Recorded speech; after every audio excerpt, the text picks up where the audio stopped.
I would like to present this project, which is in the frame of the LIFE program of the European Commission.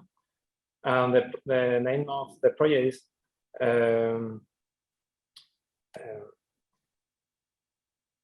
New Generation of Biocomposites based on olive fibers for industrial applications.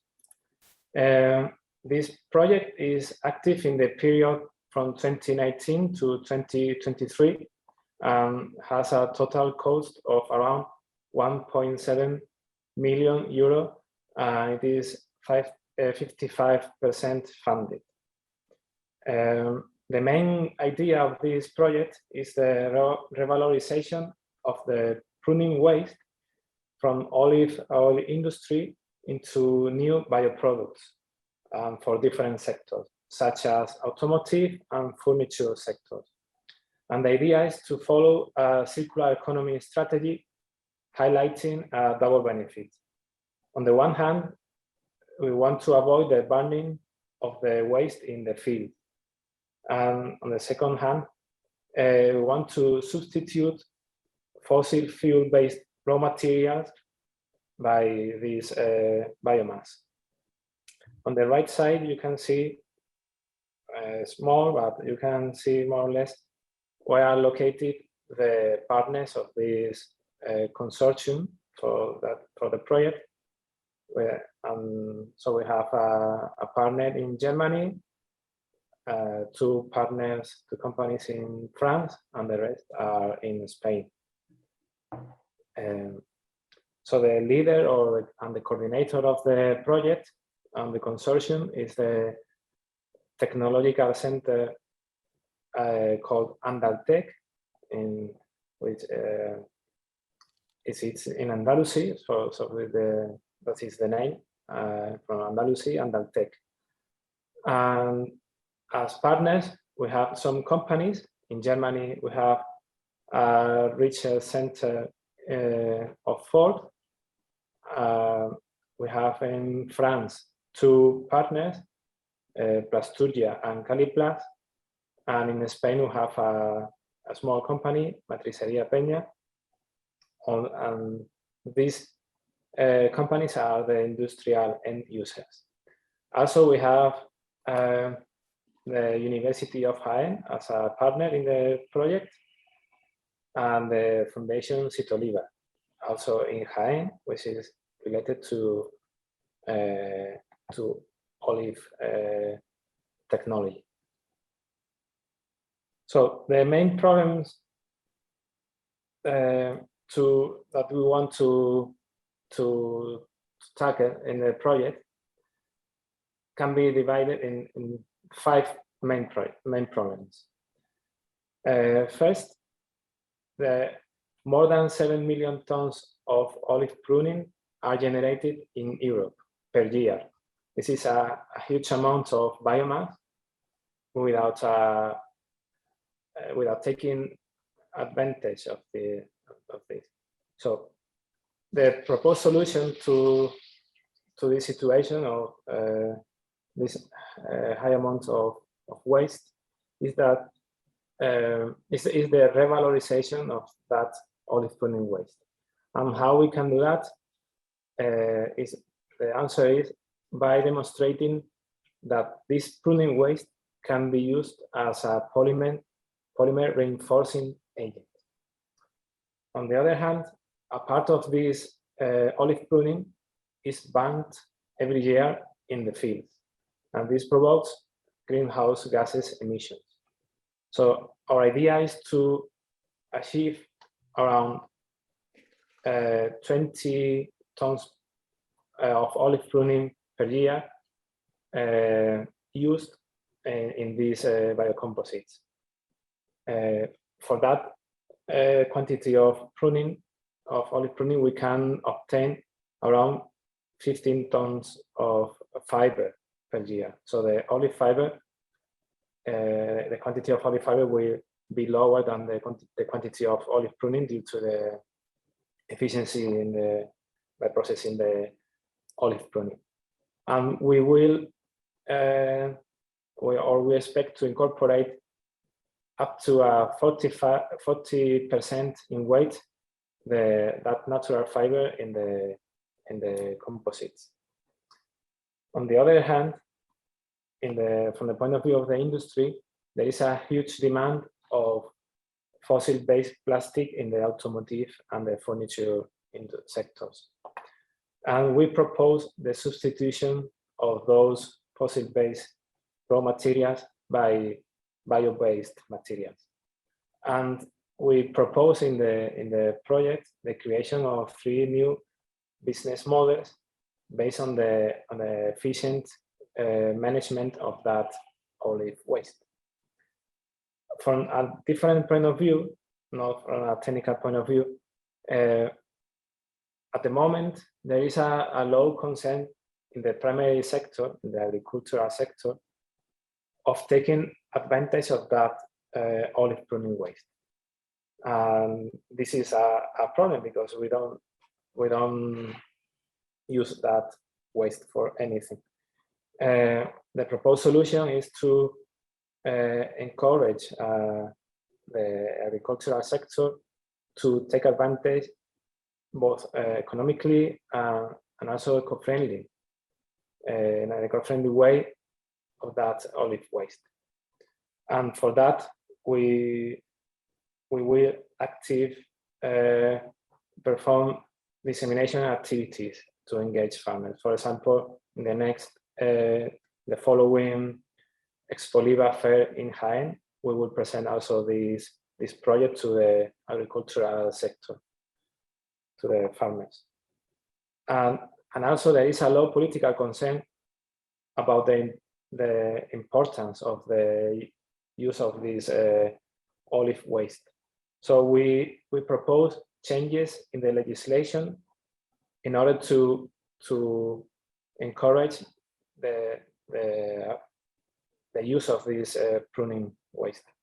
So we expect to have meetings with policymakers, and we have already had meetings with authorities and representatives of administrations.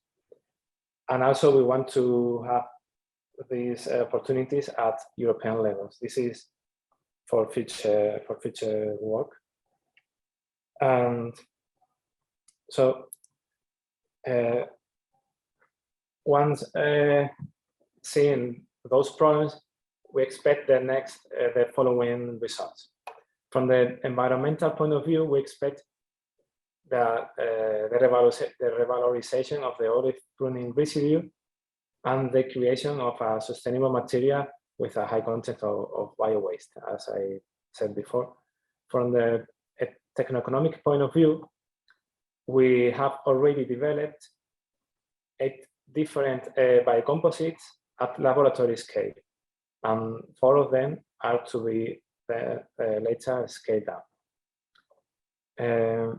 We expect also to scale up the manufacturing of olive fiber-based composites.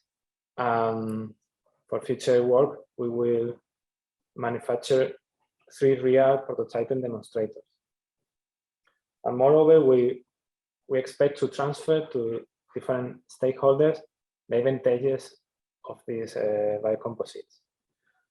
From the social point of view, we expect that after this project, we have more implication of the primary sector and also from the policymaker people, and we will do that through the different dissemination activities.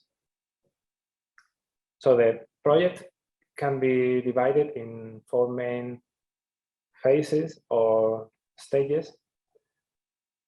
We are already in the second one. In the past, at the beginning of the project, we worked in the olive tree pruning by the collection, the transport, and the storage of the pruning. Currently, we are working in the biocomposite manufacturing. So for that, we we perform the fiber treatment, chemical treatment, and the compounding with the polymer matrix. And now we are working currently in the scaling up of the biocomposite production. Then we will characterize those biocomposites. So on the one hand, we have the manufacturing of the biocomposite at laboratory scale, but one of the main tasks in the project is to scale up that process. Then we have the stage of the manufacturing, and we will have prototypes, and we will have to validate them. Those prototypes are related to 3 different kinds of products. Some parts in the automotive sector, also parts for home furniture, and parts for urban furniture. And then in the last stage, we have the market stage. We will analyze the replicability and transferability of those results, because these advantages of the olive pruning waste can be applied to other different sectors. So in the technical part, the action B1, material selection and biocomposite development, we have one main objective, and it is to obtain at least 8 biocomposites at laboratory scale, fulfilling the requirements of the industrial users. So it wasn't easy to fulfill those typically mechanical requirements. So, but it is already performed. That this action was divided in 4 sub-actions: B1.1, selection of the polymer matrix and fiber. And the polymer matrix can be of two types. We have used bio-based polylactic acid and also recycled polypropylene. And we selected the polymer matrix and the fiber depending on the application. So the fiber was selected in terms of size and content. The sub-action B1.2, we apply the chemical treatment and we characterize the fibers. In the sub-action B1.3, we developed the biocomposites through the compounding, and we also improved the compatibility with the desired polymer matrix. And the final sub-action, we characterized the biocomposites in terms of mechanical, thermal, and physical chemical properties. So in the first sub-action, we began by the pruning collection. We characterized the pruning, we determined the percentage of leaves in the pruning. We did the grinding of that biomass, and we characterized also that the composition of the particle distribution of the fiber. We performed also a morphological characterization by electron microscopy, and we also determined the typical aspect ratio or shape ratio of the fibers. This is very important for the next step, which was the optimization of the chemical treatment of that olive fiber. The idea is to have an optimum coupling between the fiber and the polymer matrix. And for having that, we tune the parameters as the concentration of the reagent in the reactor, the time of reaction, and the temperature. And so we applied a mathematical model in order to have the optimum parameters in the for the chemical treatment. We can see here on the top left a picture of the olive fiber after the chemical treatment. And on the right, we can see a reactor of 12 liters with a production of around 1 kilogram of fiber in each reactor. For the optimum chemical treatment regarding to the mechanical properties, we applied also another mathematical model. For example, for the Jones modulus, we obtain different response surfaces, as we here on the top, and also we applied an equivalent mathematical model in order to optimize the impact strength. So this mathematical tool allowed us to fulfill the requirements of the industrial users. Then we optimized also the fabrication of the compounding, and for that we applied some natural and commercial additives in order to improve the coupling between fiber and polymer matrix. We can see here some probes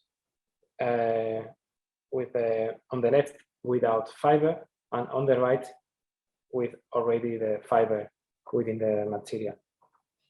In this case, with 25% in weight. And then we characterize those composites obtained in laboratory. We perform the microstructural characterization, the thermal characterization, also the chemical characterization, and the mechanical characterization. We can see an example of the strain curve from tensile test carried out on that biocomposite. The main conclusions in this characterization were that the requirements asked by the industrial partner were completely fulfilled.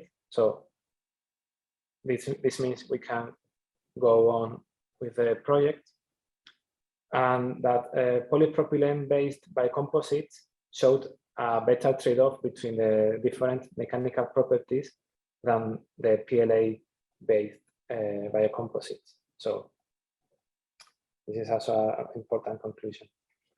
Then we went to the B2 action, the scalability up to demonstrator necessities.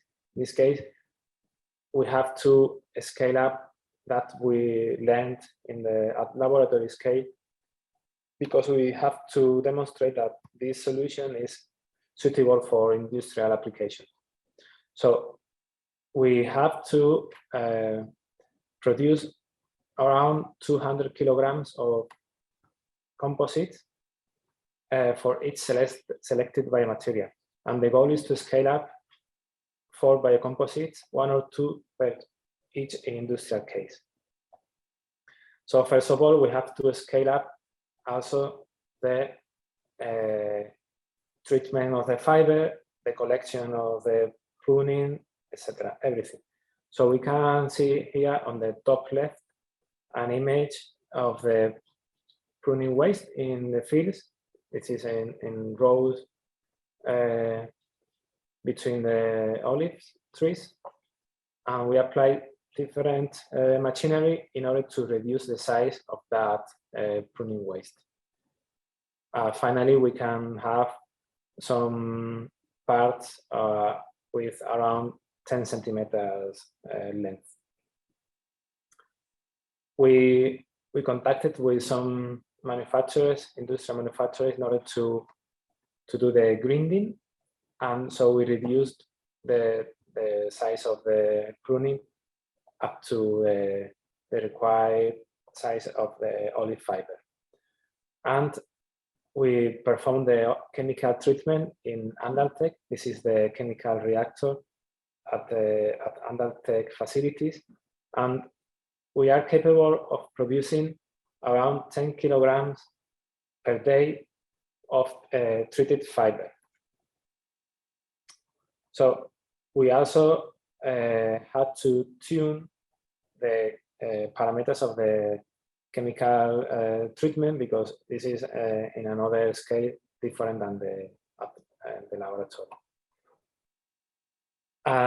In the following sub-action, we are working currently by the scaling up of the composite production, and our goal is to manufacture these biocomposites in the form of pellets. And for that, we are using an extrusion line. On the right, we can see a picture of those pellets, and those pellets have already the fiber inside. But these are our first trials. We have to optimize this process, and then we will manufacture test specimens in order to characterize them. For future stages, we will produce some prototypes, for example, for the automotive sector. There are some parts in the cars of Ford that are suitable to be manufactured with this biocomposite, for example, footrest or tailgate floor cover. And also we will produce some parts for urban furniture. This is responsibility of Matricería Peña. For home furniture, and this is in relation to the French companies Plasturia and Caliplas. So, and I would like to remark the main idea of this project, which is not specifically a research project, laboratory scale. This project has more implications. So there is a huge demand of fossil-based raw materials. This is a problem. We have a lot of bio-waste in fields. This is not a good situation. We propose, and I'll take the University of Jaén mainly as coordinators and researchers in the university. We propose this new technical solution, which is the use of this bio-waste from the olive pruning to produce these biocomposites.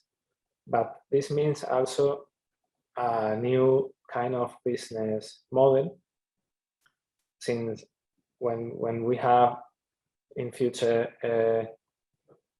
economy scale, this will be a very, very important solution for the industry. But also we need the involvement of the agricultural sector in order to provide the industry with this bio-waste. And also we need the involvement of the politicians, policymakers, in order to make legislation for the use of this pruning, because we need also the support of the policymakers. And also, I would like to comment that recently we have also had the contact of the Close to Market initiative of the European Commission, since they want to support us in order to create to have a commercial application of this idea. This is not only this is not a research, specific research project. This should have more impact in the society. So regarding to the circular economy point of view, we have the agricultural sector that should in future provide this olive pruning to the industry in order that industry can produce more sustainable materials in this automotive sector and furniture sectors, but also in other sectors in future. And this will have clear benefits for the environment and also for the society. And the society should encourage farmers to provide this bio waste to the industry. So we have circular economy and also circular benefits. As main conclusions, we have already optimized the olive fiber treatment and coupling with the polymer matrices. This is technically already accomplished. We fulfilled the requirements of the industrial partners with those biocomposites, especially the mechanical properties, and we obtained pellets of the biocomposite materials perfectly. And also the scaling up of the fiber chemical treatment is already implemented. Right now, we are scaling up the compounding process at the facilities in Andalpe. And to remark that a new circular economy-based business model is really introduced.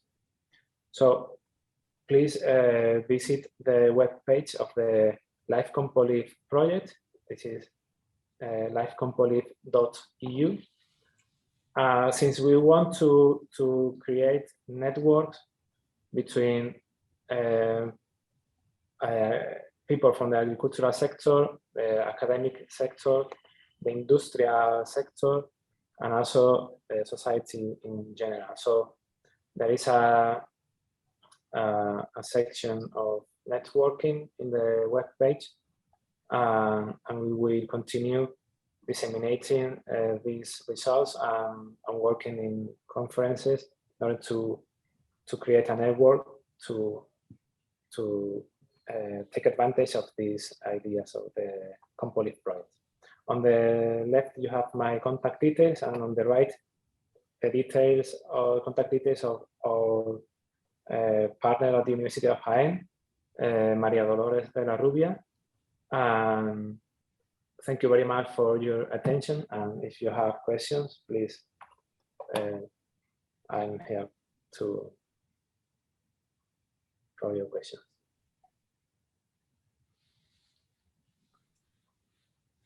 So should I? Thank you very much for that excellent talk. I'm sure there'll be some questions in the audience, but I wonder if I could start off by just asking the sort of slightly, I can understand why olive might be particularly of interest, olive prunings might be of particular interest in that part of the world, but is there any reason that this sort of model couldn't be applied to other sort of forestry products or orchards, etc.? Sorry? Is there anything particularly special about olives, or could you just use this? Could you extend this approach to other wood-based sort of waste products? Yes, but the main idea is that the quantity of this bio-waste material is very huge. So we have a lot of millions of olive trees in the Mediterranean region, and also there are olive trees in other places. And this waste, so it has no price in the market. For example, if you think about the olive stone, there are some applications with the olive stone,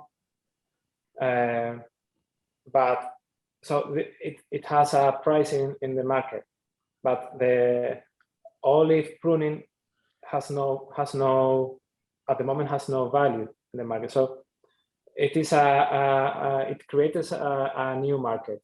This is on the one hand, and on the other hand, there is enough quantity of biomass for producing a lot of parts in cars. So we can provide the industry completely. So we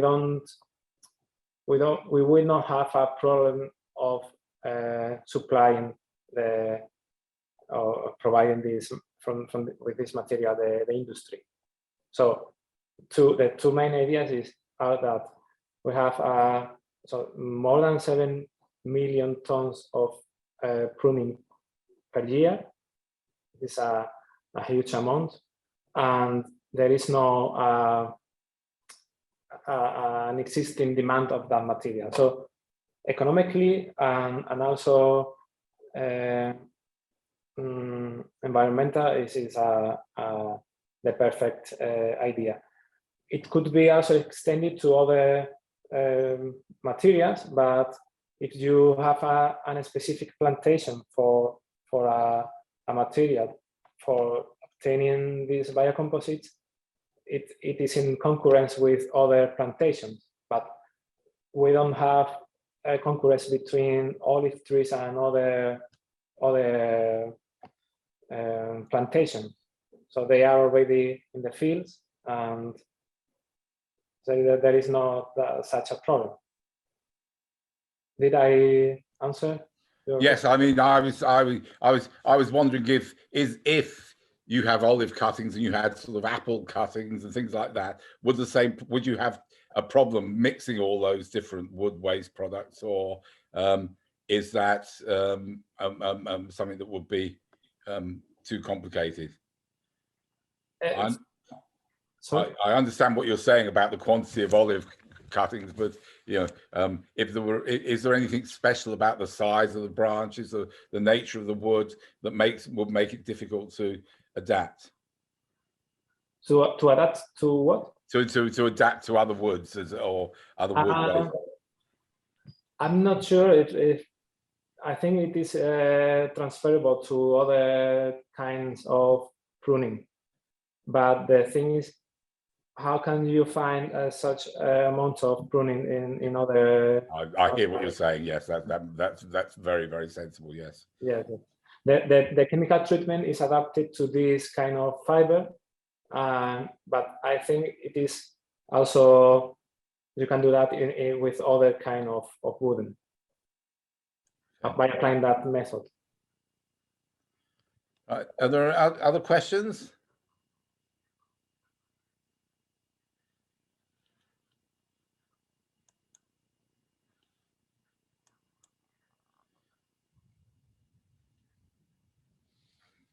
I don't really want to hog the questions, but can I just ask sort of an obvious one? Since we're all worried about greenhouse gases. What's the particular problem with burning the olive waste and utilizing that energy? Would that be since of course it's already that carbon dioxide has already been accounted for in the producing of the wood, as it were? If you burn the olive pruning waste, that the carbon fixed in the pruning will again emit it to the atmosphere. So okay, you can obtain energy or heat, but if you don't burn this olive pruning, that carbon will be fixed more time in such biocomposite products. So you are delaying the return of that carbon to the atmosphere. Yeah. I mean,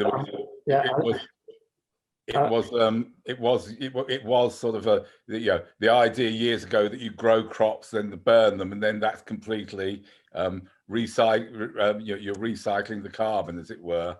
But it doesn't solve the problem that the level of carbon dioxide in the atmosphere is now really already far too high, I guess. And also for example, there is a small town here in Jaén where the burning of the pruning waste in the fields is not allowed, and the reason is because they have already some pollution levels from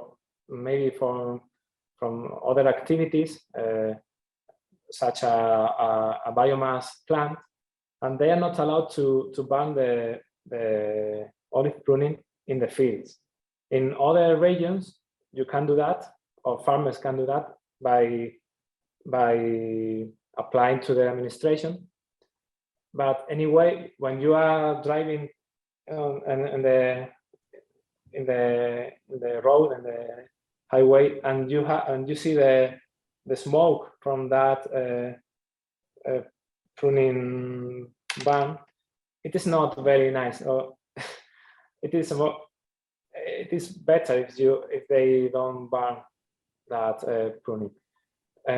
However, these are a small part of that pruning that is burned. Okay. Yeah. Another part of the pruning is chipped or grinded, and it's just covering the floors, the soil within the olive trees. Okay, so they don't take economic advantage of that pruning.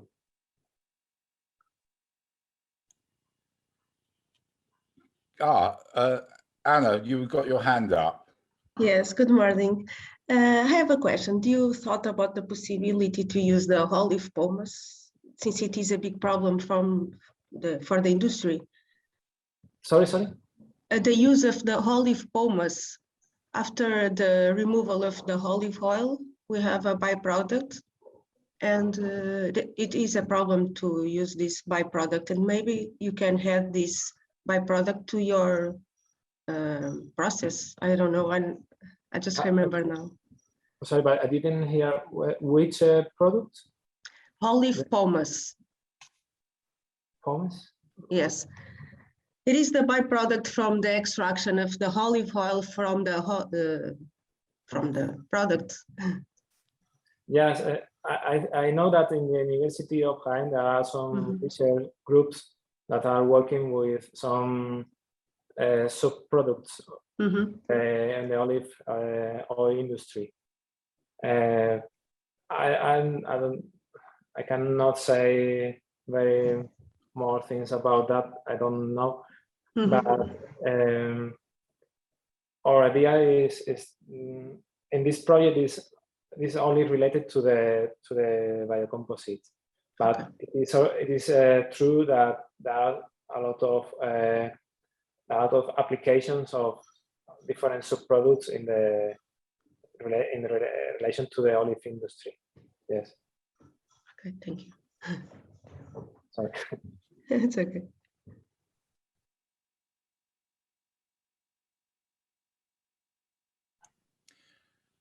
I can't see any hands up. Are there any more questions?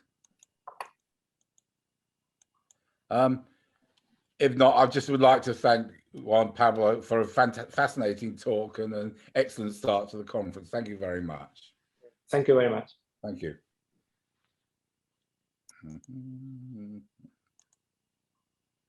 Right. Okay. Right. So we're slightly ahead of time, but not much. So I can't get this hand off now. No, hand, and sorry, I'm just right. We're now the next talk is we're moving from Spain, not too far, to Portugal, and we have a talk by Barbara Laminara from the Polytechnic of Leiria, who's going to talk about traditional ethnobotanic medicine and valuing the loss of ethnomedicinal knowledge in the Abruzzo region. So Barbara, could you now? Yes, hello everybody. I'm Barbara Molinara. Thank you for this opportunity to present my work today. It's not actually about manufacturing, but it's about valuation of ecosystem services, and between ecosystem services we have also natural product or cultural knowledge. So now we'll try to share my presentation. Does I need authorization? Yes, you are able to share your screen, Barbara. Okay. Please try.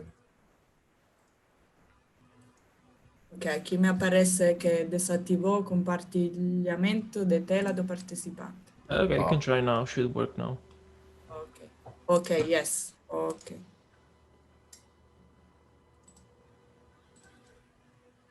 Perfect. So, as I was saying, it's not about manufacturing, but it's about ecosystem service, and in this case, the service of knowledge, cultural knowledge or traditional knowledge of medicinal plants and ethnomedicinal traditions. So, as introduction here, there is a presentation of Abruzzo region. It is my region, actually. I'm Italian from Abruzzo. And this region is also famous because it has a high percentage of protected area in its territory, which represented 37% of the regional territory. And it has 3 national parks and 1 regional park, and 38 protected areas as well. So we are quite green, let's say, and we have a lot of agricultural, pastoral, and forest tradition, which represent as well an heritage of flora, animal plants, and tradition, cultural diversity. So this is a small introduction about more or less the landscape to have an idea of its territory.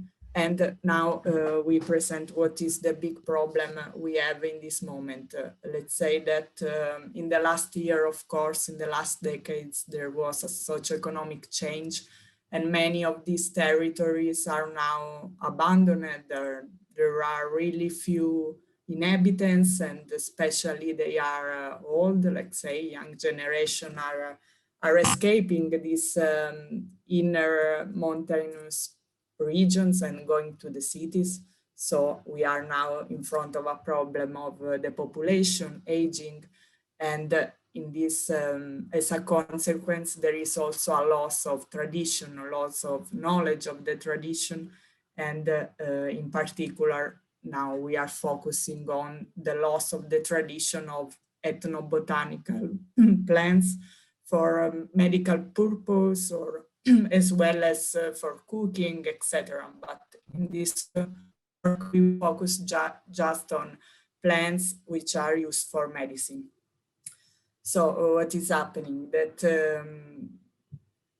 if with practice, of course, of this recipe for medical uses, you can pass this tradition to the young generation. But nowadays, because of pharmacies, modern medicine, of course, people are not willing to prepare their natural recipes or going to collect the plants and make the recipe, because you can just go to pharmacy and buy a small pill and you solve all your problem, let's say. So now grandparents, let's say, are not passing this tradition to young generation, and that this tradition are getting lost. So when they interview people from inner villages of the region about the recipes of the medicinal, of the medicine, they knew somehow how to make the recipe, but they admit they are not preparing the recipe since a long time. So for this study, we started from an interesting study of Matalia et al., a recent study of 2021, focused on Abruzzo region, of course, especially in 4 villages, which are classified as internal villages. Let's say they are really far away from services such as hospital. They could be, for example, 50 minutes away from hospital. And they, in this study, which has an interesting title for We Became Rich and We Lost Everything, that somehow summarize the concept of losing this tradition now that we are quite rich, we can buy medicine, we have pharmacy, etc. And in their study, they compare the use and knowledge of this traditional medicinal plant today with a study of 40 years ago. So they want to see how these 4 villages lose their medical tradition in comparison to 40 years ago. So in this table, there is a small summary of the 4 villages. They have really few inhabitants, 406, 200 more or less, and they are, we can see in the 4th column, they are 69 minutes away from a big, let's say, city center. So they are quite far from services. Let's see here in this table that in comparison to 40 years ago, these 4 villages lose many taxes of medicinal plant use. So, for example, the villages of Barrea lose the use of 15 plant taxes for medical tradition. And so here we can see, for example, the OP villages lose 4 taxes in medicinal aspect. So what could be a solution to avoid this loss of traditional heritage, of cultural heritage, of the ethnobotanic knowledge? For example, these villages have now some policies to avoid the population marginalization. So the government are trying to change this situation. And one strategy in this case is incorporate in the local management also the tradition, because it could be important for tourism, for preservation. So I would say, especially for tourism, to preserve this knowledge could bring to a kind of richness of the territory. So to make this, so to achieve this goal, we need to evaluate this loss of knowledge, because just if we can measure it somehow, we can then give a value to it and face the problem. So we need a way to measure this problem, and here it enters the economic valuation of ecosystem. So as a way to capture the value of the conservation of traditional medicine and knowledge.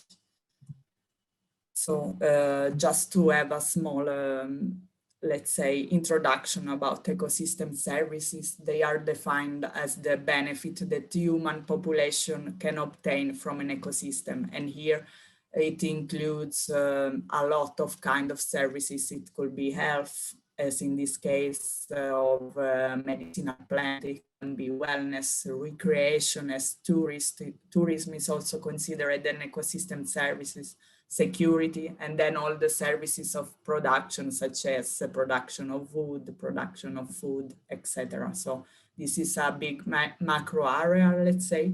And then in the ecosystem services, we try to evaluate every services to give them an economic value that decision makers can then use to make their decision, their policies, and to evaluate somehow nature, because nowadays we need to give a value to ecosystem loss when we damage, for example, a forest. We need to know which is the economic loss of ecosystem. So today there is not yet market for it, but we are sure there will be now starting to have importance, this topic. And so in this framework, we will see, for example, for our ecosystem services, in this case, a knowledge of cultural heritage of natural medicine, we will see more or less that from a primary production of plants, we pass to the production of medical resources. Then from this production of medical plants, we have the cultural heritage, the knowledge of the recipe of traditional medicine, and what will be the benefit of keep this tradition. The biggest benefit is the legacy to future generation, of course, of traditional knowledge. And in this case, then we can have tourism, etc. But the most important thing is the legacy to future generation of this traditional knowledge. And now we need to see how much we are willing to pay to not lose this cultural heritage. This is the focus of evaluation of ecosystem. How much we are willing to pay to avoid to lose a landscape or an ecosystem services. So, which is the method we use in this study case of Abruzzo protected landscape, for example. We use the transfer of benefit. What it means? It means that we start from a study case, so from another study with similar characteristics, and we transfer the value of their ecosystem service to our ecosystem service, which is the policy case, adapting, of course, to the different characteristic, because every landscape is different, every ecosystem services is different. So with this technique, we don't need to collect primary data. We can start from secondary data, and we can therefore estimate the value of our ecosystem services. So we started from a study which is about the conservation of maritime cultural heritage. So we focus on cultural heritage. We found a study which was similar to our study, and we tried to transfer the value they obtained with primary data. So in this case, we have a study of Galicia region in Spain, when they were evaluating the value of the loss of the knowledge of fishermen and other traditional knowledge related to fishing activities. So this is the starting point. And in this study, we can see that they evaluate as value 70.77 euro per household per year, per 5 years, the willingness to pay of residents to not lose the knowledge, the traditional knowledge of fishermen, and as well 15 euro to not lose the other traditional knowledge connected to fishermen, such as, for example, building a boat could be included in this category. So making the sum of these two values, we have 33 euro as willingness to pay to not lose the fisherman knowledge and traditional fisherman knowledge of residents. What does it mean this? It means that people living in the Galicia region are willing to pay every year such household 33 euro to not as taxes. For example, it can be a one-time taxes or taxes for during all the year, to not lose this cultural heritage. So then the government with this money will make some activities to preserve the tradition. So every household would like to pay at maximum 33 euro per year.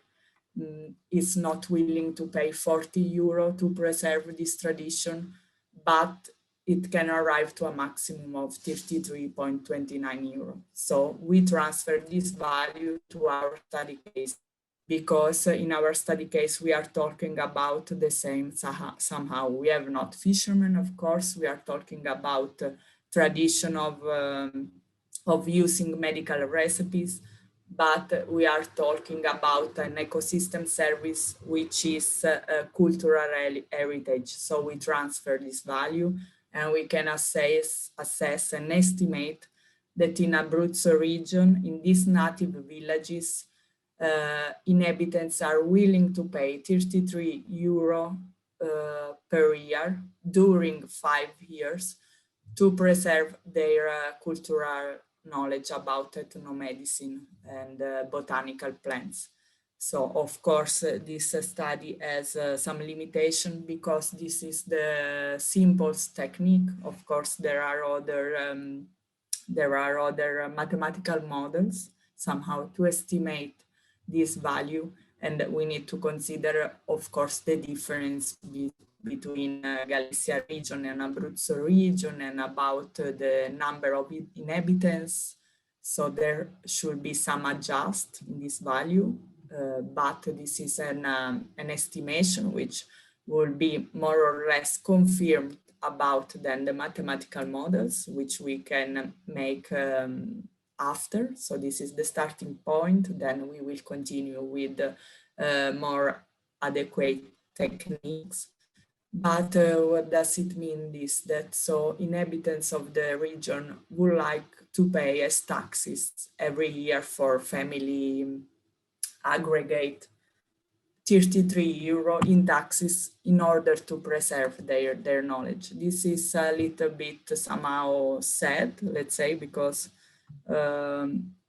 it could value more, for example, 50 euro, 60 euro, but they are willing to pay 33 euro to not lose their tradition. And then, of course, keeping this tradition, we will bring to other ecosystem services, such as, for example, tourism or people going there to learn this tradition, etc. But we are not considering the services of selling the plants because it's natural park. So we are not able to sell the plants, but inhabitants can use it for their own use. Okay, so to conclude, what we made is an estimation of ecosystem services to preserve the botanical cultural heritage of Abruzzo region in their inner villages. We discovered somehow that they are willing to pay 33 euro to preserve their tradition, and we applied that transfer of benefit and as a starting point. So thank you for your question. This is my contact, and I'm open for discussion. Well, thank you very much for that very interesting talk. Does anybody have any anything they want to contribute to the discussion now? Matteo.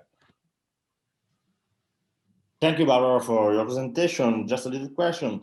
And sometimes the cosmetic market is interesting in traditional knowledge. We have some very strong examples like argan oil from Morocco. Do you feel or do you know if there is some experience or some plants that can have the same approach in the Abruzzo region? Well, I'm not sure about this, like not specifically every plant, but in this case, we cannot sell it. I mean, as it is natural park, they make it just for personal use. So there is not big business about it. But as it is quite mountainous region, so if characteristics are similar to Morocco, it can be an option, but there is not a big production. It's that just each inhabitant is allowed to collect, for example, I don't know, 5 grams of these plants. So no business in this. Very small production, very small. Thank you, Barbara. Thank you. Thank you for your question, Matteo.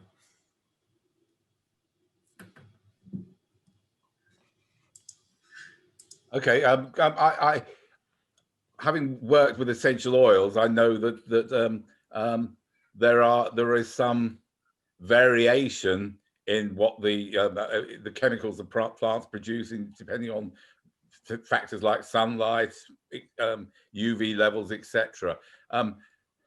Is there any sort of do you have any feel for how much this sort of medicinal plants knowledge is transferable to other regions, or is it just, and do you have any feeling for its efficacy?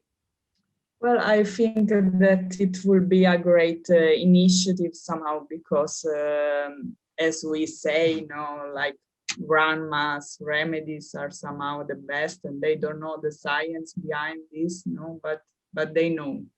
And so in this case, I think that traditional medicine could bring a lot to, as well, to essential oil or medicine and practices, because they have centuries of experiences, and now mixing it with the science and with the knowledge we have today from laboratory, etc., we can have, I think, huge results. So, okay. Is there anybody else who has a question here? I'll see if I can see anyone who's got a hand up.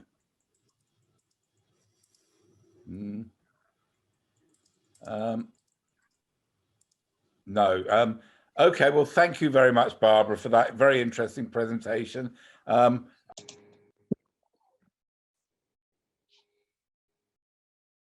Hello, my name is Raluca Dumitriu, and this presentation deals with bio-based polymeric materials with incorporated natural bioactive compounds for food packaging or medical applications.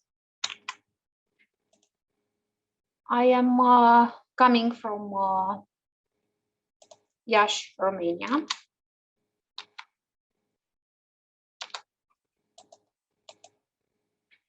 A town situated in the northeast part of our country. In the pictures below, you can see a few images from our town: the Botanical Garden, the Central Library, Central University Library, the university, and a few other monuments in our town.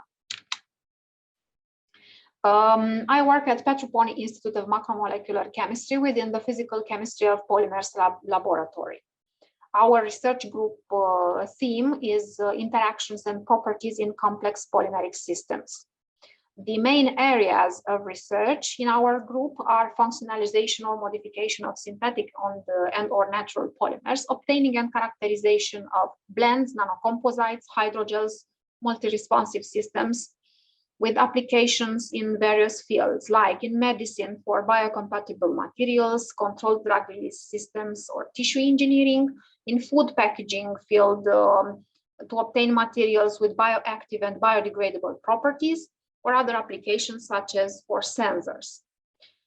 Microbial contamination is known to represent undesirable event in various fields, like in medical field or in food preservation. The adhesion and growth of pathogens on the medical devices and implants can cause complications for human health, being a source of severe nosocomial infections. The spread of pathogenic organisms that develop resistance to antibiotics increased the demand for new antimicrobial products, especially the ones of natural origin. And these natural antimicrobials are preferred because of their complex composition that prevents resistance of the pathogens.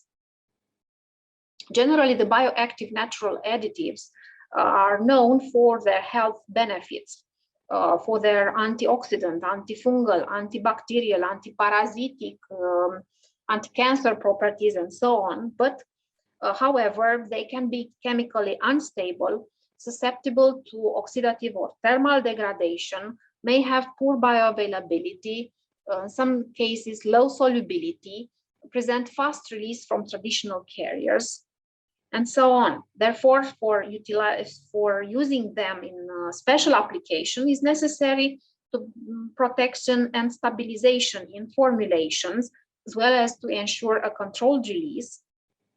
And in this context, methods like encapsulation or immobilization play a key role for enhancing their efficiency. The plastic composites, which are biologically inert, semi-permeable to gases, and so on, require in many cases improvements that can be achieved either by coating or by inclusion of fillers, such as nanoparticles within the polymeric matrix. Among the naturally derived bioactive agents frequently used to obtain materials with bioactive properties, the main classes are essential oils and extracts from various species of edible and medicinal plants, so on, such as clove, cinnamon, ginger, thyme, tea tree. Vitamins like alpha tocopherol, a form of vitamin E, ascorbic acid, vitamin C, enzymes like glucose oxidase, lysozyme or lactoferrin, bacteriocins, organic acids, and also naturally occurring polysaccharides such as chitosan. All these are known either for antimicrobial or antioxidant properties, but many of them have both of them. From the bioactive compounds that I already mentioned, in our group, we prepared various kinds of materials that contain incorporated some of these bioactive agents, like chitosan, which is a well-known polysaccharide derived from crustaceans obtained by the acetylation of chitin. Alpha tocopherol as a form of active form of vitamin E. Proteins like immunoglobulin G. Vegetal extracts like rosemary alcoholic extract, and also essential oils such as clove oil, from which eugenol is the main component and very well known for strong antimicrobial activity, and also cold pressed oils such as rosehip seed oil and argan oil. Essential oils are known to be a complex mixture of natural volatile compounds. Therefore, prior to be used and incorporated in various composition of materials, they have been characterized by GCMS in order to observe, to determine the composition in volatile components. Essential oils contain in general mono, D3, sesquiterpenes, phenylpropanoids, phenolic compounds, while the cold pressed oils are formed from fatty acids, tocopherols, especially gamma tocopherol, glycerols, carotenes, and some other ones. And they are always hydrophobic, insoluble in water. In this way, different kinds of polymeric systems with different structures and architectures have been prepared using various design methods. Bulk composites have been obtained by melt processing. Nanocomposites, thin films, were obtained by ultrasound emulsification combined with solvent casting technique. Plasma or gamma irradiation of a polymeric substrate followed by grafting 2 technique was also utilized, and electrospan fibers and hydrogels also have been obtained. In all these polymeric systems, the bioactive compounds have been either incorporated in a polymeric matrix or applied as a coating on the surface of a polymeric substrate that was previously activated by plasma or gamma irradiation treatment. Bulk composites obtained by melt processing were obtained from polylactic acid, basically vitamin E and silver nanoparticles as active components, but they also contained the hydrolyzed collagen, pluronic and epoxidized soybean oil. It was observed that mouse fibroblasts presented a normal growth, so the materials had a good biocompatibility and good antibacterial and antioxidant properties, and the compositions containing vitamin E and silver nanoparticles presented were stable in biological media for short and medium terms, and especially the compositions with increased silver nanoparticles content presented 100% inhibition of bacteria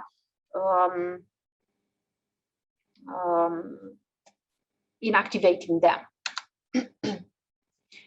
Also, by melt processing have been obtained composites formed from polylactic acid, rosemary extract, and using polyethylene glycol as a plasticizer.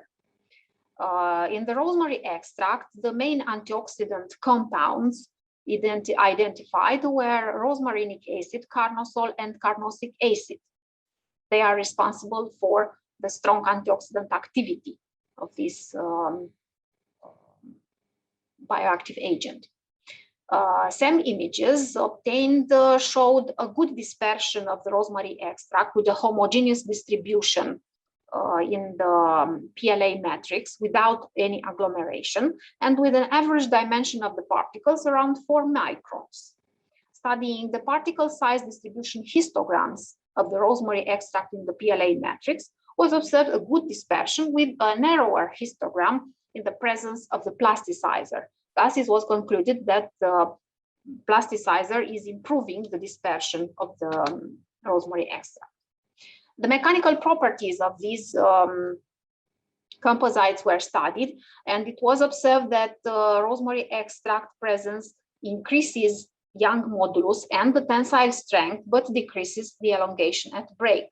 In the same time, effect of the plasticizer was observed by increasing elongation at break as it was expected. By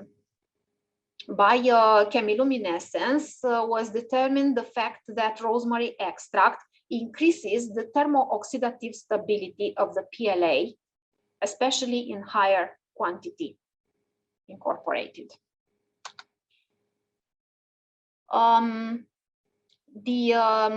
Composites with the rosemary extract in increasing quantity presented better inhibition of bacteria. There was studied antibacterial activity against Bacillus cereus, Salmonella, and E. coli. And this was observed good antibacterial activity after 48 hours. And also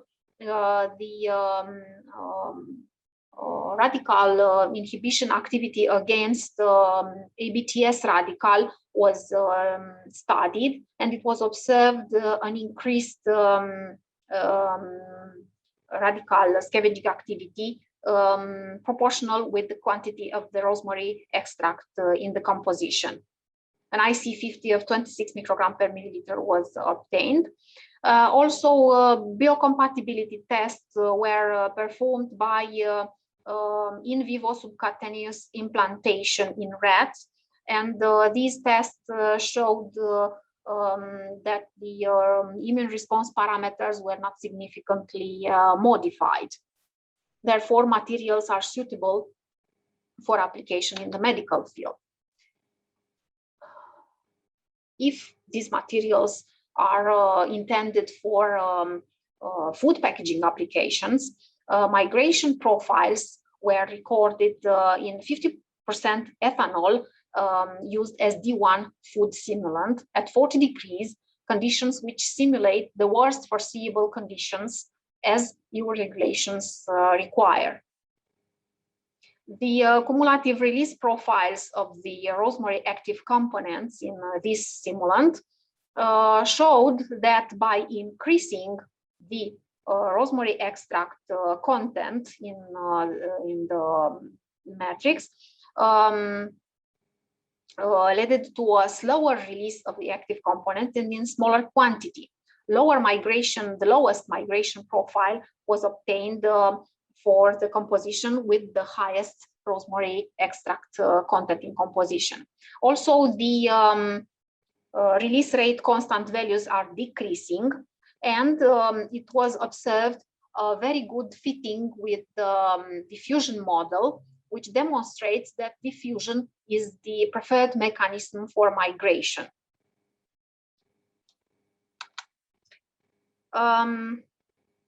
In this kind of composites, chitosan was added, being well known for its antimicrobial properties. Therefore, by melt mixing, were prepared this kind of composites based on PLA, chitosan, rosemary extract, and using polyethylene glycol as plasticizer.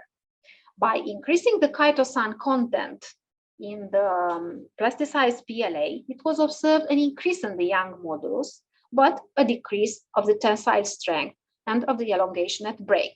In the same time, the highest elongation at break was observed for the composite containing the highest quantity of chitosan in composition, which shows a synergistic effect of chitosan and of the rosemary extract in these materials. The antibacterial activity evaluation showed that by chitosan incorporation, it was increased the efficiency against all bacteria after 48 hours. 100% inhibition was obtained for the compositions having a higher chitosan content. Also, the biocompatibility test in vivo showed that the immune response parameters were not significantly influenced. Therefore, these materials can be considered valuable for biomedical implants. By addition of chitosan, it was also improved the antioxidant capacity determined by ABTS tests, showing also a synergistic effect between chitosan and the rosemary extract.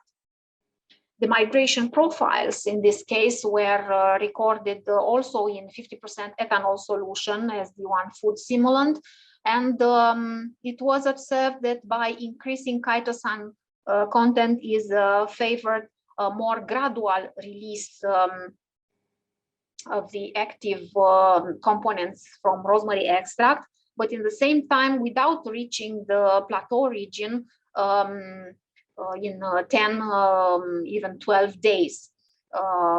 In contrast, the composition without chitosan and the one with only 3 chitosan in composition showed reaching the plateau region within the first 48 hours and presented lower migration profiles with percent release of approximately 50%.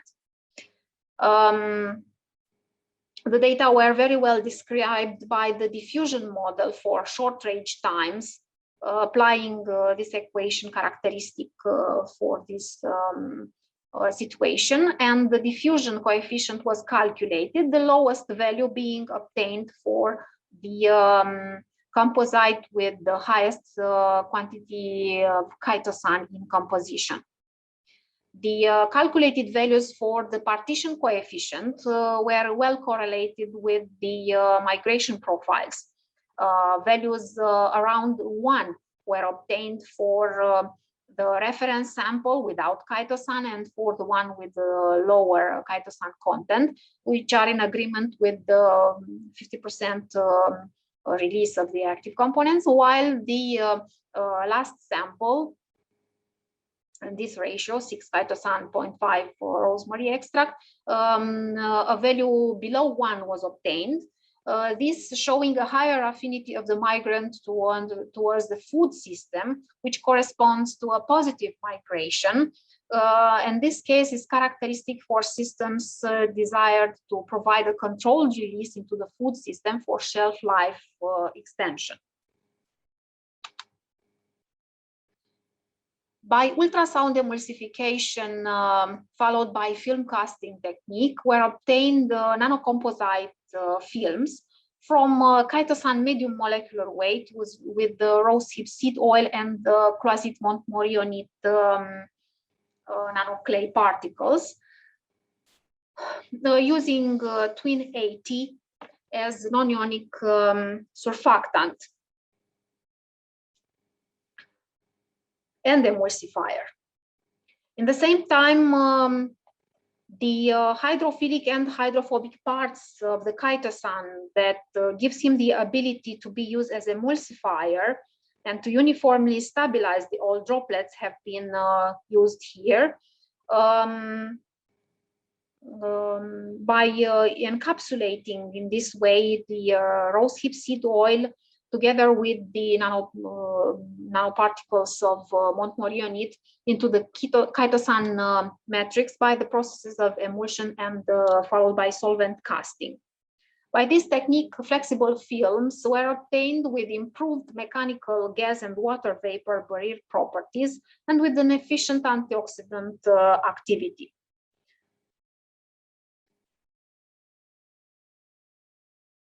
By dynamic light scattering method, in general are studied the interactions between particles and are determined the dimensions of the particles, while zeta potential indicates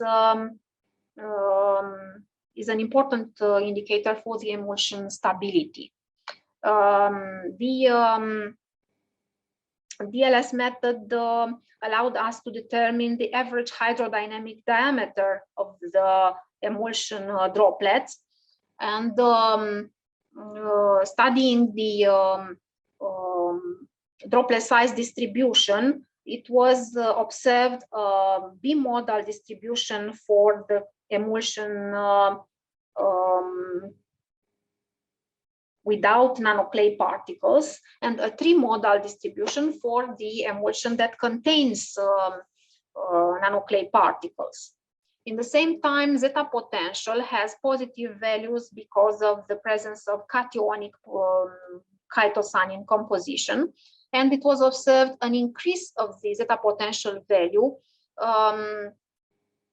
in the case of the emulsion that contains also the nanoclay particles.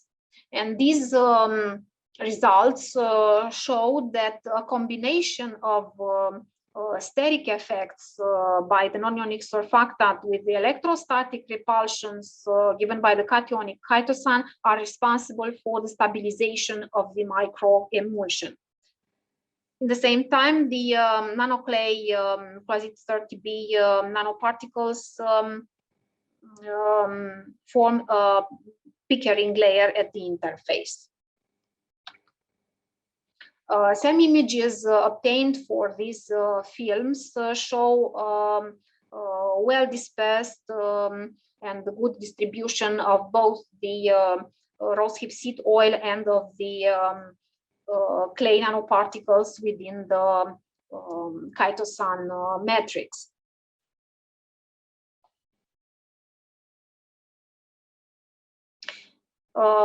Studying the moisture sorption isotherms and the dependence of the equilibrium moisture content as a function of relative humidity was observed hysteresis between the sorption and desorption curves, which is correlated with an improvement of water vapor barrier properties by incorporation of the rosehip seed oil and the Quasi-30B nanoparticles.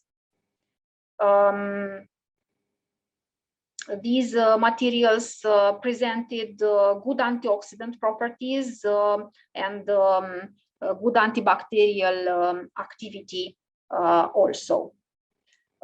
Studying the isotherms also observed significantly lower values were obtained for the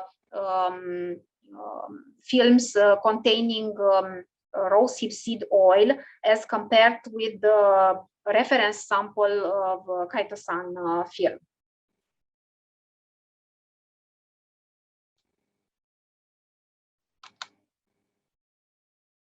Another technique employed to prepare materials with bioactive properties is plasma or gamma irradiation treatment on the surface of a polymeric substrate, followed by grafting 2 technique. And like this is realized a surface functionalization of polymeric substrate, followed by chemical immobilization of active compounds on the surface.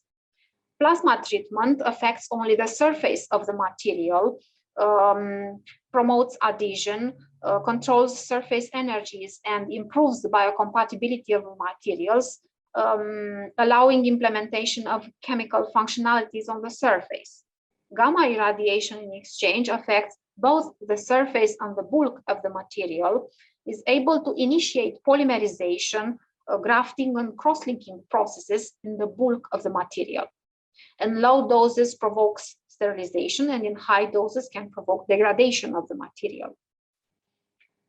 Therefore, by these treatments on the surface of a polymeric substrate, functional groups can be formed, can be induced the formation of functional groups on the surface. And then the second step is the grafting tool technique, coming with the polymers that contain complementary reactive groups on the substrate surface to obtain the desired functionality. This kind of process is preferred because by chemical modification, the surface stability is higher than in the case of physical absorption. This technique was used to, in the case of polylactic acid, to activate the surface, to functionalize the surface, and to immobilize chitosan on it. Polylactic acid is a polymer known for its green origin, for similar characteristics with some synthetic polymers like polyethylene, polypropylene. It is considered biodegradable, biocompatible, with a good processability, and is FDA approved. But in the same time, has also disadvantages. It is brittle, has low surface energy, and permits uncontrolled absorption of biological compounds. In order to immobilize active compounds on its surface, is necessary a surface functionalization. Finally, materials with tailored surface properties can be obtained, for example, antimicrobial and or antioxidant properties. Therefore, PLA substrate was plasma or gamma activated, and then chitosan layer was deposited on the surface using two methods. One is electrospinning, and the other one immersion. In this case, the plasma activated PLA was immersed in a solution of chitosan, but here the hydroxyl groups of chitosan have been previously activated by using EDC coupling agent. The result was to obtain a PLA substrate with a chitosan coating on top. But in order to obtain a irreversible immobilization of chitosan on the surface of the PLA film, PLA requires functionalization prior to attaching chitosan on the surface. That's why it was treated by gamma irradiation or plasma treatment. In this case, we used chitosan with different average molecular weights to be grafted onto PLA surface. And finally, materials with antibacterial, antifungal, antioxidant properties can be obtained. By immersion, it was observed that rougher surfaces were obtained using high molecular weight chitosan, while by electrospinning, a nanofiber mesh coating was obtained using also high molecular weight chitosan. The AFM images recorded showed that plasma etching gives a rougher surface, while gamma irradiation provides a smoother and more homogeneous substrate. By electrospraying or electrospinning processes, the fiber mesh appearance on the coating is observed.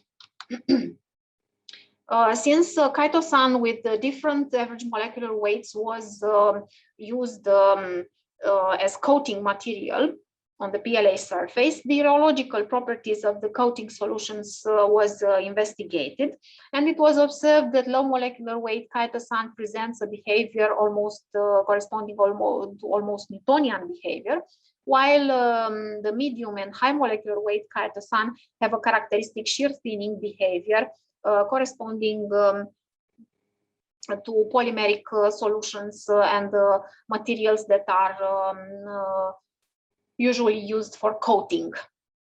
The viscoelastic behavior of these solutions is reflected by the dynamic moduli, the viscous and the elastic moduli, and the ratio between G2 over G prime gives the damping factor tan delta. It was observed decrease of tan delta maxima and a shift towards lower frequencies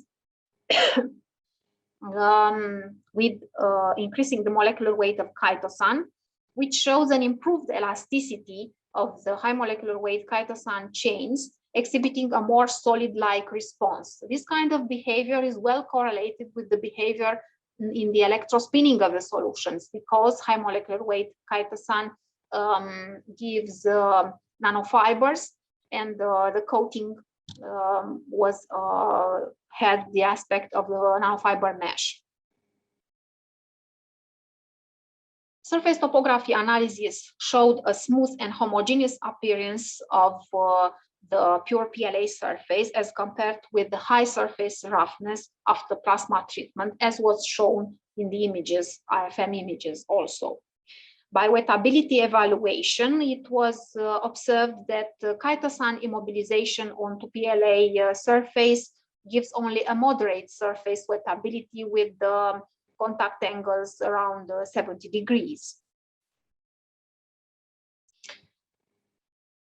The antioxidant activity of these materials was determined by DPPH test, and it was observed that the highest radical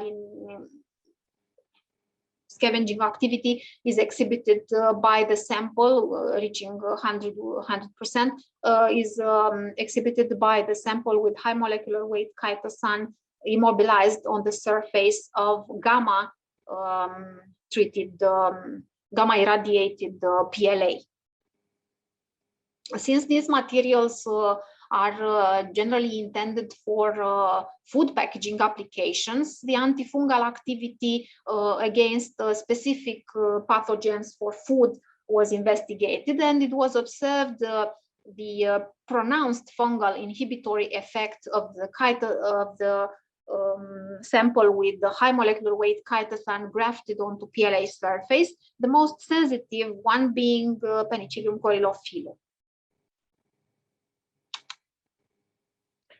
The same technique of plasma gamma irradiation applied on the polymeric substrate followed by grafting technique was applied in order to functionalize the surface of two inert polymers, one biodegradable PLA and one non-biodegradable polyethylene, in order to impart bioactive functionalities. Chitosan was chosen as the incorporating matrix for an essential oil, namely clove oil, and for vegetal called plasma, called pressed oil, namely argan oil. And then these were applied as bioactive coating on the surface of the functionalized polymeric substrates. Different irradiation doses were applied for polyethylene and for PLA polymeric substrates. And in order to achieve a covalent bonding of the chitosan containing vegetal oils onto the surface, the hydroxyl groups of the chitosan were previously activated using carbodiamide hydrochloride coupling agent. Therefore, surface modification and emulsion stabilization approaches have been used in this case. Using the gamma irradiation process were created reactive sites on the surface of the polymeric substrate, which allowed the attachment of the biopolymeric formulations. And in this case, strong hydrogen bond interactions were found among the components, demonstrated by the characteristic OH bands which are shifted toward lower frequency observed in the FTIR spectra. Oxygen permeability, antioxidant activity, and bacterial inhibition were determined for these materials, and it was observed the improved barrier properties, good antioxidant and antimicrobial properties of the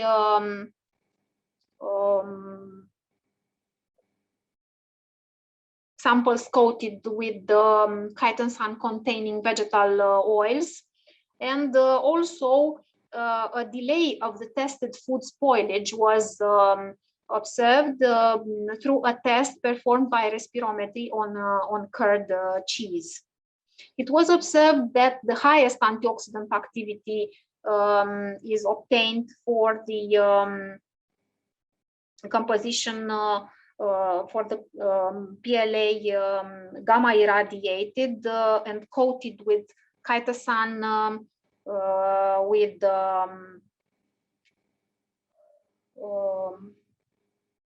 clove oil, the highest antioxidant activity, and also the best bacterial inhibition, especially against Escherichia coli, 99%.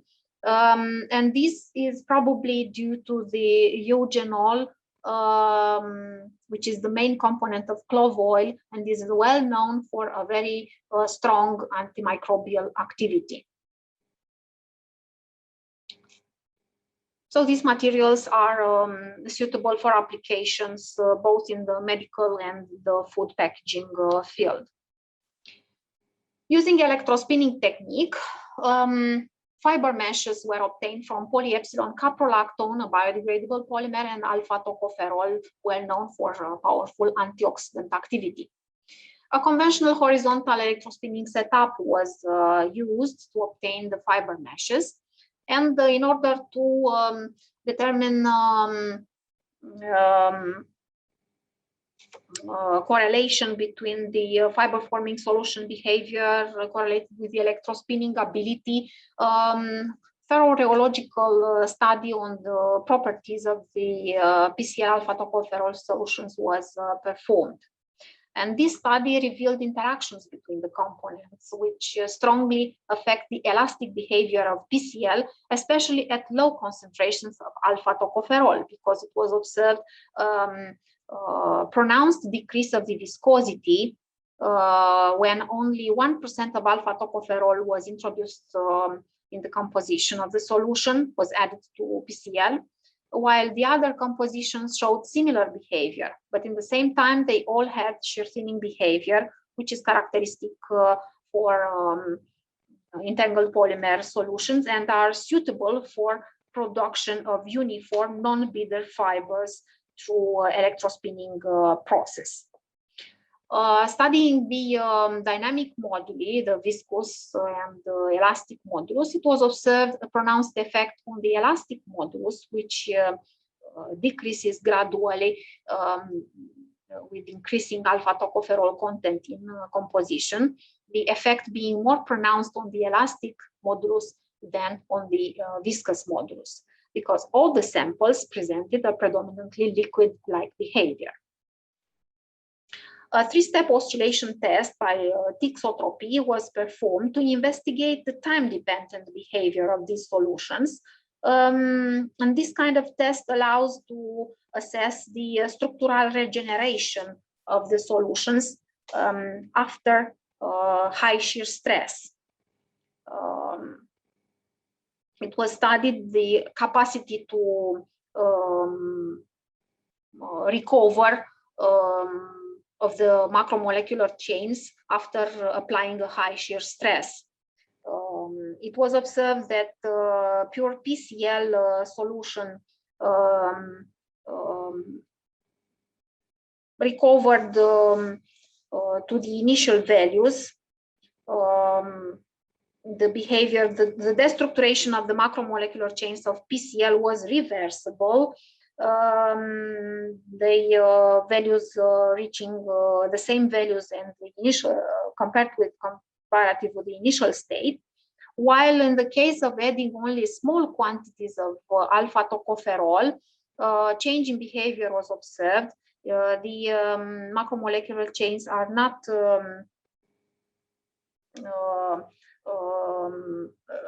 do not reach the same values as the initial state. So by addition of only a small quantity of alpha tocopherol, the capacity of the system to recover is very strongly diminished in this case.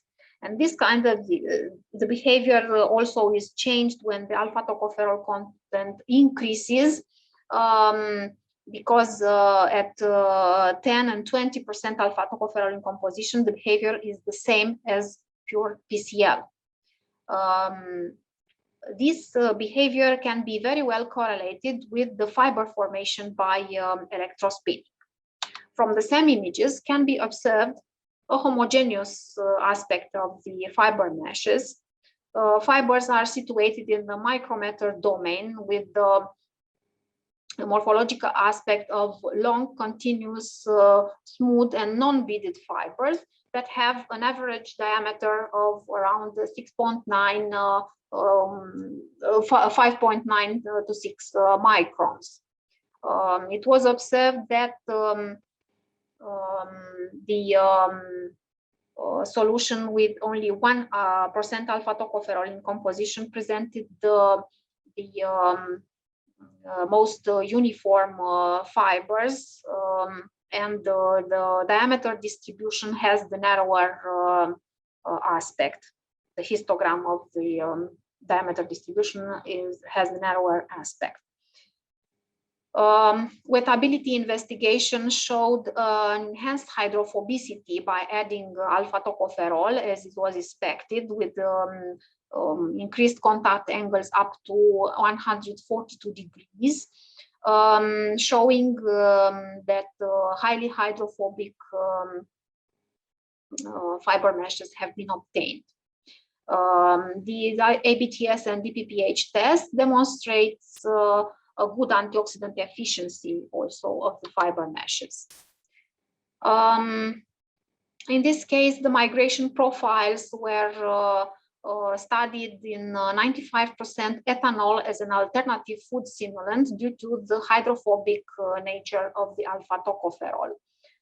The results showed that an increased alpha tocopherol amount imparts a faster release, reaching the plateau region in the first 24 hours, but with the low migration profiles, lower release percent,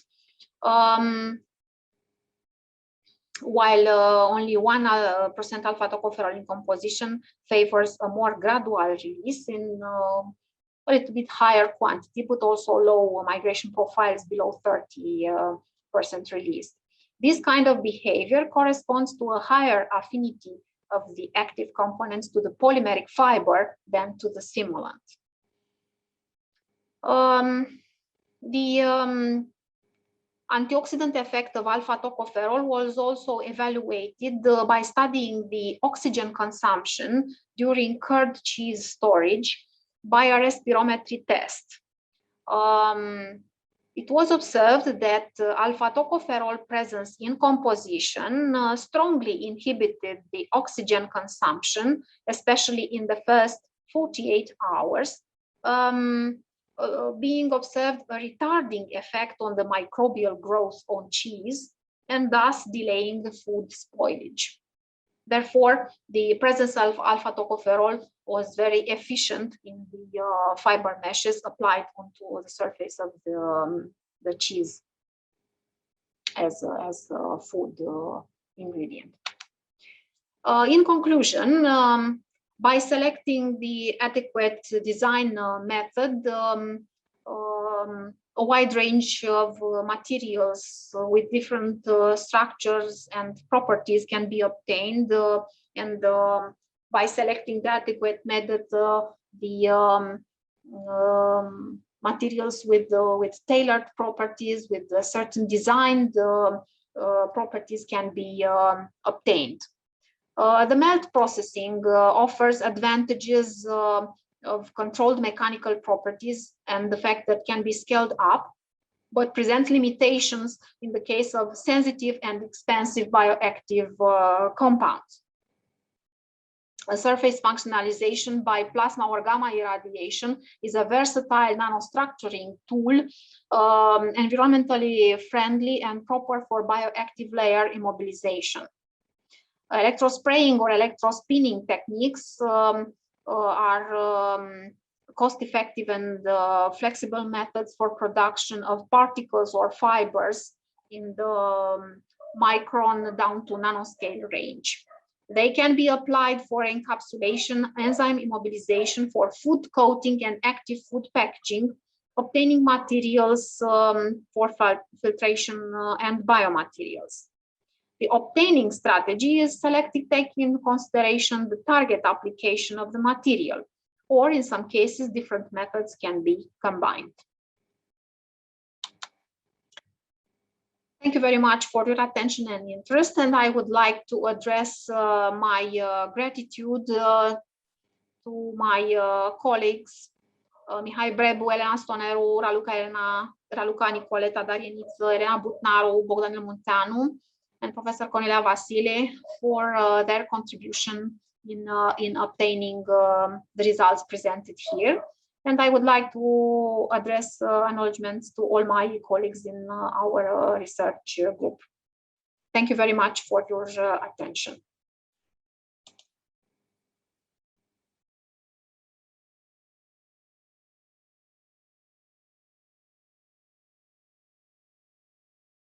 Well, thank you all for rejoining us after the break.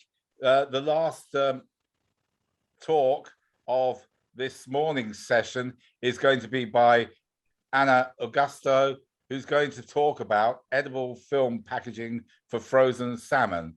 So Anna, if you could enlighten us all, please.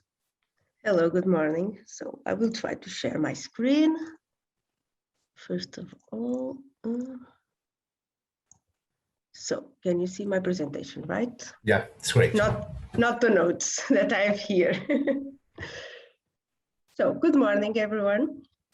I'm Ana Augusto, and I am a PhD student from Mare Polytechnic of Leiria and also from the University of Reading. But today I'm here to show you our work about the development of a new biodegradable active food packaging film with seaweed extracts for frozen salmon. In the last years, the studies about the impacts of invasive seaweeds in the Portuguese coast have been increasing, and now we have proofs that these invasive seaweeds, they have been causing economic and ecological problems with the destruction of important habitats and the decrease of fauna and flora diversities. And being this, it is necessary to replace the impacted areas by the removal of these seaweeds from the ecosystems. And to that, we need to add value to these seaweeds to increase the interest of the society and also from the industry to use these seaweeds, and in the end to be possible to remove it from the ecosystems.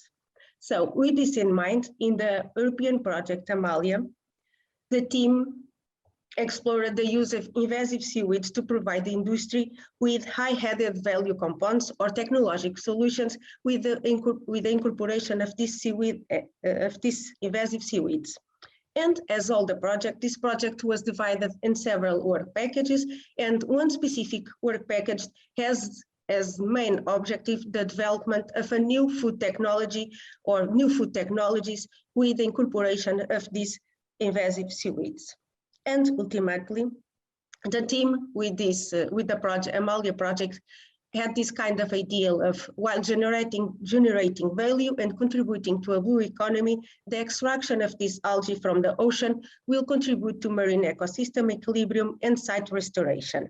And with all of these ideas in our mind, in the Amalia project, we started the development of edible films with the incorporation of seaweed extracts. In being that, and because of the importance and relevance of this kind of studies for the food industry and also for society, this specific work package from the Amalia project was funded as a single project, the Sea Film project. And today I'm here to show you the most relevant results from both projects, the Amalia and C-Film project together.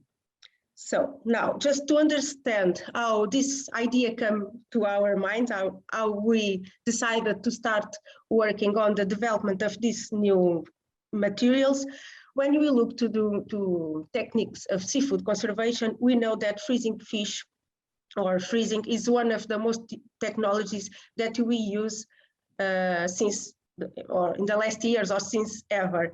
And this kind of technology, it allows us to prolong the shelf life of the products. And it is also associated with low cost of and maintenance. However, as everything, it is also associated with some disadvantage. And these disadvantages are mainly due to the deteriorative process that occur in the seafood. And they can be the protein denaturation, the weight loss, lipid oxidation, and changes on the color, texture, and also on flavor changes and flavor of the product. And there is also the development of the freeze burn. The freeze burn is characterized by the loss of moisture from the seafood tissues, and with this loss of moisture and also increasing with the long-term storage, there is the formation of ice crystals. And again, with time, these ice crystals lead to the discolored meats, and in the end to changes on the organoleptic properties of the food, which lead to the rejection of these products by the consumers. And in the end, there are a lot of loss of food because of all of this degradative process. And to avoid this degradative process, we need to use appropriate packagings. And as you know, most of us use packagings in our daily lives. And the packagings, they are made to protect food products from the environmental conditions, like those that are used or applied in freezing conditions, and they can act as a barrier to light, oxygen, humidity, and also against microbial contamination. And when we look to the supermarkets, we already observed that most of the materials that are now used as packaging for food products, they are made of plastic, or they have at least a high percentage of plastic in their composition. And in our opinion, these kind of materials, they have two major problems. One, they cannot avoid the development of the freeze burn in the food product, which in the end lead to the consumer's rejection of these products. And they are also not, and these materials are also not biodegradable, which means that, and according to the new single-use directive, which was applied in last July, there is the need to replace these materials made of plastic by biodegradable and environmentally friendly materials. And thinking about these two problems, we thought, or we start working in a possible solution. There was the development of a new biodegradable active food packaging film for frozen fish. And to that, we start our work by choosing our food product. And we choose the salmon, because salmon, it's a well-valued fish, and it also a fish that is associated with high rates of degradative process because of its high content on fat. And if they have a high rates of degradative process, this could be a excellent model for this kind of studies, because if our packaging, our food film can protect the salmon from the degradative process, they could protect other kind of seafood products. And after choose our food product, the salmon, and according to the highlights of the Amalia project, we choose two different seaweeds for our studies. We choose the brown seaweed Sargasso muticum and the red seaweed Gratulupia turuturu. And both, and this is important, both seaweeds are edible. So after choosing these 2 points, the food product and also the seaweeds, we started our work, and we did the incorporation of these two seaweed extracts into a commercial seaweed polymer. After that, we did the film's application in frozen salmon, followed a 6-month storage at -18 degrees, and the samples analysis after the 6 months of storage. And here in this figure, you can see the visual appearance of the films that we used for the 6-month storage. Here in blue, it is a plastic material that you can find at the supermarket. It's used by the food industry. This one is a film that was made only with the commercial polymer and it was considered our control sample. And then we have the samples that were packaged with films with seaweed extracts incorporation. This one with the Gratulpia turuturu extract incorporation, and this one here with the Sargasso muticum incorporation. Now, the films were prepared by casting. Casting is a simple and economic way for films production, and the seaweed extracts were simply mixed with the commercial polymer and the plasticizer. And after the solvent evaporation, we obtained a dried and semi-transparent film, as you can see here in this figure. The mechanical properties of the films were evaluated, as well the surface film wettability, moisture, and other properties. And here I want to say that we choose to perform biodegradation tests because some of the materials that now are being developed by they are biodegradable, but in restricted conditions that you cannot have at home. And we want a film that can be biodegradable at our homes without the need to use specific conditions for its biodegradation. And here are the physical-chemical analysis performed to the samples after 6 months of storage at -18 degrees. We did analysis of moisture, texture, total fat, water holding capacity, and others. And now I will show you the most relevant results of our work. And here, and in relation to the seaweed extracts incorporation in the films, and looking to this spectra, we can see that in the fingerprint region, we observed changes on each of the spectrum, which means that the extract incorporation was successful.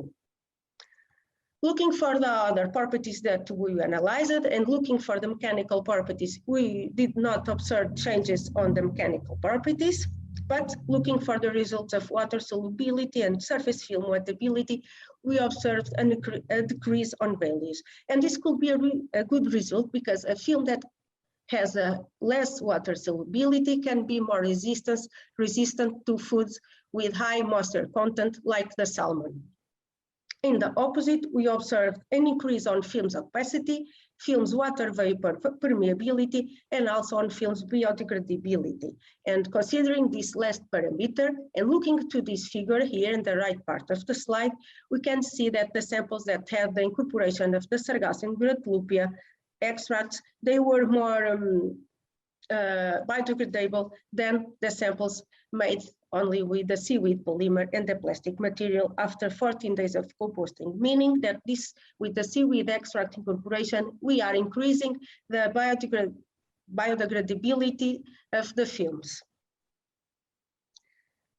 Considering the surface microstructure of the films and looking to these figures, we can observe that with the seaweed extracts incorporation here with the Gratulpia turuturu extract and in this one with the Sargasso muticum, there are a lot of changes on the surface of the films and when compared with the films made only with the commercial seaweed polymer. And this could just justify some of the properties or changes on the properties that we observed before. Now I will show you the effect of films in salmon quality after 6 months of storage, just the most relevant results because I don't have time to see everything. So, and looking for the parameters of water activity and pH and considering the times of storage of 6 months and also comparing with the fresh salmon, we observed a decrease on values for all samples, and this decrease was significant only in the samples that were packaged with the commercial seaweed polymer and also with the plastic formulation. This happens for both parameters, water activity and pH. Then, looking for the results of the texture analysis, here represented by the hardness values, and again, comparing the values after 6 months of storage and with the fresh salmon, we observed a remarkable increase of values in all samples. This was not expected. We were expecting a decrease of values, but this is correlated with the decrease on water activity that I showed you before. Then, looking for the results of lipid peroxidation, and again, after 6 months of storage and comparing with the fresh salmon, a remarkable increase on values was observed, but with no differences between the types of packaging that were analyzed. Here we have the main fatty acids present in the salmons, and after the 6 months of storage, no differences between packagings were observed. Again, we were expecting changes, but this could be justified by the short-term period of 6 months. And to observe changes on this parameter, maybe we need to increase the period of storage, and then we will observe changes on the fatty acid composition. Now here we have the results about the ability of samples or the fish or the seafood product to retain water inside of tissues after defrost. And considering the result of drip loss, thawing loss, cooking loss, and water holding capacity, no differences between the packagings were observed. Again, maybe we need to increase the time of storage to observe changes on these parameters. And now, maybe the most relevant results of our work, and in my opinion, the results that most characterize our work. Here we have the color changes or the color evolution of the samples after the 6 months of storage. And looking to these figures here, we observed that there were the development of the freeze burn. The freeze burn, as I said before, is characterized by the loss of water from or moisture from the tissues, and in the end, it leads to the discolored meats, which here are represented by the development of whiteness color, as you can see in the samples that were packaged with the seaweed polymer and also with a plastic formulation. But when we look to the samples that were packaged with the seaweed extracts incorporations on films, we can see that they have a visual appearance very similar to fresh salmon. And these samples were characterized by a reddish color. The results are corroborated by the color parameter A, that represents the reddish color, as you can see here. And looking for this figure, the Sargasso and Gratelupia, the samples that were packaged with Sargasso and Gratelupia films, they presented higher values of reddish color, which means that the Sargasso and Gratelupia packagings allowed the protection of samples against the freeze burn. Now here, and just to have an overview of all results, we have here a principal component analysis. And this figure is divided in 2 main clusters. The green cluster, that include the samples that were packaged with the plastic material and also with our control material, the seaweed polymer. And these samples were characterized by higher values of whiteness color, here represented by the color parameter L, and also they are characterized by higher rates of drip loss, which means that these samples, they were not able to retain the water inside the tissues after defrost. And looking for the blue cluster here, which include the samples that were packaged with the Gratelupia extracts and also with the Sargasso extracts, these samples were characterized by water holding capacity, which means that they were able to retain the water inside of the tissues after defrost.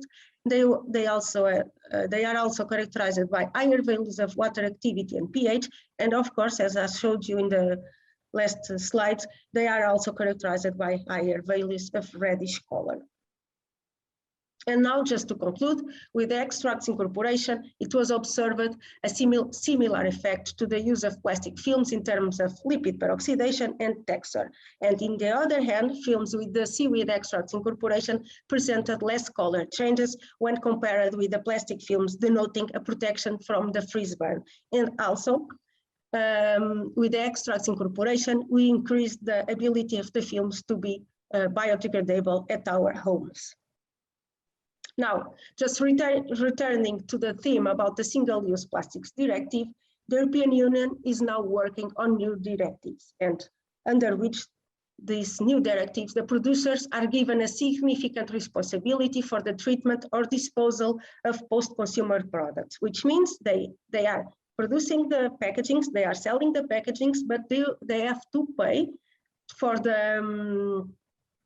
the treatment of these packagings. And using this kind of new materials like the sea film are, the producers will have the opportunity to increase the income, despite to decrease the income that they have after selling the packagings.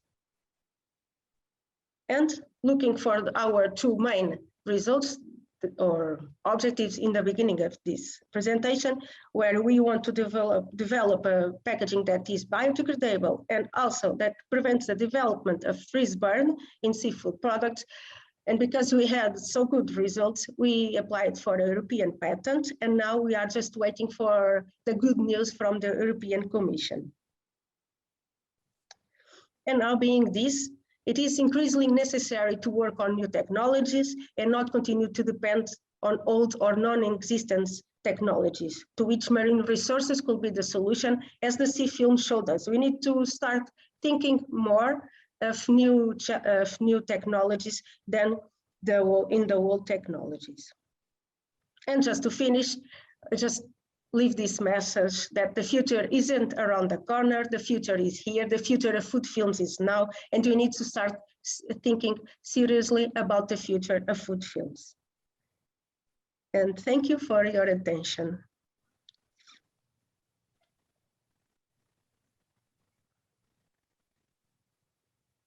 Well, thank you, Anna, for that really interesting talk. Does anyone have any questions that they would like to ask?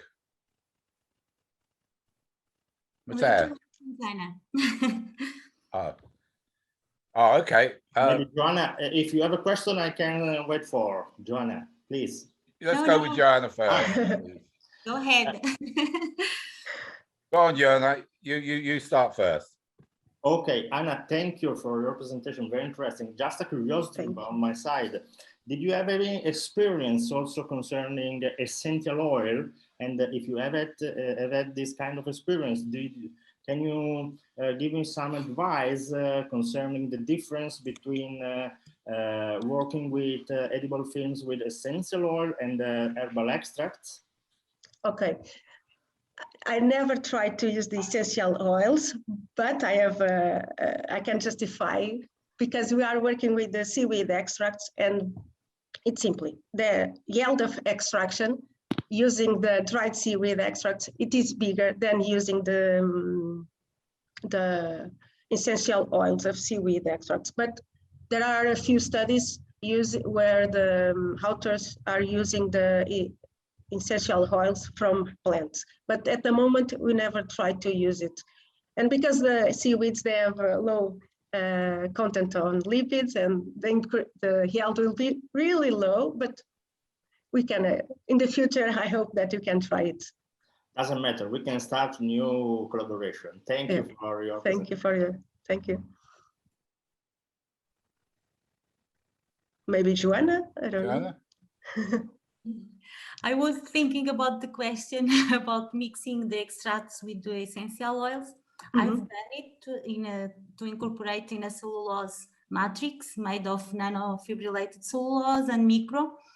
And I'm also interested in this kind of materials. I will be presenting in the afternoon, and I will give you examples where I've joined algae. Oh, great. Yeah. As an oil, and also some parts with essential oils. For dermic applications, the tea tree essential oil, but I've been working with a lot of essential oils that I see we are going to have a very interesting discussion.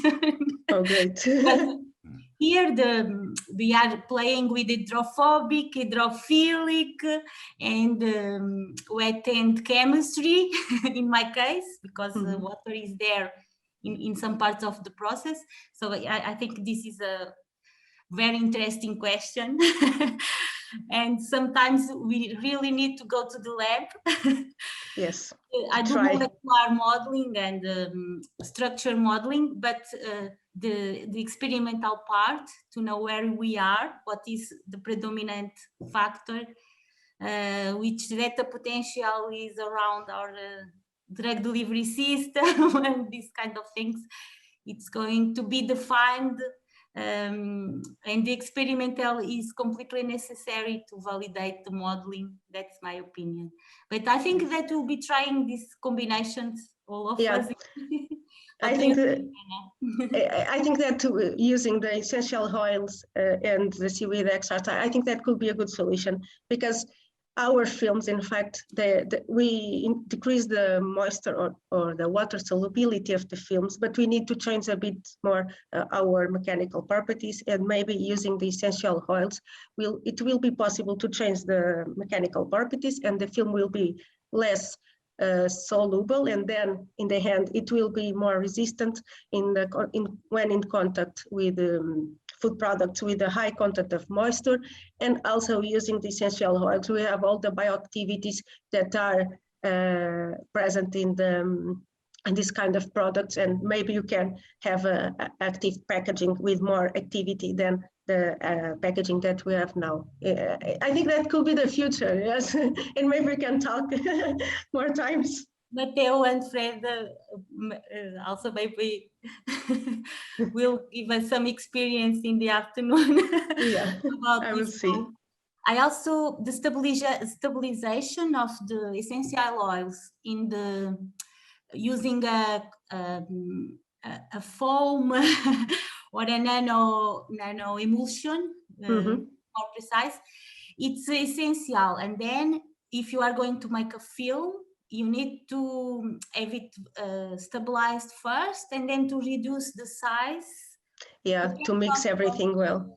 Yes, to reduce the size, controlling the mixing. In this case, modeling can help. In my case, I use cellulose matrix with nanofibers, and the modeling will help to control the dimensions of the building blocks. But when you start to obtain the film, you get OH bonding, you bridging, and this kind of bonding is not, once you do it, you never reverse it. I don't think your films are reversible. Can you speak a little bit about the biodegradability? Have you studied the kinetics of the biodegradability? No, yes, and we did not study yet the phenomena that occur between the film and the fish, and we still need to study that part to understand a little bit more the mechanical or the mechanisms that are occurring with the protection of the film. But about the biodegradability test, we just did a composting test, and it's only to put the films on her in earth, and just you need to wet it during a week, and then you just measure the biodegradability. But maybe you need to perform more tests to understand. In the modeling of this part, when you have a matrix or a structure, how the first part in water and in in the soil, of course. But this is also very interesting, because we need to complete these studies, I think, in our research, because we say it's biodegradable, but we need to study more in soil, in water, what are the best conditions. I'm also interested in this part of the work. Yes, we need to do more tests and continue to work. In fact, we still have the C-Film project, so we still have time to work a little bit more. And that part about the models, they are very important for this work, to understand everything and to justify our results also. Thank you. If you want to collaborate also after in the modeling part, we can talk. Yes, I think yes. Thank you. Does anyone else have any questions? I wonder if I could just, because you obviously you've got an eye on the commercial applications here, because you're going through a patenting process. Have you given much thought to the complexities of scaling up into industrial scale production for this sort of thing? How feasible do you think it's going to be? It's very difficult. I need to be honest. It will be difficult, because these kind of films, they are very sensitive. They are not sensitive. I don't know the correct word, but they are fragile. So we need to use new technologies for its production, and we need to increase also the mechanical properties of the films. Then they will be more resistant, and maybe we could use all the machineries that the industry have available. If not, there is the need to develop new technologies for the production of these films and also for the use of films at industrial conditions. But it's some of the manufacturing could use parts of the paper process. I usually do a scale up when I use parts of our pilot paper manufacturing process. We need to adapt a lot of parts of the process to scale up. That will be a challenge too. But I will do a little bit in the afternoon about the scale up, not of your films, but similar structures. But like Ed said, there is a lot of challenges. Yes, we need to keep working on this. Can I have a question? Can I do a question? Can I make a question?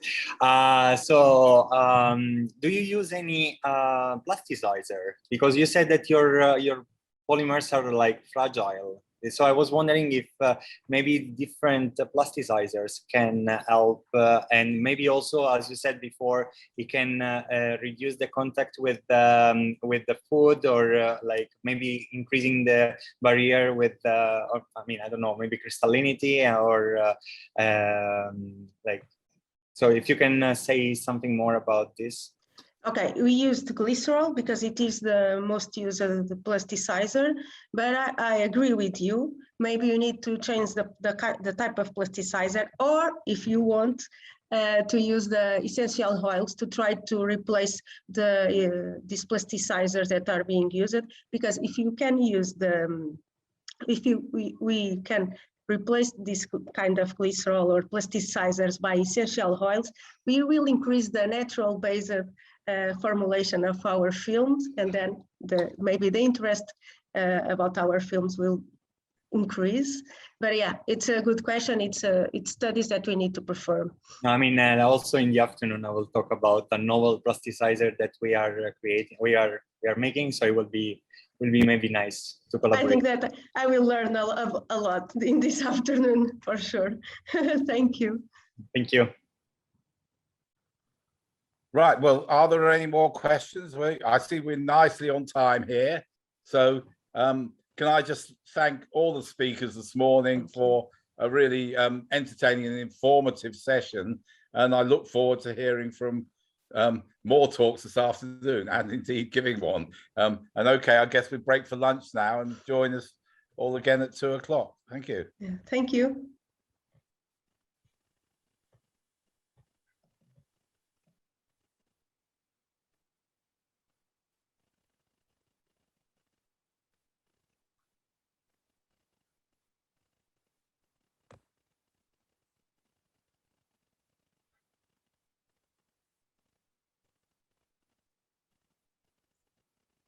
Thank you for inviting me to talk this afternoon, and I'm pleased to be here, at least online.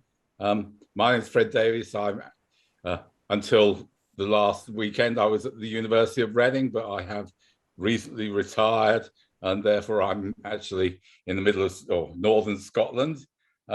However, this is by way of my swan song, but I'm sure that Jeffrey has other plans for other events in the future. Okay, today I want to talk about some of our work on electrospinning, particularly of natural materials. And I just wanted to focus on some of the difficulties that we have when we try and electrospin or process a wide range of materials, and how and sort of explain how we go through some of the complexities of the issues that we find. So the title is entitled Electrospinning Immiscible Natural Materials. Now, electrospinning is, I mean, it used to be highly specialized, but it's become much more in vogue over recent years, 20 years or so. It provides a route to fibers with submicron diameters. Indeed, at the ultimate, these can be nanoscale fibers. So people can claim to spin fibers with diameters of the order of sort of 10 nanometers. Now, So electrospinning provides finer fibers. And because they're finer, they're smaller diameter, they have greater surface area per unit mass. And that has implications in terms of how one might use these materials in a range of applications. I've listed here some of the applications that are often cited: protective clothing, biomedical applications, pharmaceutical products, and processes involving nanocatalysts. Obviously, any catalyst that has a higher surface area, that's always a good thing. In terms of pharmaceutical products, I think people think about release of drugs over time, slow release of pharmaceutical products. Biomedical applications, there's a range of applications from, as I mentioned, medical through to sort of structural, replacing tissue, replacing weaving mats that might heal wounds, those sorts of things. Now, electrospinning is a very simple process, and it involves using an electrical charge to draw very fine fibers from a liquid.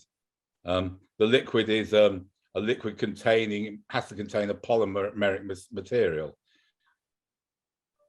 Typically, the fibers are on the, sorry, I will just shut down my beeping account. Typically, the fibers produced will be on the micro or nano scale. So they are smaller than might be obtained by traditional methods of processing. There are other methods of forming fibers that get down to somewhere approaching these, but generally electrospinning and one or two other related techniques are the ones that you need if you want to get go very, very small fiber diameters. So electrospinning provides a very simple route to nanoscale objects, and therefore it's available in many laboratories. I mean, effectively, you've already got the material. You're not building up a block of material to a nanostructure. You've got the material, and you can form it in a nanoscale way. Now, there are challenges in terms of scale up, and there are challenges in terms of solvent use. So, for example, if we're going to use typical organic polymers, polystyrene, polymethyl methacrylate, polyethylene, then we have to use organic solvents, and those are expensive, they're flammable, they can be toxic, polluting, and generally we want to avoid them. The best solvent for any industrial process is probably water, and I hope to discuss the examples I use here. Most of them will be produced from aqueous solutions for that reason. Apart from anything else, if you're developing biomedical devices, you don't really want to have something that's been cast from a highly toxic organic solvent, because making sure you're rid of the solvent is a crucial step in order to develop applications. Now, essentially, the basics, one of the basic, I'll go through some of the basics of electrospinning. For those of you that aren't familiar with the technique, there is a high electric field is produced between a polymer solution, which is contained in a glass syringe with a needle point capillary tip and a grounded metal collector screen, or it can be a rotating collector, as I mentioned later. So there's a voltage between the needle tip at the end of the syringe and the collector, which is located at the bottom of the diagram. That induces charge on the surface of a droplet that's formed from the syringe. Now, once there's charge induced on the droplet, then mutual charge repulsion at the drop surface creates a force which is opposing to the surface tension of the liquid. And that those opposing electrostatic forces result in deformation of a typically approximately spherical drop into progressively a conical shape. And eventually, there's a critical electric field on which that whole structure becomes unstable. And above that electric field, a jet of material is ejected from the tip of this conical shape, which is called the Taylor cone, after Sir Geoffrey Taylor, who worked on the electrostatics in the up until the 1970s. The jet is ejected and it produces a mixture of polymer and solvent flying through the air, and that still has charge on it, and that charge induces results in bending instabilities. So as it's flying through the air, this jet, there's charge repulsion occurring, and it results in basically the charge, the solution is deformed, and you get hyper stretching and rapid loss of solvent. And that stretching resulting from this bending, whipping motion, I should say, means that you lose the solvent, and the fibers and the material is extended to produce materials with very, very narrow diameters, as I said, from sizes from tens of nanometers to a few microns. So the electrospinning process can be broken down in the following stages. We have the charging of the fluid. Firstly, formation of the cone and the jet, then thinning of the jet in the electric field. And as the jet moves towards the collector, there's an instability develops, which results in a whipping motion, which stretches the polymer jet, and the collection at the collector, the jet is solidified and gives us solidified fibers. And all these, the advantage of of this process, although it may seem complicated, is that it's instrumentally, you really need little other than a syringe and a voltage supply, and of course the ability to utilize solvents that aren't going to do you any harm, and it's controllable. So you can control it by controlling the voltage, you can control it by controlling parameters such as the solvent concentration. So we can control electrospinning using the liquid. The liquid essentially provides a deformable material. Now, more often, these experiments are performed with solutions of a polymer in a suitable solvent, be it water or an organic solvent, but it may be that you can perform the experiments in the melt. The disadvantage of producing fibers from the melt typically is that the viscosities of melts are much higher than solutions, and that results in difficulties making the narrower fibers. So the solutions, changing the solvent, provides an easy route to the optimization of properties which will affect the fibers. These properties include viscosity, the electrical properties, surface tension, and volatility. And although some of the solvent may be shaken off by the whipping motion, having a volatile solvent is important in that, as we'll see later, if it's not volatile, it won't be removed from the fiber. And of course, the polymer also contributes massively, I would say, to the solution properties.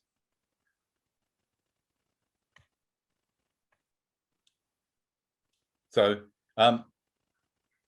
some terms: electrospinning, spray, beads, and fibers. Most electrospinning has been performed with polymer solutions based on a lower mass solvent. And typically, as we vary the concentration, then we change the viscosity. And at low concentration, the solution viscosity is relatively low. and the electrospinning doesn't work. In order to be, for fibers to be produced, we need to have chains entangled, sort of wrapped around one another, so that as the materials deformed going through the air, the polymer chains don't just sort of roll up into a little ball. So at low concentrations, we have only beads. As we get chain entanglement, as the viscosity increases, then we start getting fibers, but with some beads present. And I've got here a diagram, an SEM image of polycaprolactone fibers, which have beading. And you can see the fibers are, although the scale is 50 micrometers, the fibers are very narrow, but there's beads imposed on them. So we're at a position where the concentration was relatively low, sufficiently low to give fairly small, very small fibers, but unfortunately not perfect because we've got these beads. As we increase the viscosity, increase the concentration above a critical chain entanglement density, then we start getting homogeneous nanofibers. And further increasing in the concentration increases the fiber diameter. So on the basis of that diagram, as you can see, a polymer melt would be a material unlikely to give narrow, smaller fiber diameters.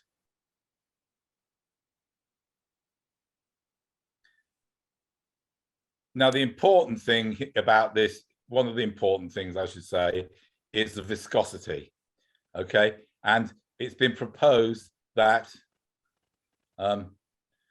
this equation here is essentially relates the number of entanglements to the mole fraction of the polymer, explaining where the critical concentration occurs.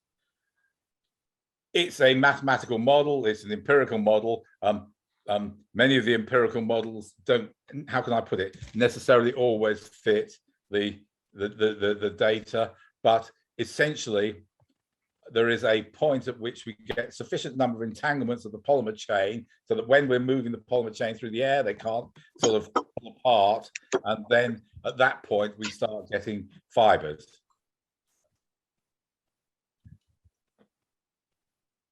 And so what that means is the polymer architecture, the polymer solvent is crucial in determining whether you can form spun fibers.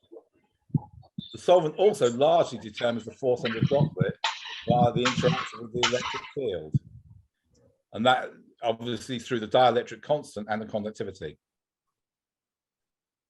However, obviously most high dielectric constant solvents have varying levels of toxicity other than water.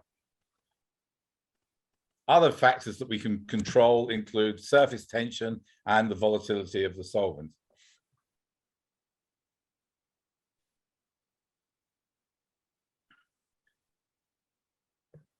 The material ends up on the collector, and it's important that we've lost all the solvent when it lands there, because if the material is still, if the polymer is still fluid, then we'll deform the polymer as it lands and hits the collector, and that you can see that happening in certain circumstances. If you just have a simple flat detector, then you'll find that you get a random orientation, a polymer mesh, as it were, on the collector. All the polymer chains are pointing in different directions, and that often makes studying the orientation, for example, difficult. Now, if, however, and this was work done by Jeffrey Mitchell a few years ago, if you have a rotating collector, then you get, at a certain point, you get the alignment of all the fibers. You can hear this is polycaprolactone in dichloroethane. Then all the fiber directions are oriented in the same direction. It's crucial that the collector, if you're going to make measurements regarding sort of the natural orientation of polymer chains in these systems, it's crucial that the collector doesn't pull too hard. There's a critical speed at which the collector must be rotating and collecting the material at the same rate at which the polymer jet is being formed at the needle tip. Otherwise, you'll deform the fibers and you'll get measurements which don't necessarily agree with the natural orientation. It's been deformed mechanically by the collector. Of course, there may be certain circumstances where you want that. For example, if you want to develop oriented fibers. Okay, so what we want to think about is how can we add additional functionality to the electrospun fibers, and we can do this in a number of ways. Typically, a simple way might be dissolve the active ingredients in the electrospinning solution of a polymer to add additional functionality. So, for example, the fat-soluble vitamin E can be added to polyethylene caprolactone and electrospun from an organic solvent to produce fibers with antioxidant properties. Alternatively, work we did at Reading a few years ago, copolymerization of polystyrene with vinyl benzaldehyde allows the formation of fibers with an aldehyde group, which can then reduce silver nitrate to silver to give metal coated fibers. Now, those are fairly straightforward things to do, but if we want to add solid materials to our fiber, then they don't dissolve in the solvent. The challenge is how can we electrospin and have included intractable materials such as carbon fibers. Now, if we've got carbon fibers or small or cellulose nanofibers, it's important that the dimensions that remain constant through this process of the material solid must be lower than the fiber diameter. And the shape will determine the properties. For example, anisotropic materials may become oriented. On the other hand, liquids which are not soluble in the electrospinning solvent nor the polymer will remain will have dimensions that remain constant throughout the process, or no, variable, I should say, without the process, and may sorry, this slide is not quite right there. If we have liquid additives, I'm going to talk about them in a bit. Then the crucial thing is that we don't have a boiling point so low that the liquid dissolves. Now, one of the things that we've been seeing today is everyone's interested in how can we use materials, natural materials, more effectively, and we're looking at materials from food waste. And certain polymeric materials are produced as byproducts of food production. And one of the classic ones, which essentially the first talk this morning was centered around, is cellulose, which is a polysaccharide produced from 1,4 linked glucose units.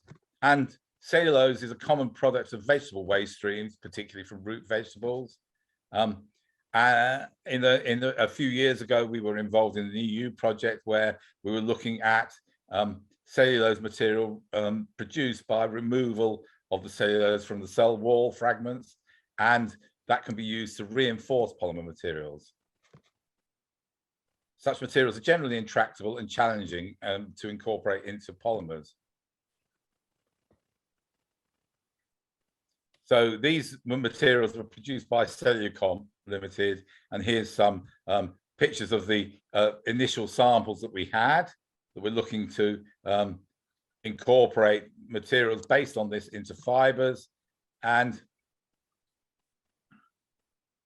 we're looking at, say, polyethylene oxide cellulose fibers from a 5% weight cellulose suspension. The suspension typically contained 1% of cellulose material, and the solutions were prepared by measuring out 0.225 grams into the 5.0 mil of the cellulose suspension. It takes 2 days to dissolve, and we use a sonicator to ensure that the materials disperse, and that gives us material that is suspended in the solution, rather than having material that sort of precipitates out. And finally, prior to spinning, we use a vortex mixer to make sure that the materials is suspended. So crucial to producing these materials with solid composites, we need to have a thorough mixing. And broadly speaking, here is an example of spinning experiments with initial cellulose materials. And broadly speaking, fibers are easier to produce for the higher solution concentrations, but it's progressively more difficult as the cellulose concentration increases. And the maximum loading of cellulose appeared to be about 30% in these initial experiments. So there's a limit to how much material we can put in. And here we can see some random mats with some of the natural material from currant, which is actually produced from carrot waste in polyethylene oxide.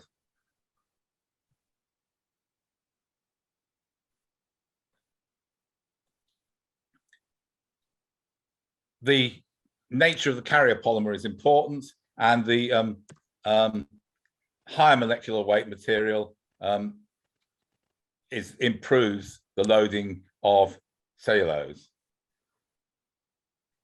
So the blue markers correspond to material fibers are produced, whereas the red ones are the less successful experiments. Okay, so generally we get greater success at the high molecular weight, the 600,000 of polyethylene oxide.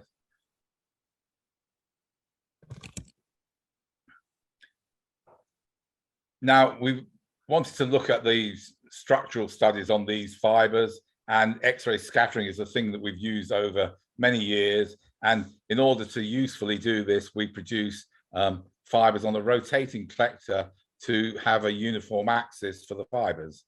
And that gives us some idea, able to monitor the anisotropy. And here's some the X-ray scattering patterns typical for polyethylene oxide on the left and cellulose on the right. So we can use that to probe orientation. I'll come on to that in a bit. Collector speed experiments show that we can get reasonable alignment at speeds of about 9 meters per second on the collector. The low speeds clearly are not sufficient to allow us to do some sensible studies. And here is the development of anisotropy in a polyethylene oxide fiber itself. And you can see, although it's not so clear from the two-dimensional scattering pattern on the left, there's a reasonable level of anisotropy, which is reflected in the parallel and perpendicular components and the 1D scans on the right. Similarly, with the composite, we now have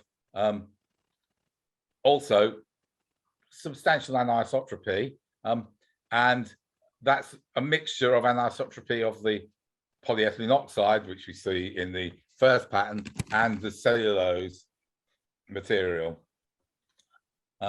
Although it's not straightforward to deconvolute those particular patterns, but there is clear indication that the cellulose is actually being oriented.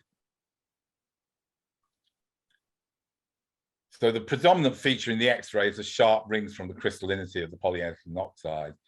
But on closer inspection, there's also a broadening of the peak between Q, approximately 1 angstrom to the -1 to 2 angstrom to the -1, which is the broad peak due to the presence of the cellulose. And there's considerable difference between the intensities in the two directions from both components. SEM pictures don't really tell us about the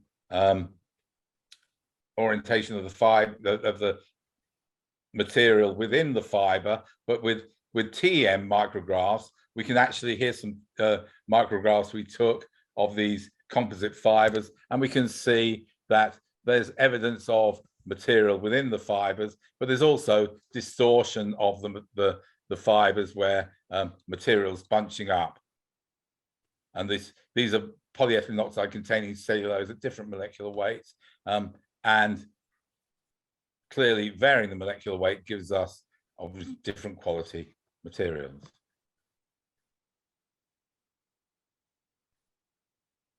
Okay, so electrospinning is a useful technique, and we can develop materials. Even though we're developing small dimension fibers, we can incorporate other solid materials in there. We've also tried a technique known as force spinning, which I think now is the instrument, the machine, the motor is actually located in Portugal, I believe. And here the polymer solution is contained within the rotating drum with a series of holes in it, and it's rotated very, very far, rapidly, and as the material is ejected through the holes in the drum, then fibers are produced. Needs typically rates of 8,000 RPM, so it's a very high speed rotating motor. Using that, one can generate fibers in the sort of micron, submicron range. And here is an example of polyethylene oxide cellulose composite produced by force spinning. The natural orientation of the materials is equatorial because, of course, the material is all coming out in the same plane as the material is ejected from the sample. And you can see here, there's evidence that we get orientation with these samples as well. In a sense, force spinning has the ability to be scaled up, but you need quite a large motor and a rotating system that was going with considerable force on it. So just to summarize, it's possible to introduce intractable materials into electrospun fibers, but it's necessary to include a carrier polymer. And the problem is the uptake of cellulose is lower than might be expected from the initial spinning conditions. And X-ray scattering studies show that some of the fibers are highly oriented. Okay, and now this is sort of a brief survey rather than a detailed coverage of the work. Another example where we looked at is whey protein. Now, it's not truly immiscible, but one of the features of whey protein is, of course, produced from milk processing and as a byproduct from the preparation of cheese and casein, and it's basically often not needed. Okay, and it's got a nutritional benefit and functional properties, along with potentially high economic value. So food industry is continually looking for alternative ways to use this, and generally we were looking at making whey protein fibers to see if we could introduce sort of fiber structures into artificial proteins and develop meat-like structures there. But generally, the overall bulk properties of the whey protein are dependent on the molecular interactions of the material with itself and its surroundings, which in turn will depend on how the material is processed. The thing about whey protein is that it can be dissolved and can be spun, but only with a carrier protein. It's not easy to spin on its own. The difficulty is that the material is, the solution behavior is very time dependent. And the solution viscosity, for example, increases with time. So what you develop in terms of the fibers is very time dependent. And that can be quite problematic when you're developing, trying to get reproducible systems. Now, briefly, we've looked at this and we've produced a range of fibers. Generally, the time dependence of the spinning process reflects the change in viscosity. And we've used small angle neutron scattering of whey protein solutions in D2O over a period to analyze the way in which the solution changes. And generally, there's substantial changes to the curves with time, and that reflects changes in aggregation of the protein structures and relates to hydration of the protein. And the broad trend is for the peak position here to become larger with time, suggests that the particles become more separated as the protein becomes more increasingly hydrated. The peaks also tend to become broader, suggesting a less defined structure. So spinning whey protein is very, very time dependent. However, one can successfully produce fibers, and even, although in the bottom right, even produce fibers from whey protein on its own, provided you leave the material in solution a long time, although they're more sort of streaks and ambitious fibers than actually a continuous fiber. So aging can be important in the production of some of these materials. Sorry, and here's my initial slide on liquid additives, which crept in earlier. The introduction of liquid materials into electrospun fibers offers considerable potential where the liquids may have, for example, biological activity. So it's important the liquids don't evaporate. So materials with low boiling points will not be suitable. And suitable liquids might include triglycerides and essential oils. Essential oils might be things like carvone, menthol, the monoterpenes C10, the sesquiterpenes C15, and the diterpenes C20, although less likely. Now, surprisingly, although we know that things like menthol smell, and therefore we're getting them through our nose, they're actually not very volatile, and typically boiling points are over 200 degrees C. So their low volatility is how they can be potentially incorporated into electrospun fibers. And additionally, I should mention that it has been found that you can incorporate some of these by interaction with other polymeric mixtures, particularly proteins such as whey protein, which will bind the essential oils. Now, we've done some studies just as a model with olive oil, and olive oil mixtures with polystyrene produce, and in a solvent, dimethyl formamide, produce immiscible materials. And the result of this is that you get two phases, one which contains a lot of olive oil and one which contains not very much olive oil. And the thermal analysis of films cast from these solutions show that there's some mixing of the oil, but not a great deal. The basic problem with this, of course, is where you've got lots of olive oil, then the viscosity is low, and that means that you've got no chance of spinning because you don't have enough chain entanglements. However, with the two layers, one layer will be rich in polystyrene, one layer will be rich in olive oil. You can see from here, we've got electrospinning of the polystyrene oil mixture 50-50 in dimethyl formation. The top layer produces nothing. The bottom layer produces, when you get to it, a range of fibers. And these do have some olive oil included in them, but they are relatively low concentration. And when we look at these, we can see that the presence of olive oil gives changes to the polymer morphology.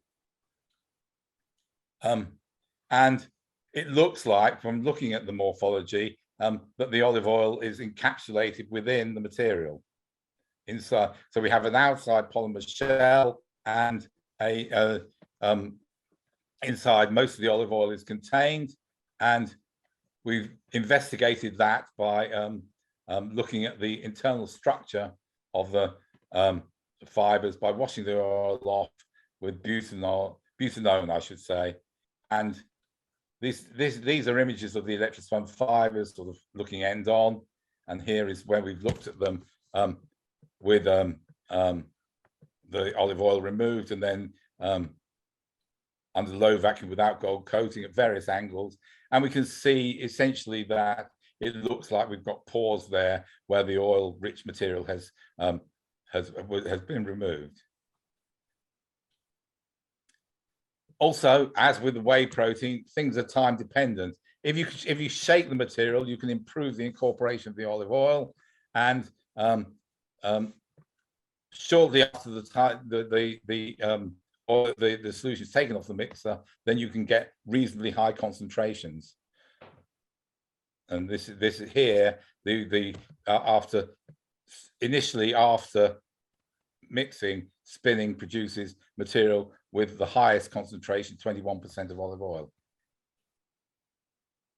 In order to do that a little bit more consistently, then we actually produced a system where we had a magnetic stirrer in there, allowing continuous stirring, and that gives us some higher concentration inclusions of olive oil in the fibers. So partial miscibility introduces a complex range of parameters into the electrospinning system, and I haven't been able to really detail all the issues there.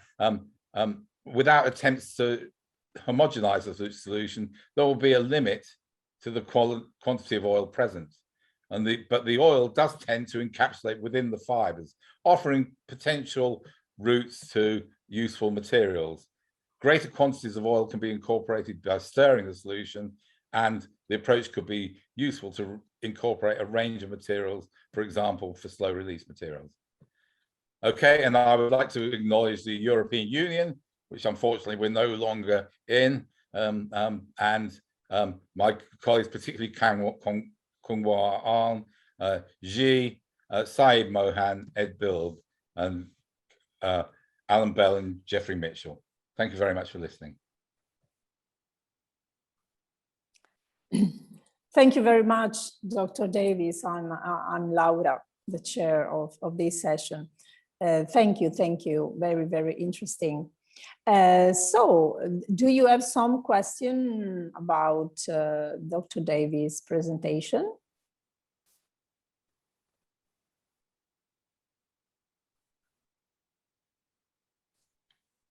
I have one. Maybe, Dr. Davies, there are some practical example of application of this mixture to produce some goods using cellulose, whey, or essential oil. So, I mean, some prototype that you were able to produce during your investigations that can be used, of course, as in industry. Certainly with the cellulose, we did develop some prototype materials using these fibers, but really it was easy. It was actually in that case developing high mechanical strength fibers. It was easier to produce them with much wider diameters by more conventional spinning in order to commercialize the process. So in terms of commercialization, not really in that case, but you know, these are sort of model studies to hopefully people can work on. Okay, I understand. Thank you very much. Okay, anyone else who want to? Hi, I have a question. Hi. So thank you all. First of all, thank you so much for the very interesting talk. And I know not so much about electrospinning, but it's very interesting always all this way to produce different materials. So it's really interesting. What I was wondering is how industrial it's this process to produce something like in large scale, for example, and especially like all these different optimization for introducing different material inside the final product. Yeah, you make a good point. Obviously, with a needle and a syringe, you're not going to be able to manufacture huge amounts of material. But I guess the answer is in the needleless spinning process, where you have drums of material and sort of deformations on the surface to allow the droplets to form, and then you get a big drum of electrospun material. And there's there are devices for commercially available devices to electrospin on a larger scale. I'm not sure if it could compete with the amount, if the manufacture of polythene sheeting, for example, for horticulture use, but certainly you can do materials. You can spin reasonable amounts with a needleless spinning because you're producing multiple droplets at the same time. I see. Okay. Just another question. Like there was a work that you showed that was with introducing olive oil in the fibers, right? Yeah. Did you try also other kind of oils that maybe are solid as well? So they don't contain so many unsaturated fatty acids, but they actually contain mostly saturated fatty acids, and what they how they react with. No, we didn't do that. But we were particularly interested in the liquid nature of the olive oil. But I mean, it was a model really for looking at liquid crystals when I was initially doing it, to be honest. But so we were specifically looking at the liquid crystal. The presence of solid oils would present a different challenge, but provided they could go into partially be miscible in the solvent and the polymer solvent mixture, it should be applicable. Okay. I mean, just one last question, sorry. When you perform the electrospinning, is there a certain temperature rising, or it's more or less staying at room temperature or at the temperature of the temperature is, you're absolutely right. Most of these experiments were performed at room temperature, but temperature is one of the crucial factors, as is humidity, particularly. And these things affect the solvent evaporation. Also, we did some experiments with gelatin where you need to perform it above about 35 in order for the gelatin not to be cross-linked. So the temperature can be crucial in order to dissolve the materials, and in order in the way in which the solvent evaporates from the composite mixture. Thank you. Thank you very much. Any other? Very, very interesting. Okay, please go on. No, really appreciate it. Do you have some question, Joanna? No, I was clarified. Just to congratulate Professor. Okay. Thank you very much.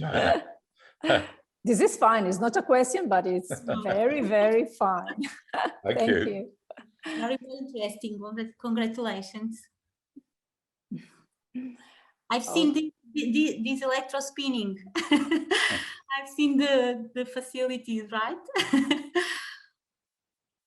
But the essential oils incorporation, it's something very interesting. Thank you. Good, very good. So if we don't have more questions, I think we can move to the next speaker. And so in our program, we have Dr. Maria Gonzalez. She's a researcher who is specialized in the characterization of surfaces and interfaces by evaluating surface and interfacial free energies, weightability, topography, electrical properties, and also surface composition. She is a full professor of applied physics at the University of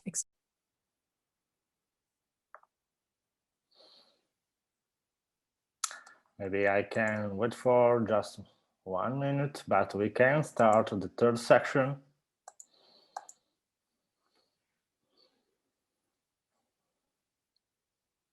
Antonino, are you ready? Can I start? Yes, I am. So. Very well. So again, welcome everybody. And I would like to present now Antonino Biondo. Dr. Antonino Biondo obtained this PhD in biotechnology within the European project REFINE.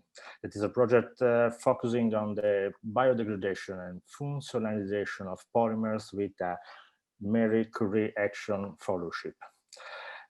He was a postdoctoral fellow in biocatalysts for the valorization of waste product at the Royal Institute of Technology in Sweden, and he is now postdoctoral fellow at the University of Bari in Italy. He is a beneficiary of MCA Individual Fellowship at the University of Bari with a secondment and the University of Groningen in the Netherlands. So, Antonino, the floor is yours. Welcome. Thank you, Matteo, for the nice introduction, and thank you for the invitation for this event, which is really a great pleasure for me to be here and to present what I've done, let's say, in the last few years, and what really can be done between polymers and enzymes. Because a lot of people have talked about polymers, but enzymes can really be useful in different ways for this field. So first of all, I want to talk about the Sustainable Development Goals of the UN Agenda 2030, because I mean, like, this is what we are here for mostly. Like, this is what we want to achieve in the next few years, and enzymes can really play a huge role in this development. Okay. Okay, so first of all, what are enzymes? Enzymes are proteins that contain an active site, so certain amino acids in a place that could activate a certain reaction. So I like to see them as a Pac-Man that creates this reaction. So from a substrate or different substrates to one or different products, and they are pretty cool because they work in aqueous medium. And they have mild conditions because they come from the environment, and they are active in milder condition, and also they are pretty specific both for certain substrates, but also for stereo and regio selectivity. So they are specifically producing certain stereo centers in chiral molecules. The cool thing is that we can use this activity, this action of enzymes that is called the promiscuity, in the sense that they can be used for different reactions, even though they are quite specific, but we can play around to make sure that they are more active on one substrate instead of another one.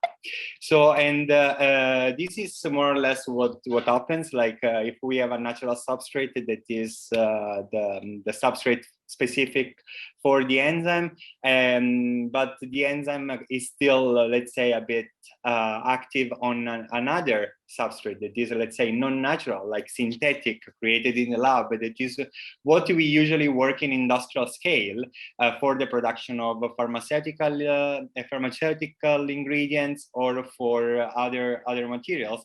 Then we can play around with the enzyme with a specific toolkit to make sure that we can trigger the activity of the enzyme towards the non-natural substrate instead of the natural substrate, and also to improve its activity with, for example, higher temperatures or with different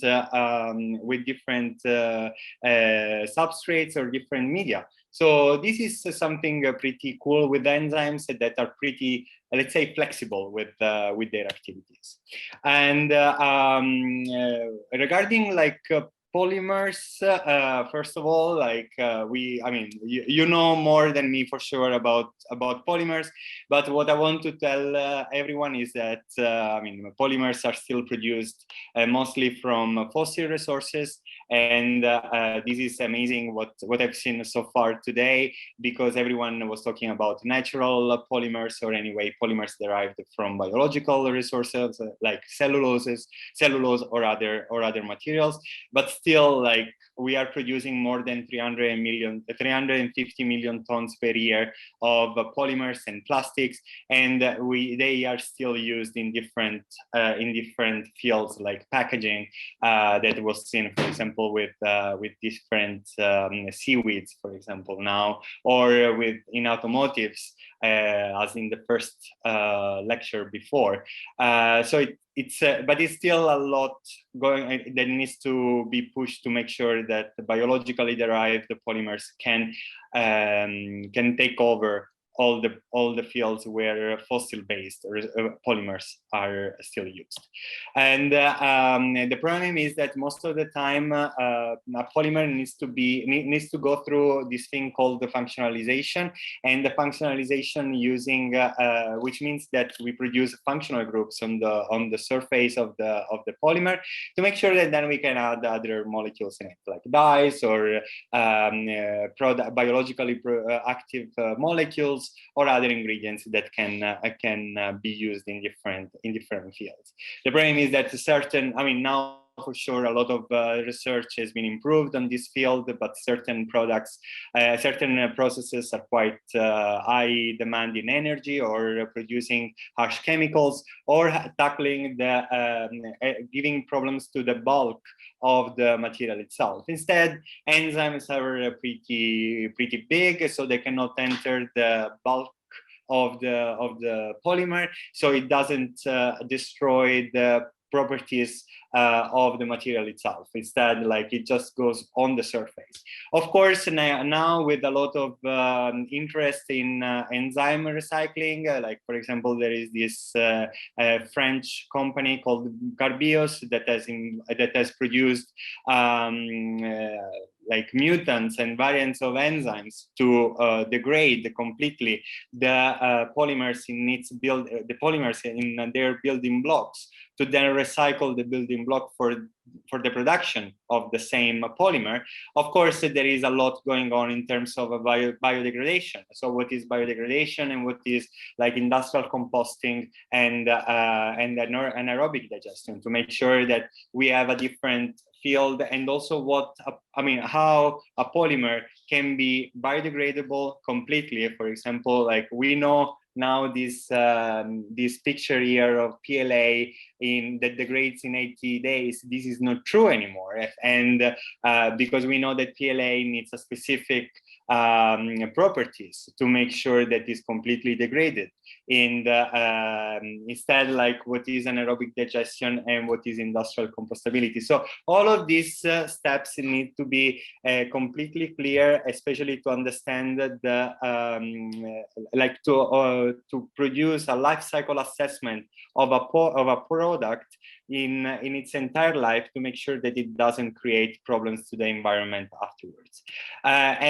This is also where my first project, my PhD project was inserted in. So in the understanding and in the identification of novel enzymes from different resources that were able to degrade or to functionalize certain polymers, especially polyesters. So this project was started in 2013. So it was at the beginning of the degradation of polymer degradation. Of course, right now there is a lot in the literature, and I will show you some of the results that we have done, and also that was done by other partners, for example.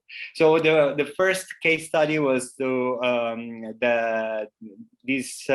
production and the expression of this lipase. So a lipase is what is used, for example, to degrade lipids, so triglycerides, and they are able to degrade to hydrolyze ester bonds into carboxylic acid and alcohols. But usually these enzymes are active only on these oils, let's say, on these triglycerides. But with the promiscuity of these materials, since they are also active on insoluble compounds, insoluble materials, we were able to use them on in insoluble polymers, like for example PET and PBAT, which is the Ecoflex from BASF. So what we were trying to do is really to use these enzymes and to use them to produce certain functional groups and maybe to degrade it directly on to degrade directly this material. Unfortunately, this enzyme was not able to degrade, for example, PET, but was actually pretty good on the PBAT. And these are some results on the released products, which means that there is still some material left in the reaction, but there are the released products, which is mostly the terephthalic acid, the butanediol, and this butanediol terephthalic acid monomer that are released and can be seen on HPLC, for example. Afterwards, like we were working in our group, there were some colleagues working also with this other enzyme that is an esterase. So an esterase is also similar to a lipase, but pretty broad, let's say. So it also degrades, hydrolyzes ester bonds into carboxylic acid and alcohols, but not from a triglyceride itself. It doesn't have to be a triglyceride. It can be also something smaller. So then we were using this one, comparing also the 3D structure of these two enzymes, and we saw that both of them had this zinc binding domain. So this one is pretty interesting because these enzymes are more thermostable, so they are active at 50 degrees, which is pretty good for enzymes which usually act at around 20-30 degrees. So it's pretty interesting. And we were like doing the first increase of promiscuity of these enzymes to increase, for example, this activity on polyesters, especially on the PBAT.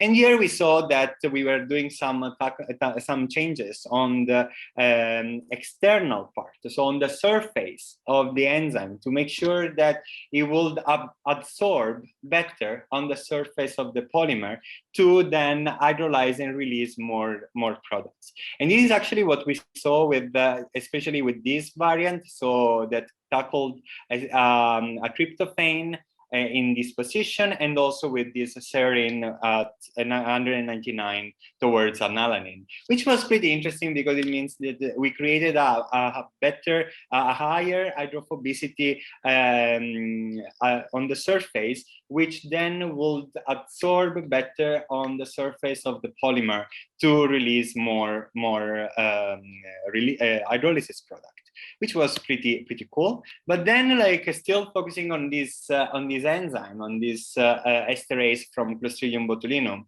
we realized that doing some modeling essays, we saw that there was this domain at the N terminus that was hiding a hydrophobic patch on the surface. So we thought, okay, maybe we can try to remove completely this domain, which were around 71 amino acids, and we could see if they could improve the absorption and the release of the product.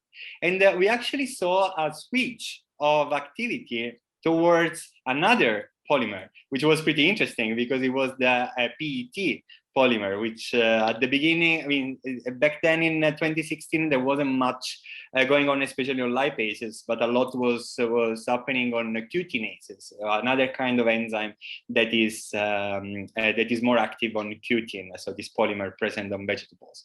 We saw that this enzyme, this new variant with this deletion, with this with less 71 with the 71 amino acids less than the wild type, was absorbing more on the polymer compared to the wild type. And this one was done by a Western blot.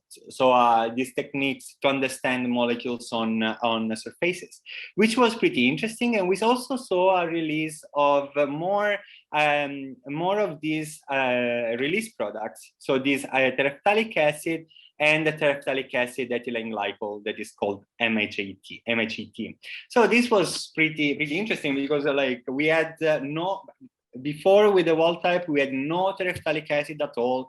And then we had 5 times more, I mean, 0.5 mole per mole of enzyme released of terephthalic acid, and the same or even more for the MHET. So this was pretty interesting. But then we were like, okay, maybe we can combine these two techniques. So first deleting the entire domain at the end terminus, and then modifying this zinc domain that I was talking about before to create this synergistic, maybe variant that could improve even more the activity on the polymer.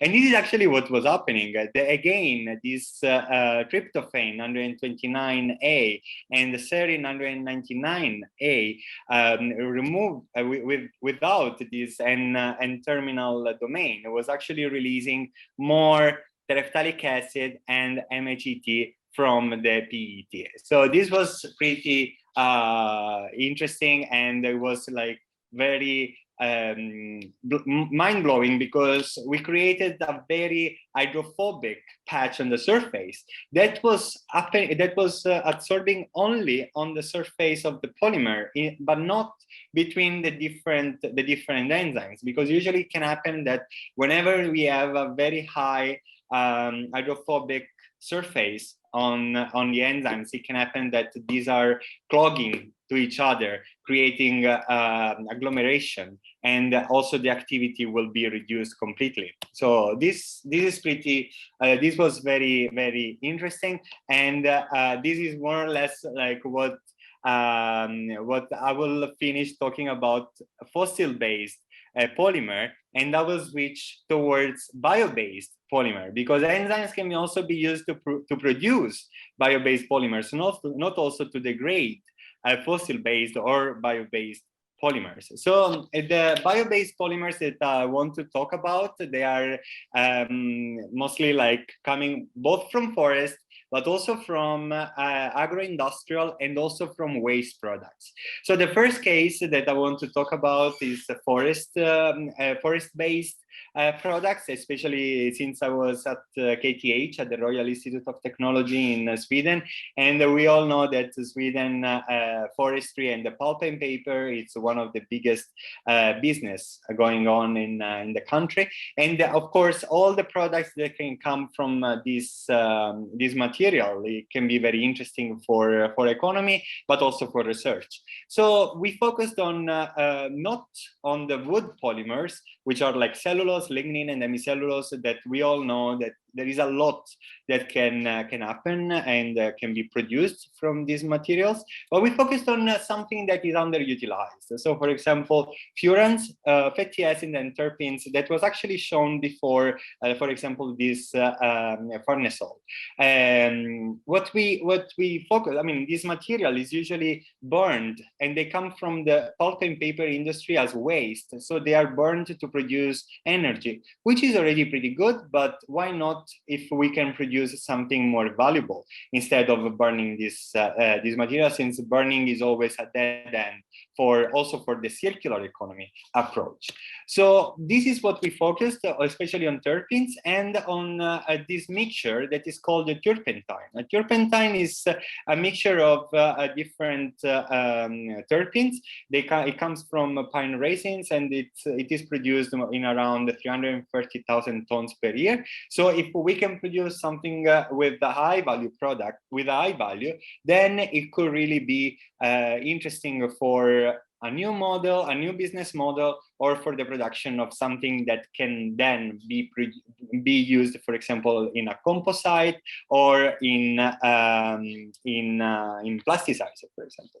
Of course, since it is a mixture of different products, we focused on something that is present in the highest content, which is alpha-pinene. And alpha-pinene was one of the it's actually pretty interesting because it can be produced from different trees, not only from pine. And also there is a difference in the turpentine from the north of Europe to the south of Europe. So this equilibrium between the alpha-pinene and the beta-pinene is actually changing if we go to southern countries. So beta-pinene should be with a higher content compared to alpha-pinene.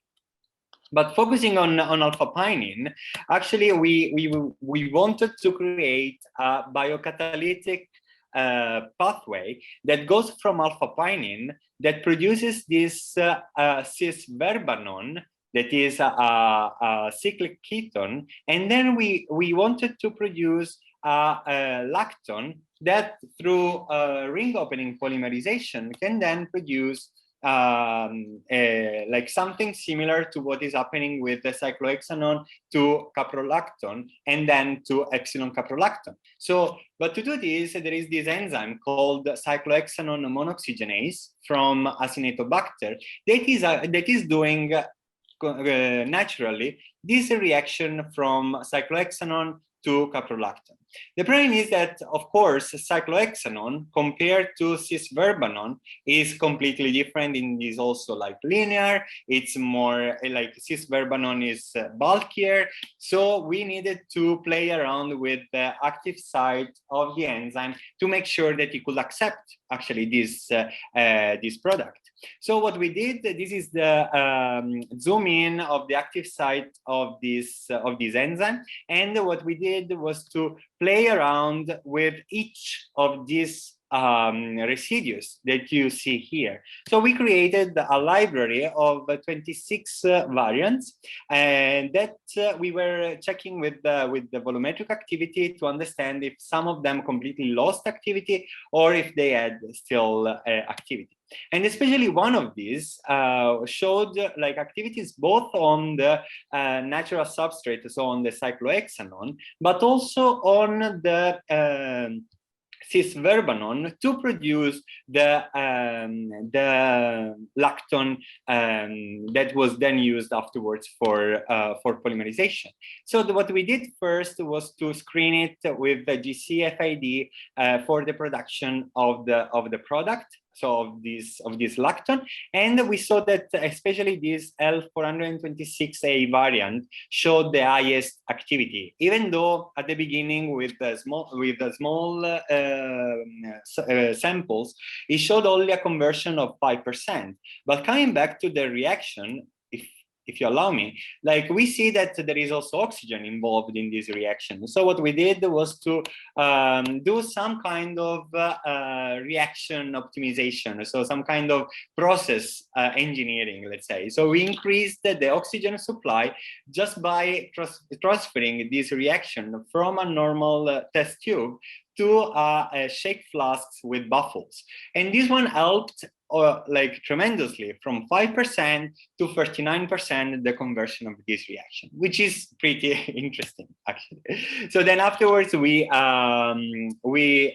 purified the product, so this lactone, and we combined it with different with this epsilon decalactone, which is a bio-based lactone as well, produced from different resources, and we wanted to create different polymers. So both a polymer of epsilon verbanon lactone, a copolymer of decalactone and epsilon verbanon lactone, and only the polydecalactone. And we saw that there was, I mean, the molecular weight wasn't like huge, let's say. So they weren't huge polymers, but they had interesting characteristics in terms of TG especially. So 26 degrees centigrade of TG is actually very interesting, especially for coating applications. So this is what we are going ahead to understand better what is the application, especially of this material. So then I want to change to another case study, and this is one of the most popular, let's say, bio-based polymer and bioplastic in general. That is polylactic acid. We all know that is produced from lactic acid, especially from a lactide, but the lactic acid is produced mostly from corn and from cornfields that remove mostly fields of of resources, and especially of for food, both for animal and for humans. And this is a huge problem, especially in the terms of sustainable development goals, where we need to care more about people, that especially like for food, and that everyone, we need to remove especially hunger with this field. So what we did here at the University of Bari, we used a waste product from cardoon, so from Cinara cardunculus, which is the normal artichoke, that can actually grow in desertic soil, because it doesn't need much water. It actually grows, especially in Italy, but I believe in Spain and in Greece, for example, can grow can grow easily. And what we did in collaboration with the research center of Trisaia of Enea, which is the agency for sustainable development here in Italy, they produced an hydrolysate through steam explosion of the lignocellulose biomass waste from this material, and through fermentation using different strains of Lactobacillus species, Lactobacillus genus, we produced lactic acid. We actually used 3 species of lactobacilli. That was Lactobacillus brevis, plantarum, and reuteri, and we used different temperatures. Here I'm showing mostly the temperature at 30 degrees of fermentation process, where we produced lactic acid directly from the hydrolysate that was shown of cardoon. And here we see that the amount of lactic acid produced is not bad at all. Like we were really happy with this.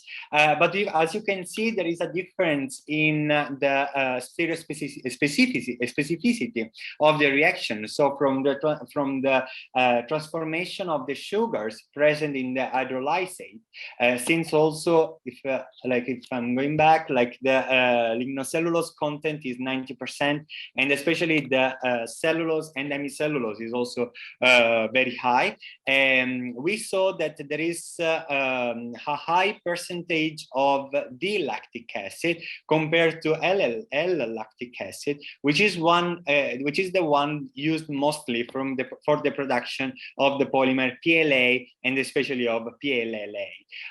Of course, there is also very interesting applications at the moment with the PDLA or with the PDLLA, but of course we don't have a racemic mixture in these reactions. So we will need to understand better what is happening and how we can improve the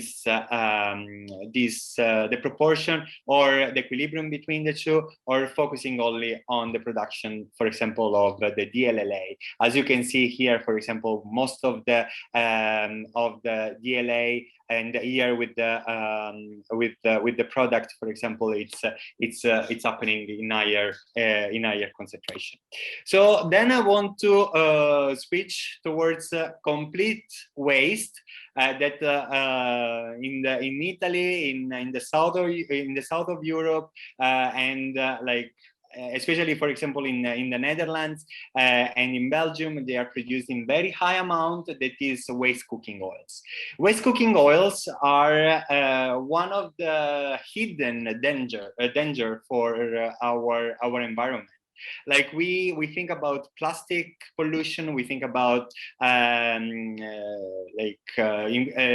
air pollution, but oil and waste cooking oil, unfortunately, is not people don't understand yet what is the problem of this product to our oceans and to our wastewater treatment plants, for example. So in Europe, we produce mostly for around 4 million tons of per year of waste cooking oils, but only 5% is collected, which mostly is used for the production of biofuels, which is already very, very good. So then we can reuse this product. But unfortunately, most of it is wrongly disposed of. and it creates these fatbergs that I don't know if you ever heard about, but a couple of years ago there was this huge problem in the wastewater in the sewage system of London, where there was a huge fatberg happening, and this one created a clog of the system, and but luckily they collected it and they actually produced biofuel from it, which is good. Then like but the thing is that biofuels, they have a low value compared to the product itself. So waste cooking oils need to be regenerated to make sure that it's not considered as waste anymore. And there are already different regeneration plants throughout Europe, and they can produce this secondary raw material that can be used for biofuel production or others. But the biofuel has a price in the market of around 1.1 euro per kilo. Instead, the waste cooking oil regenerated have a price of around 0.8.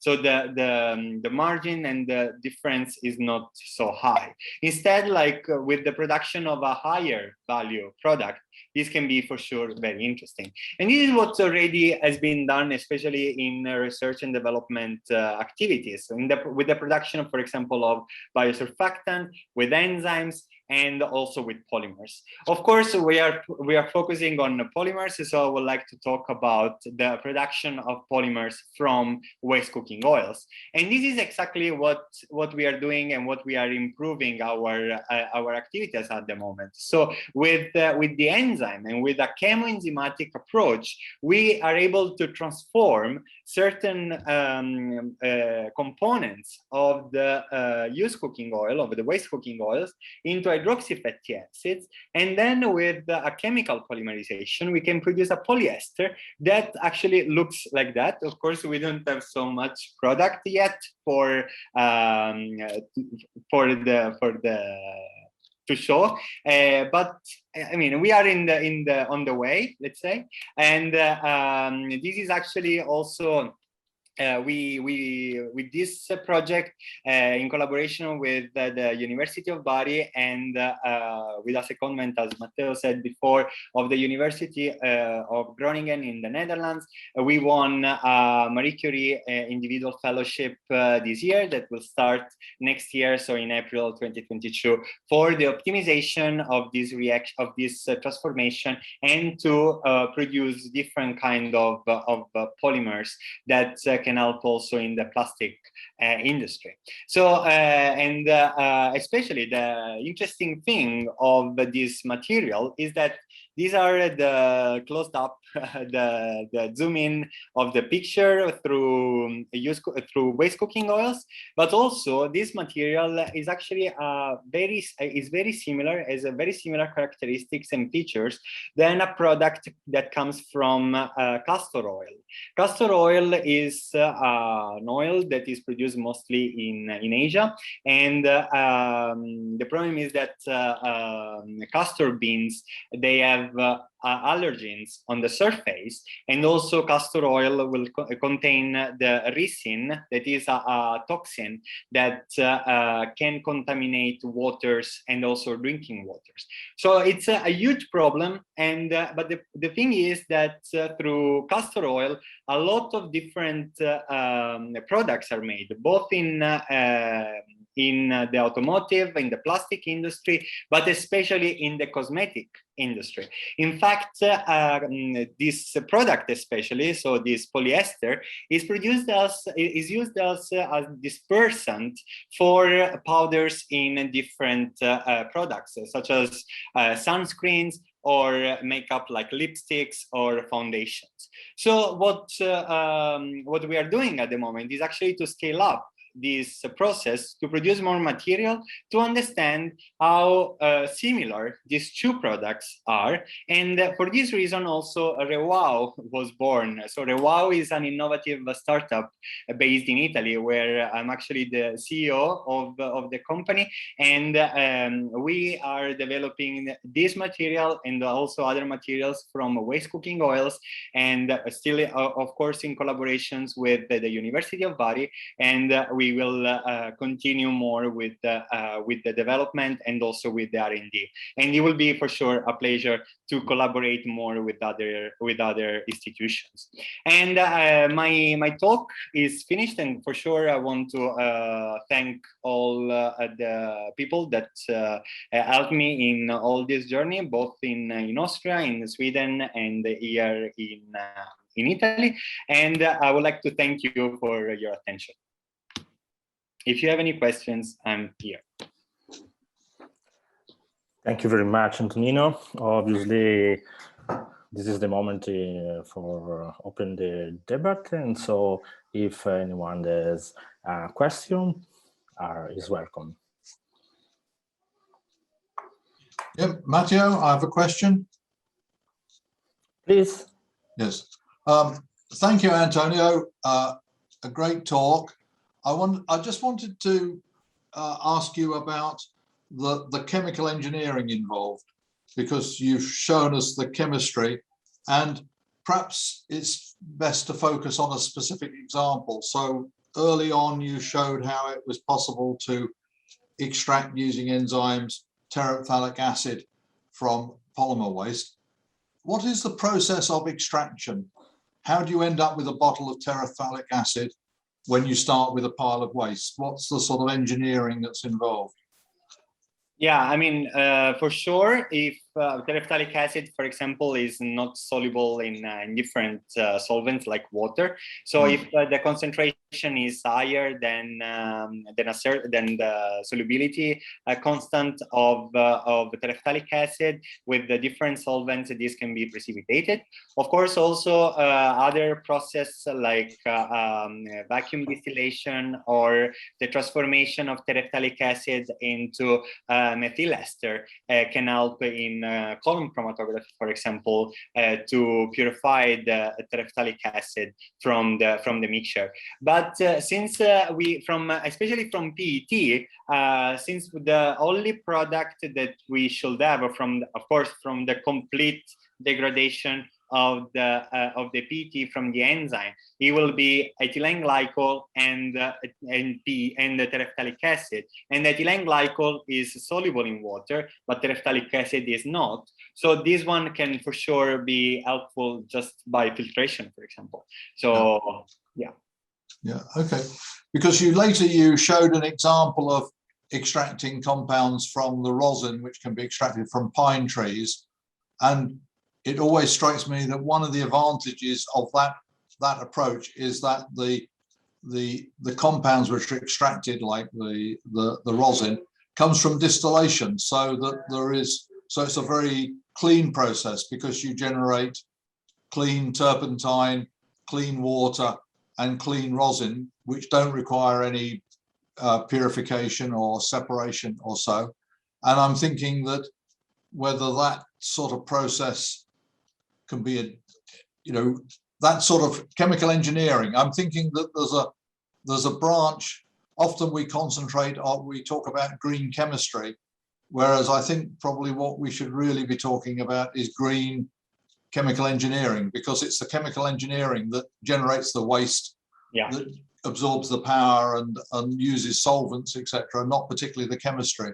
Yeah, no, definitely. That is for sure true. For this reason, we believe that enzymes are helpful because, for example, with milder temperature already you reduce the energy involved in the entire process, and also the use of water. Even though in the sense of chemical engineering, for example, water can also be a problem because recycling water is more difficult than recycling solvents, especially because you cannot use a rotavac to recycle water, or you need very high energy.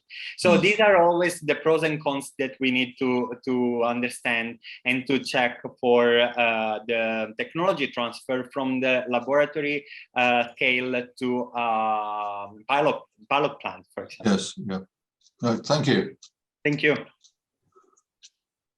Thank you, Geoffrey, for your interesting question. So if there is another question, or we can decide to go ahead.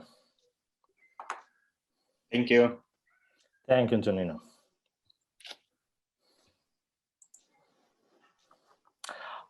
Well, so the next key speakers is the Professor Joanna Curto. Joanna is an assistant professor in the Department of Chemistry at the University of Bay Area and Interior. She has a PhD from the University of Bay Area Interior in computer simulation of nanofibrous material and master's in computer simulation of polymer nanomaterial for biomedical application. So please, Joanna, the floor is yours, and thank you for your participation.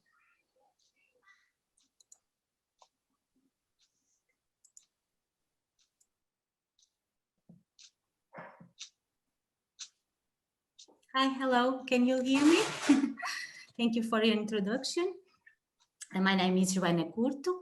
I'm from University of Beira Interior, Fiber Materials and Environmental Technologies Research Unit, and I will be presenting about engineering of natural fiber products, from 3D simulation of prototypes to the pilot and industrial manufacturing process.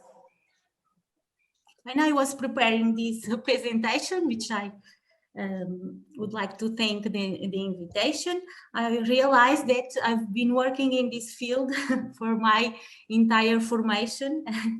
So I've done for the first time a presentation when I will go around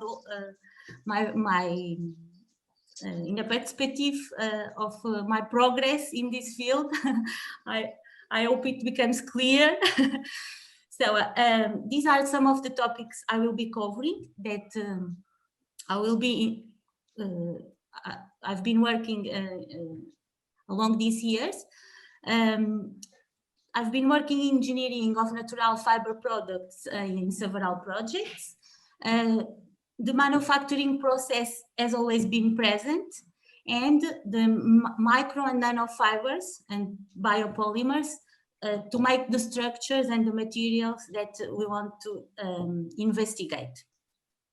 One of the aspects is the 3D fiber modeling of these fibers and the use of double materials for package, but also multi-structures, as I will present.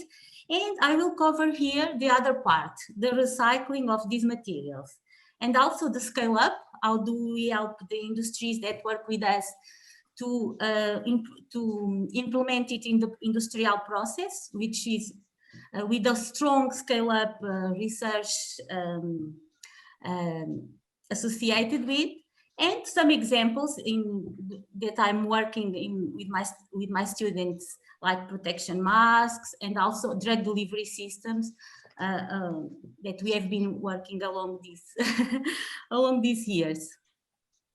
So cellulose, as we know, is the component of the wood cells and other vegetable materials, of course, and it has a middle lamella and a secondary layer with 3 layers, and also is a multi-structure material. It has micro and nanofibrils. There is not a consensus about the nomenclature of these nanofibrillated structures, but for sure there are microstructures, and then we have nanostructures that the tree is the one that manufactures, that produces. We part from the vegetal cells, and this is done by nature. We don't do anything to arrive here. And also, of course, a molecular polymeric crystalline structure, which is very nice to look at, which is in the base of the chemistry of these materials. So when we manufacture cellulose materials, we can depart from the wood, we can depart from the cellulose fibers, and we can use it at micro scale. Microfibrillated cellulose is an example that we are using in a lot of materials nowadays, and also nanofibrillated cellulose. And another part will be the functionalization of this cellulose to obtain, for example, carboxyl methylcellulose. That is one of the functionalized cellulose that I will be using in the cases that I've selected to present to you. Here we have an image of a tree here in Portugal, an eucalyptus tree, that is going to be processed to obtain the microfiber scale of fibers and the nanofiber. Here we have a scanning electron microscope image of a web of nanofibers obtained from an eucalyptus cell wall microfibers, and also the molecule of a functionalized carboxyl methyl cellulose. This material has been used to research drug delivery systems, but I will present it in the continuation of this presentation. So the manufacturing is based in chemical process. An example is the tempo oxidation, and also enzymatic process, and combined with mechanical operations like beating and refining. So in most of the materials that we research, we have a combination of these ways of modify the fibers. So for example, we have been replacing some mechanical treatments with enzymatic treatments using cellulose as an enzyme, and we obtain the augmentation of fiber flexibility that we obtain with mechanical treatments without spending so much energy, using a biotechnology enzyme. So this is one of the modifications that we can include when we manufacture materials based on cellulose fibers. Here we have an image of the oxidation process, and then the cellulose enzyme, and finally what we obtain if we achieve the nanoscale. As you can see here, this is very different from the wood that we have departed. This will retain more than 98% of water. It's not a gel, it's because it's more layered. It's not a gel like a gelatin, like an algae gelatin. It's not a cream, it's nanofibrillated cellulose, but it has the ability to retain 98% of water and other constituents, what means that we can use it as a drug delivery system. One of the examples that I'm going to present is the drug delivery system use of nanocellulose materials.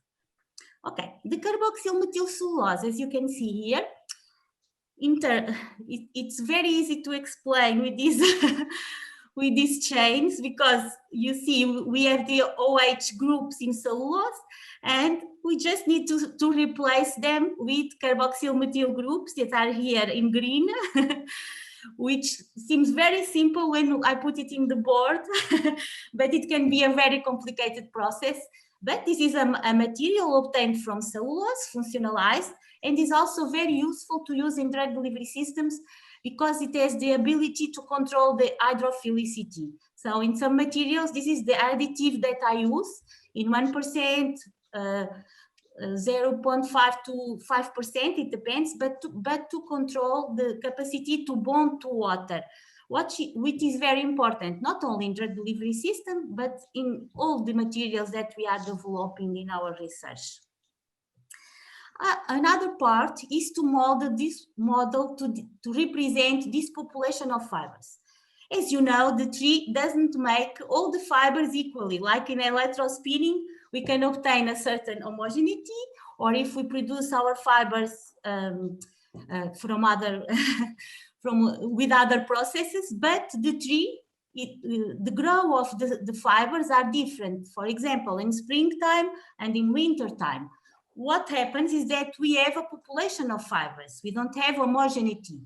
And we can find that we can represent a population of fibers made by a tree if we use, for example, 4 types of models. But we have to take in account the length of the fiber, the width of the fiber, the thickness of the fiber, but also, as you can see here, the lumen, the void inside the fiber, will change if we are considering a fiber that grows in the spring or that grows in the winter.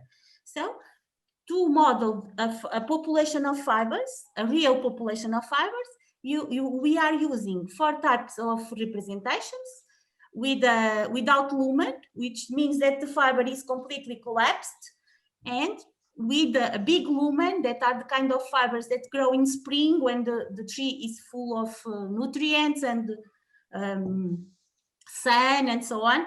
So, but with the combination of these 4 models, we are able to successfully represent all the fibers that we want to use in our manufacturing process.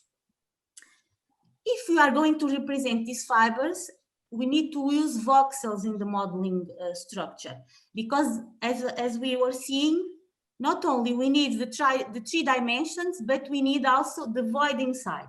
So what we are using here is a geometry-based model where the fibers are made with these voxels, and because our computational power nowadays is amazing compared when I started, we can represent with the number of voxels that we need to have the accuracy for our modeling part of these materials.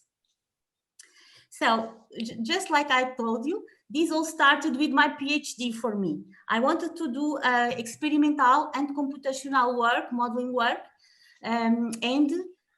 so the theme of my PhD, it was 3D computational simulation and experimental characterization of polymeric stochastic network materials. This was in the paper engineering PhD. So one of the materials I've worked with, it was paper, but also I will show you that this model can be applied, and I've applied in my PhD to other fiber structures, non-woven structures, electrospinning made structures, because it is based in the fiber component and its geometry and flexibility. So we can apply, I was able to apply it to other examples than paper. These are some of the support publications that was done around my PhD time. As you can see here in the first one, 3-dimensional polyamide nanowebs modeling and simulation. It was the last publication of my PhD. And these are webs obtained by electrospinning. So it could be validated also for these structures, and it works very well to model these structures and then to optimize the parameters using also this structural modeling. Okay, validation, that's one of the key words when we talk about a model. So the first validation I've done, it's here in this paper. And as you can see, I've produced a large number of structures in more than 2 years in lab work. And then I've used them to validate the computational modeling that we have developed from scratch in MATLAB. And this was the publication where we could validate for structures that I was manipulating in the lab. Changing flexibility of the fibers, changing the thickness of the structure, changing all the parameters to check if the model was able to model these modifications, and it was. After here you can have an image of scanning electron microscope, and then a structure made in the model, as you can see, is a 3D structure. The fibers are there, and they are assembled in the same way that in the final structure. So they are deposited according to their flexibility and their position, and I have no limitations for the number of fibers or for the accuracy of the fiber in case, because we have enough computational power to do this modeling easily. Okay, one of the validations that is also important is the image analysis validations, because we can use same image and then to use software algorithms like the M2J, ImageJ, that are very known for image analysis, and we could do this incorporation of the validation in steps. So some of my students have done this in their thesis, and this is an important part for non-woven materials, for paper materials, for all the materials, to be able to validate it for that kind of structures. And image analysis was used. Also, after my PhD, I was able to validate it also using cyclotron X-ray microtomography in Grenoble. And using my samples produced in PhD, I was able to go there for a week and to collect the data and then to reconstruct in 3D the structures and to validate, because here we are based in data that are obtained with a 3D structure, and I could validate the modeling for this using this 3D data. I've applied also for materials that have fillers. This is an example.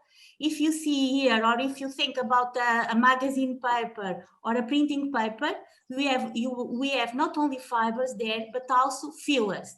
Here we have a polyacrylamide polymer, which is a retention head, and then a precipitated calcium carbonate filler that is in the paper that we usually print or write.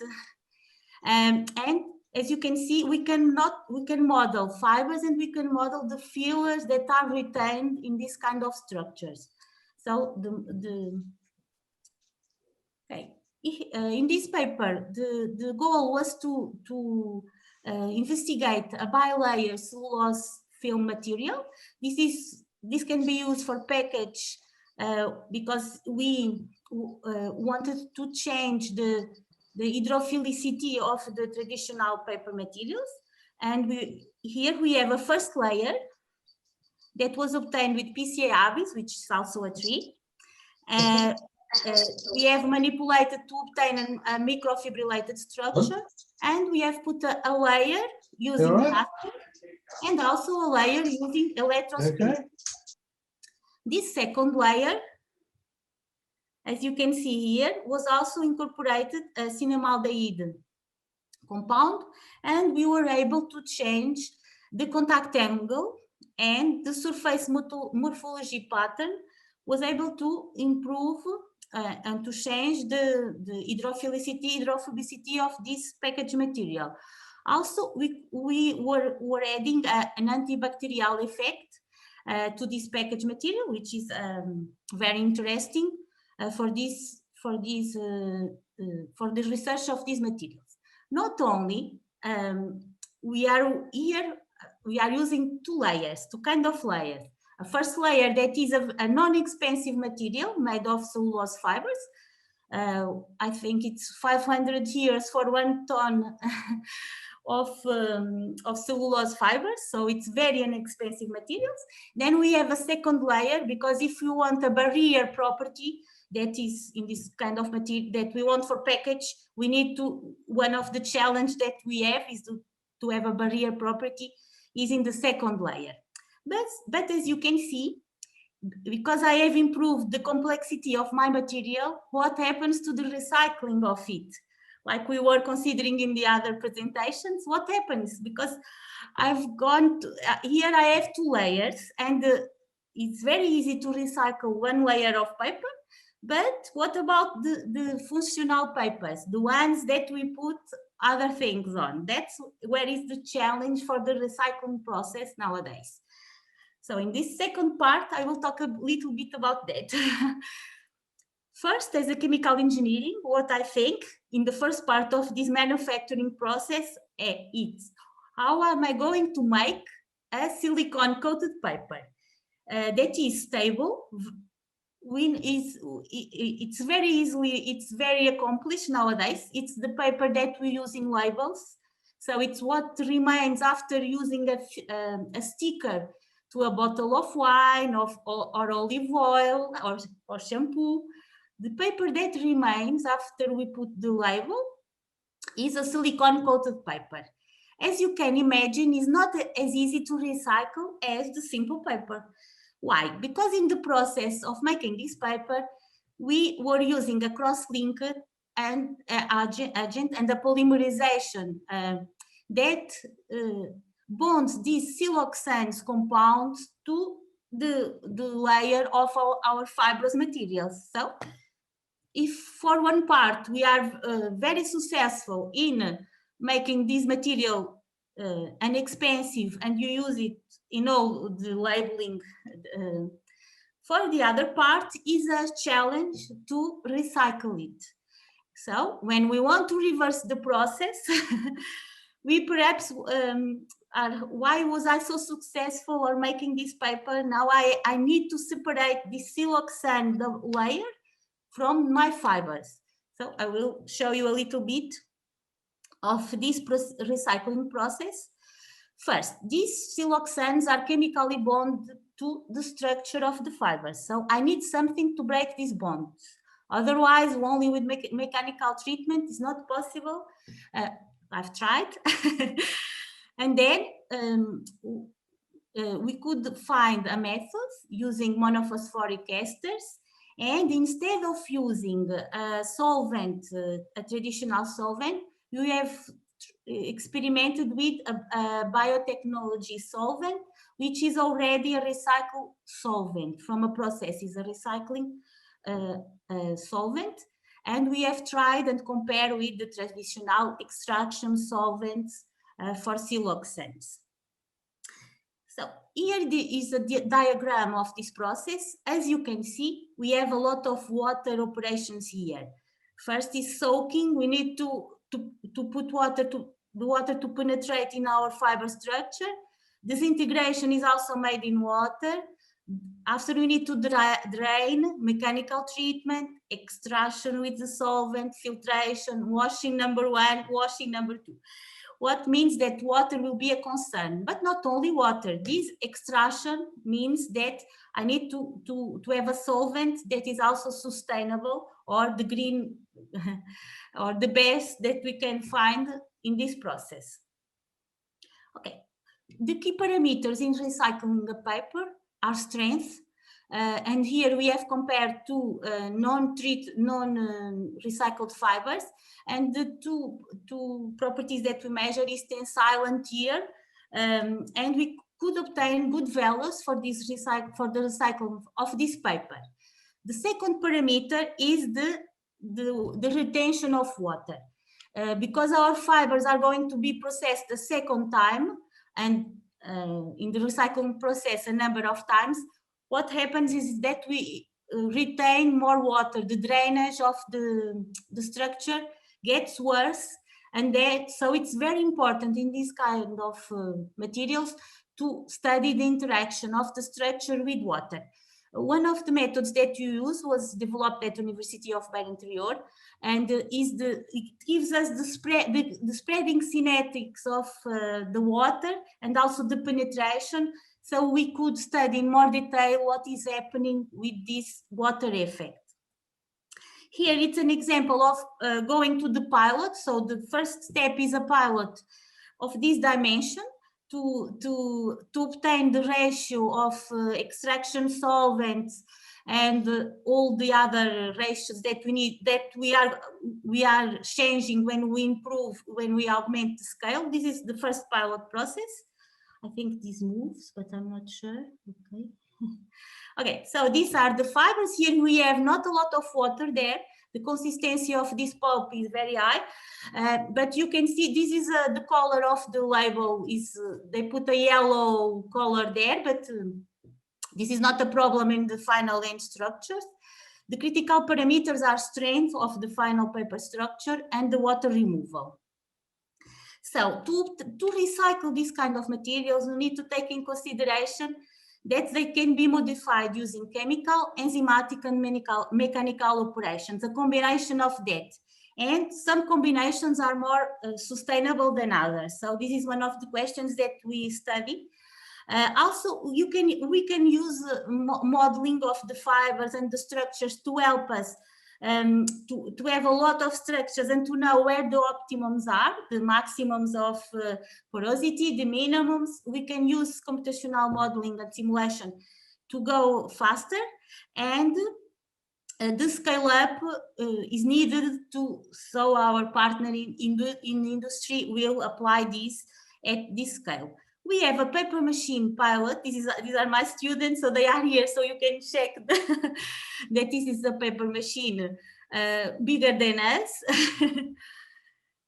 As you can see here, the first part of the pilot paper machine, so this will be the second part of the process, is a wet web formation part where we have our fibers in water, similar to the industrial process pilot machine. And the second part is the drying section of the web. We need to remove all the water if you are making a paper or a film. I think you can see here the end of in the image, the end of the paper being made, like in the industry. So this is a very nice pilot paper machine, because all of these variables are measured and controlled. The temperature of the drying section, the mixing of the fibers and the additives. In these pilot facilities that we have at University of Beira Interior, we can go to this scale. And as you can see here, we have our reactors, we can have our enzymes, our extraction process. Here in the right is where we have our additives, and we can form structures that are not only isotropic, random, with fibers random orientated, but we can, here we have the machine that able us to orientate our fibers to obtain an isotropic structures, the same as in the industrial process, because it's a continuous process and more fibers are orientated in the paper machine direction. So all of this is in a perspective also with the environmental technologies associated of the water, of the process, of the additives. So this is the goal, is to complement the processing part with the technology to all the components of the process, a circular economy philosophy. Now I will present a little bit about drug delivery systems, where the nanocellulose is used, and these drug delivery systems are the ones that can have our RNA, DNA, and other particles inside. If in the development of a material that, like a mask, a protection mask, one of the layers that we are projecting, that we are designing, is a drug delivery system, because if I put natural compounds from essential oils inside, here it was the case, from clove and antimicrobial compounds, not only I have a barrier effect because of the layers of the fibers, it's the same principle as filtration that we have here in the lower section, but what I do is I combine, what we do is that we combine microcellulose, nanocellulose, and functionalized cellulose. We combine the different types to obtain for each layer, the interior layer of the mask, the middle layer, and the outer layer, the porosity and the barrier properties that we want for this material. This is the same philosophy that we can use not only for masks, but for other multi-layer materials. One of the applications is for dermic application, and the essential oils are very important. So one of the examples that I bring here is a facial mask, where we have put lavender oil, essential oil. We have tried different species, Auctoctonus deer from Portugal and other species.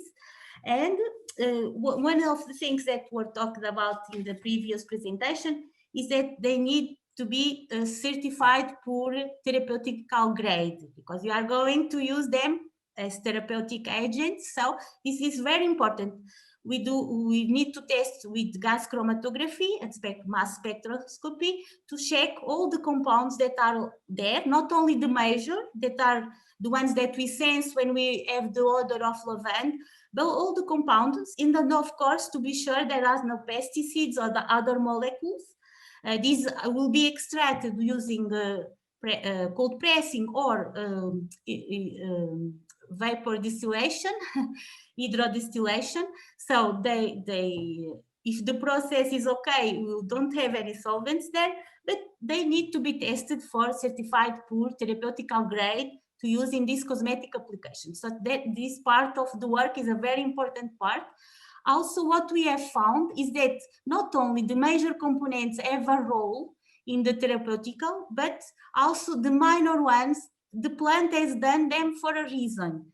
What synergetic effects of the association of the compounds that are in essential oil is very different of using components and separate. More research is being done in this to prove this, but some of them will have antibacterial properties, some of them will have smooth properties for the skin. So this is an interesting topic when we are developing this kind of materials. These drug delivery systems, they are made with biopolymer materials, so they have inside a nanofiber, a nanocellulose fiber, and we are using other polymers, like polymers coming from algae, to cross-link and to this polymeric cellulose and to maintain the porous structure as we want. Because the dimension of the pores and this distribution size is going to be related with the kinetics of the release of these molecules. If the pores are bigger, these molecules are going to be delivered faster. So this release kinetics is depending on this pores property. Okay, so these advantages, as you know, is the biocompatibility, the low cost. So this is a combination that we like very much, the nanofibrillated cellulose matrix and the essential oil molecules. Okay, but we have also used, here we have an association of tea tree, which is melaleuca for skin care therapy, but we also have associated with anti-inflammatory molecules. Here the active molecule is a terpene for all therapeutic molecule. This is the chemistry of the cellulose, and the cross-link agent here was an alginate coming from algae. Okay, as you can see here, the porous structure is here we have put a non-steroidal anti-inflammatory agent in this drug delivery system. A molecule that is very well known is the clofenac, and as you can see, we were able to release this molecule in pH of the bloodstream and not in the pH of the stomach. This is very important because of the acidic medium to protect the molecules, and also if they have some effect in the stomach, to prevent these side effects that some of these anti-inflammatory molecules have. Okay, so the method is based in the optimization of this matrix. So here you can see that we have this structure inside, and we can simulate the same structure with the pores and the pore dimensions. Okay, these are some of the materials that we have obtained in the lab. Okay, just going a little bit fast. Okay, so they have a combination of micro, nano, and other functionalized cellulose, and we were able to have the same results in experimental structures and in computational structures, as you can see here in this example. And we are able to retain the molecules of the essential oils. Here we have an example of a tea tree essential oil. And you can see that without the essential oil,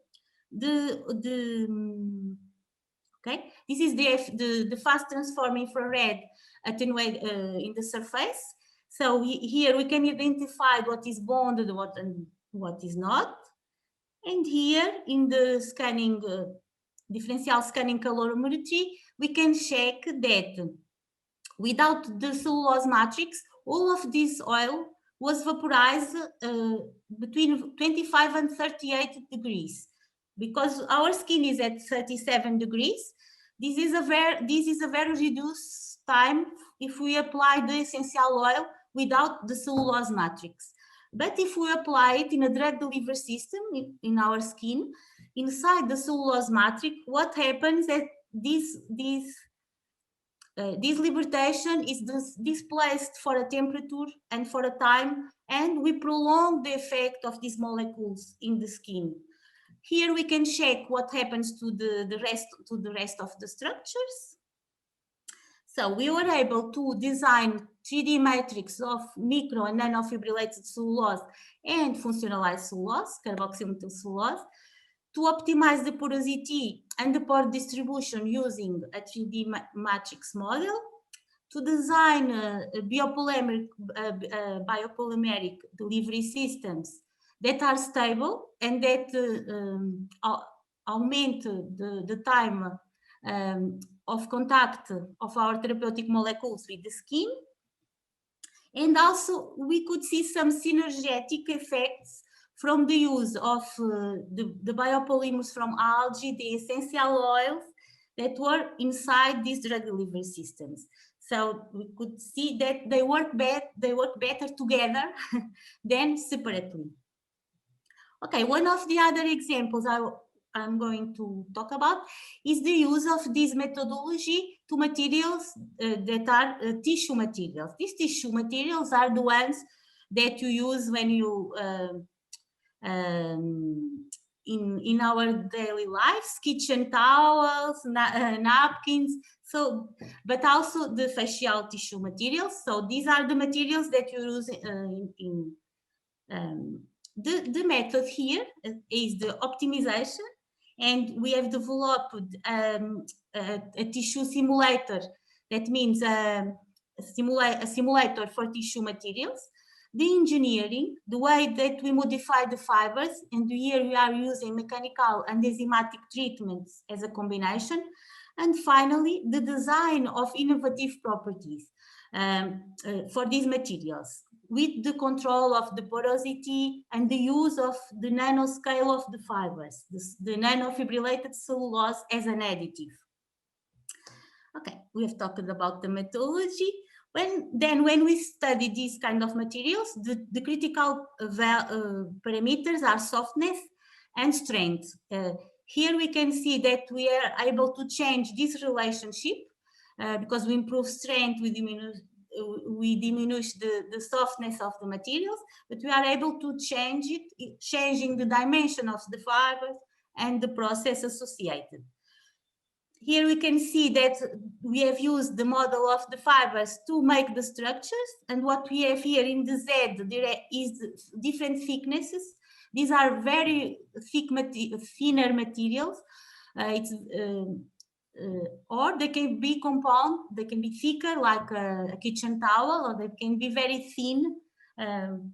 So we can make these simulations to predict what is going to happen if we double the basic density of these materials. The enzymes is one of the biotechnologies that we use to modify these fibers. Okay. Also, we do optimization. We use some fibers to improve strength, and we optimize others to improve softness. And with the combination of this processing in separate ways, you are able to obtain maximums that we were not able to obtain before. Okay, so these are the steps to develop this sim tissue, which is a platform that we are able to use to predict what happens if I change the dimension of this fiber, or if I mix this fiber with another fiber, or if I add a nanofiber or an additive. I have this simulator that gives us the results, and we are able to predict the properties, the final properties of these materials. Okay, I'm just finishing by thank you for the invitation to speak about this. This theme is like you could see, something that I'm really like to speak about. So I'm very glad to collaborate and to answer your questions. And also, maybe Geoffrey Mitchell could help me here to present you with this special issue of Polymer material, of Polymer journal, that it will be open until 9th of June 2022. And this is not restricted to the papers presented in this conference, so it's an open call. Probably if you are here, you are doing research work in this team. So I will invite you to submit to this special issue with the additional Professor Geoffrey Mitchell. And thank you for inviting me and for your attention. Thank you very much, Joanna, for your passion and for this interesting presentation. So this is time for questions. If someone have a questions or... Well, I can. Oh, sorry. I was just going to say I have a question.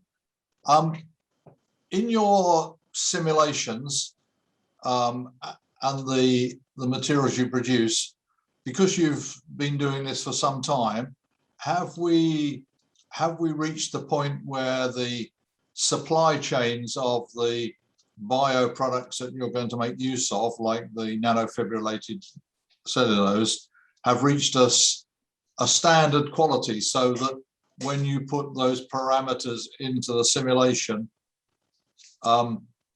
they predict particular properties of the product? But if you then actually make the product over a period of time, over a year or so, does the quality of the raw material change so it significantly impacts on the final products? Yes, for example, in the tissue paper applications that are already, some of these technologies are already used by industry.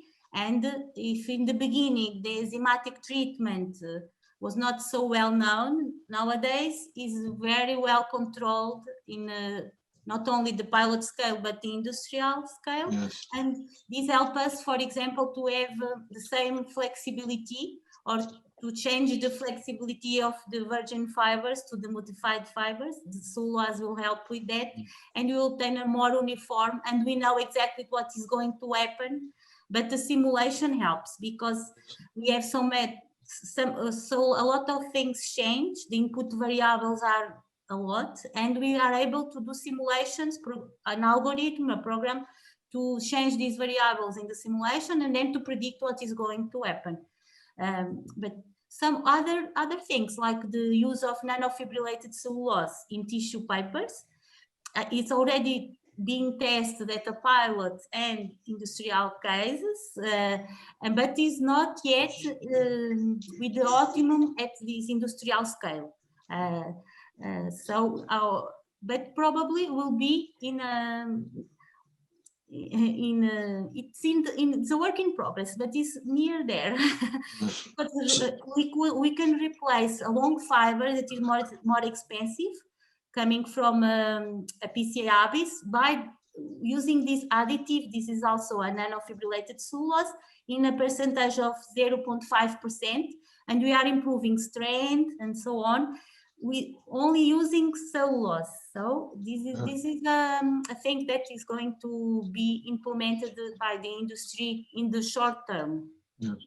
So have the parameters that would be used to define the quality of nanofibrillated cellulose been agreed or determined, or is this something that varies from supplier to supplier? What happens is the best one that we have is the one done by bacterial cellulose, because it's made very equally. We don't have as much variability. In the first time where we were we're making the separation from the trees, we were obtaining a very heterogeneous material, even at pilot scale. But nowadays, you are using a combination of enzymatic, mechanical, and chemical. And what happens is that we can control already what happens, and we can also separate by centrifugation, but also a combination of microfibrillated and nanofibrillated. That is what we obtain if we improve the scale. Not everything is going to be at nanoscale. We keep some microfibrillated cellulose there, but for some application, this is benefic So we are not interested in going so far that all the cellulose is transformed in nanofibrillated.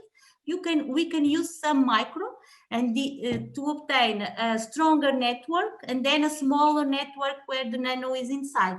So in our optimization, that is one of the aspects. We are not separating the micro from the nano, but we are using the micro to obtain strength and the nano to obtain the retention part of the essential oil molecules or the water, the things that we want inside. Yes.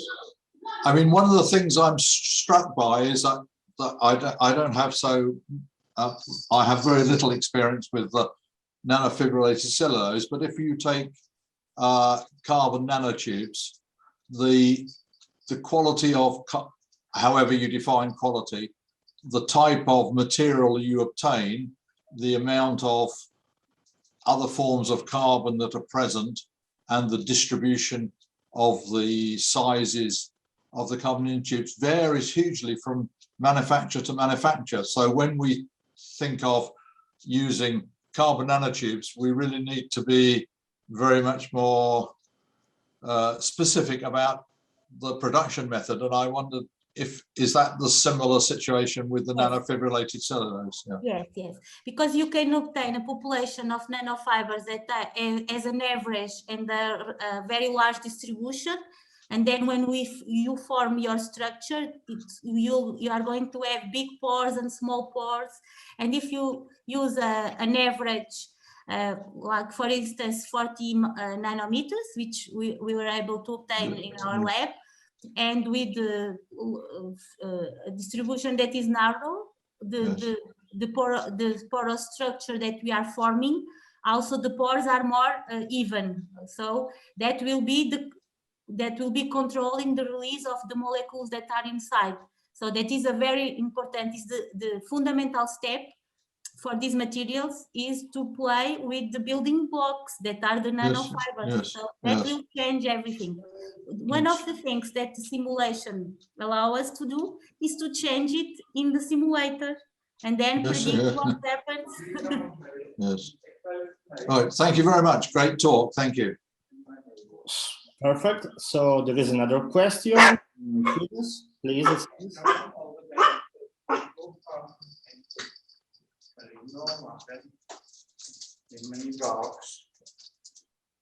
I see this. Hello, very nice, Jonah. Can you hear me? So I have a quick question for you, Jonah. A few years ago, I used to teach my students, say, look, would you like to have a tree without lignin? And now I think I would say the opposite. How do you feel this movement? The edge changed from cellulose to lignin? Lignin is a hydrophobic polymer made of rings that changes with the species and the extraction process. We don't know the real structure. It depends of how we take it from the tree. We are used to take it, but sometimes we want to put hydrophobicity. So the lignin is already there and is already hydrophobic. So one of the fields that we are researching is exactly that. The lignin is there, so we maintain it there. We don't go the manufacturing process to have only cellulose and to bleach, and we can use the fibers as they were in the tree, having a percentage of lignin, especially if we understand the chemistry, because it's going to change the wet end chemistry. When you make a material, you are going to remove the water and it's going to have OH bonding. And if the lignin is there, this is changing. And also the final properties, as we know. But if you know, it can be used, like you said, it's a wonderful material and it can be used when we separate it, and also when it's in the raw material that we are using. I agree with you. Thank you. Thank you. Thank you, Fred. Is your turn? Yeah, sorry. Thank you very much, Joanna, for a really outstanding talk. I just wanted to ask, when you're developing an industrial manufacturing process of this type, how can you ensure that it's genuinely sustainable rather than just profitable, because the two are not necessarily the same? I think that what we do a life cycle assessment. We use the methodology that, for instance, for this tissue project where we are we are working in this tissue project. Professor Emilia from my university, my colleague in this project, is here also here in this presentation hearing. And one of the parts of this project is to make the full life cycle assessment. That means that we know exactly what the impact of having more water, additives or not, the transportation, even the weight of the material. You know that the tissue material is very lightweight, and the transportation also goes in the, so everything. I'm not the one doing this life cycle assessment. We have colleagues from University of Aveiro, but what they do is that they put all the variables when we change something in the process, and they are able to quantify. For example, one of the questions is it that recycling of paper because we are going to use more water? It's not, sometimes it's not so easy to see. And even when I told you for the recycling of silicone coated paper, I was using a solvent that was already recycled solvent. Is a byproduct. It's a second life for this solvent. But all of that needs to be contabilized with a full life cycle assessment, using the knowledge that the researchers that work in this field already have. And of course, some parts can be, after all the things are considered, we can have some conclusions. This is a little better because of this. This is not so good. Maybe we'll improve that, minimize the water, recycle the water. But this industry, the tissue industry, for instance, already does a lot of things. All the water is recycled, not only because it's more economic, but I think that is some of the researches that we do go to solve some of the problems, some of these problems. Thank you. Perfect. So I can see another hand. So maybe there is another question from Alcides. I just forgot. Thanks. So perfect. We can go ahead, and it was a pleasure to present the next speakers. Professor Alcides Lopez Leao is full professor responsible for the area of biomass, bioenergy, and bio-based materials. Currently works at the Department of Bioprocess and Bioengineering, School of Agricultural Sciences, campus of Botucatu, Sao Paulo State University.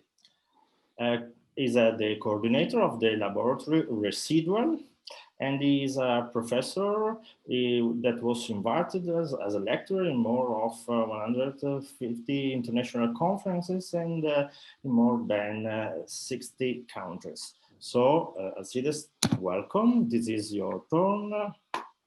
Okay, thank you for inviting me. I think it's a good opportunity to present our work here.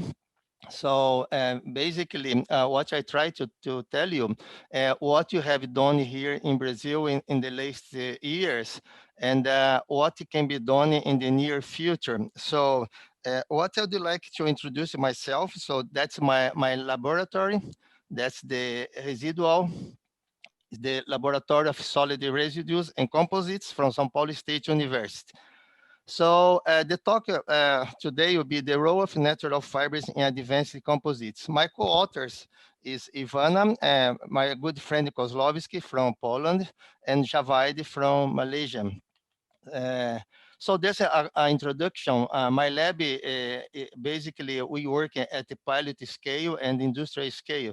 So we have pretty big machines, also some lab equipment. But what we can do there, we really work in transferring the research at lab scale to industrial scale. So our research areas, we try to cover pretty much everything from natural fibers, since the growing, cultivation, seedlings, and in vitro cultivation, and at the end, the composting of these products. So the philosophy here, we try to develop this new kind of a new word we call ecomania. Ecomania means that we work in looking for money in an economical way, but also keeping the sustainability like extractivism. So that means we try to balance between the environment and the economical issues. So also I keep in mind that every time we develop something using edible products, we stress the food chain as also the prices, especially for the poor people. So that means I'm completely against any product like in Brazil, we do use a lot of biodiesel made of soybeans. So I think this is quite dangerous considering the price of this raw material and considering that the poor people is really dependent on such material. So basically, we do not work with anything that can be converting food. So just to give you an idea, so this is a slide from a friend of mine, Professor Suresh from Canada. So you can see here the spender for a typical American family. And here you see the spender for a typical refugee family. So that means these people you suffer. If you develop, like in Brazil, we have some bioethanol made from corn. So this is another bad example, I think, convert food into energy. So that's some data about the global economy. So you see here the fat guys like US or China or European Union. These fat guys means economical power. And here you see the poverty is opposite now. You see India, Africa is very fat now, and Brazil is also. But you see the slims now are European countries, America and Canada. But also now I try to point it out that the biocapacity, so you see the biocapacity of Brazil and India and China is quite high. So that means we should aim develop some application of these bioresources, and not only to exporting like commodities, but try to make something valuable. So this is a bad example we're facing today in Brazil. We call the Dutch disease. So a deindustrialization of Brazil. So that means most of the Brazilian GNP comes from agricultural or mining. So that means the technology here is going down. So you can see this data. So we are reducing year after year. So this is we just published this book together with my friends from Germany. You can see here the innovation under the bioeconomic context. So and the conclusion is really bad. That means Brazilian economies became just a mere export of agricultural commodities.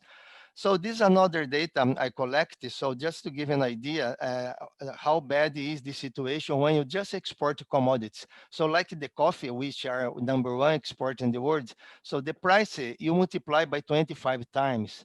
So that means the margin of profit is not for the producer, it is for the industry that really transform the raw material into a product. You can see here, so every good example in terms of, look at the beer. So the price for commodity is just 1 cent. So that means it's very profitable business, no? And then under this idea, we developed this concept, the cascading use biomass. That's the idea behind. So we try to not only use the simple way, but try to develop some technology. In this case, we'll try to develop many uses as you can, means recycling or reusing, but also not going directly to burning. So it's very easy when you talk here in Brazil, let's burn, let's get the energy out. So, but I think this is a leak of material. So we should really prioritize the materials conversion, not the energy production. So this is a good example. I published this in that book. So you see composting, very low price. The value is very low. On the other hand, you go to the top of the pyramid, you see very valuable. So that's the idea behind in this ecomania concept. So we should move toward the top of the pyramid. So this is just a graph to symbolize the importance of the biomaterials. When you say biomaterials, it's not only the biomaterials itself, but the bio-based materials. So you see here, the price is much higher compared to energy or just feedstock. And then just adding to this concept, we have the negative cost raw material. That's dumping fees. So I consider dumping fees as a negative cost raw material. That means there is opportunity for us to work, and this red arrow here means a space for development or even to improve the properties of the material. So, and then what we want for the natural fibers market. So we want to change it, not to be just a bare commodity supplier, but we want to develop new applications, maybe not a new application, but sometimes new products as well. So, and also this goes to side by side with international collaboration. In fact, my university now is really pushing us to develop international collaboration. Even we have a bioeconomy, global bioeconomy alliance with TUM from Germany, Queensland from Australia, UBC from Canada. So that means we are trying to work together with some good partners and bring more technology, especially for the underdeveloped or deprived economically areas. To just to measure the productivity of the plant. Look, the stone here is the scale. Here's to dry under the sun. So here this worker is collecting the leaves. So it's very dangerous sometimes without any protection. She can get blind very easily. Now she's cleaning the fibers. This is another example, the Curawa plantation in Amazon. So you see a footstep for a big cat. So that's the Curawa plant. So that's in vitro replication in my lab, cultivation, and now transfer to the industry. You see in consortium Curawa with eucalyptus tree and high density plantation. And finally, we got the fabrics. This together is Professor Kozlowski from Poland. So you see now that's the end of this here. Another good example of fabrics, that's Barong. That's myself a few years ago, not a few years, many years ago. In fact, that's made of pineapple. It's typical from Philippines. That's the Curawa fiber. So now woven, you have the mat. Now 50-50, look at the grammature, about 1 kilo per square meter.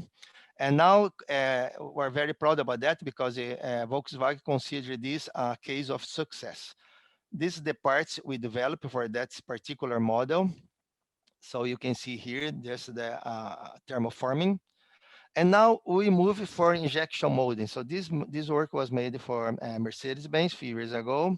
This for Volkswagen, injection molding, so 50-50 with using polypropylene. The same for, this is for a bus company. So this is just a souvenir. We gave you this in the plastic show here in Brazil. So this furniture, so it also 50-50. Another example. Okay, this for me was very challenging. I tried to make this for BIC, the company. So the point is this point where I put the mouse, there is a large chance to fracture here. So that's for me was quite hard to overcome this barrier. So that's another project. Now we move it from the university to the company. So we are in, these are in Venezuela, in Caracas. This is 100% PVC. Now we are working in 40% rice husk and 40% PVC and 20% calcium carbonate. So this project is running now together with my lab here in Brazil. And this is another example, reinforce the roof shingles. And then we come up with, finally, after many research, we come up with new WPC products for traditional application. And now we're using a new filler. Sometimes it's a filler, sometimes it's a reinforcement. That's the bioshare from the pyrolysis, also from charcoal production. So you can see here some applications. This is worldwide, well known, so there is not too much to add here, unless we try to produce some we call WPC, second generation WPC. Okay, so very good examples, beautiful. And this was a study conducted by my students. How is the Brazilian market for WPC? So in 2012, we had only 10 producers. In 2017, 21. After the crisis, I think the number of producers is the same. And this is WP Tech, that's here, that's our partner, where we are producing these WPC products. Some companies here in Brazil, you see some products available in the market. And here is the fibers and the matrix, the most used one. So you can see PP, PVC, PP is the number one. Okay, so some companies using just recycled plastics, and these are another kind of plastic, so sometimes even non-identified. And here's the fibers. So wood powder and wood fiber is the most used one. Second is the vegetable fibers. This can be sisal, can be coir, can be many. And rice husk, that's the one we're using now in Brazil. That's the price here, a regular price in the market, so about $50 to $60 per square meter. So that's the regular price today here in São Paulo. So, and then we move from macro scale to nano scale. So that's the flow of this material. So I don't want to go in details, but we try to use it as much as possible friendly process. So this is a good example, is a PVA. In this case, we have a micro cellulose, and here we have a nanocellulose. So that's a good proof for us that we got a lot of percentage of nano in this material. We're looking for applications. We're looking for some, what can I say, aerospace, I can say, is airplanes. So automotive is good because it gives a good scale. But then this gives a small scale, but a very high return. That's biomaterials. Here you see the flow. So we're using, most in the case, steam explosion followed by hydrolysis, also enzyme. And now to use it as a vehicle, we're using latex, natural rubber. So the natural rubber, we blend it together with nano, and then we let it dry, grind, and incorporate it into the composites. Here you can see the formula. We published this paper a few years ago. So this is the formula, this is the nanocellulose in suspension. The methods we're using, I consider enzyme is the right choice, okay? So, but also because is growing importance here, the bioethanol or second generation ethanol, it's very easy to move from 2G ethanol to nano esters. So that's the two methods complement each other. So also we look at a lot in terms of enzymes. So we have at our university a forestry. So we collect fungi there, and then we isolate this fungi, isolate the enzyme, or now optimization. And the idea is to have our own enzymes, not depend on this oligopoly of enzymes available today. So where to use, so everybody knows why to use the nano, but basically depends on the application. So we're targeting some specifically property, okay? So that's the most of the plants we have tested here: banana tree, bamboo, sisal, coir, so palm, that's the African palm, okay? Sugarcane bagasse. Also, because of the importance of the forestry industry, we use a lot of primary sludge. This is a very good material because it has a lot of nanocellulose already in the sludge. Applications, so basically in our case, we go for composites, biomedical and packaging. You see what's there.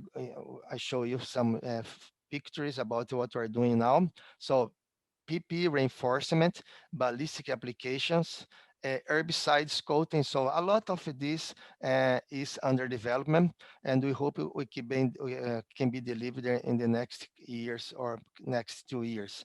So this historically, that's the natural fibers application for ballistic. You see here. So they use natural fibers since 2000 years ago. So what we're trying to do now with incorporate of this nanocellulose is to improve these properties. So this is the this magazine mentioned the work we have done using a banana and pineapple. They call us fruit couples, pineapple and bananas, for a more fuel efficient cars. So that's the goal behind. So you can see here some data.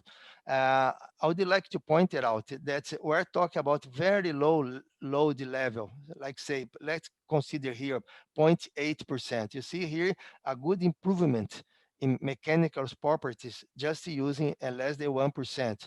And the biggest one was the impact resistance. So we jumped from 25 to 45 kilojoules. So that was very good in terms of improvement for impact resistance.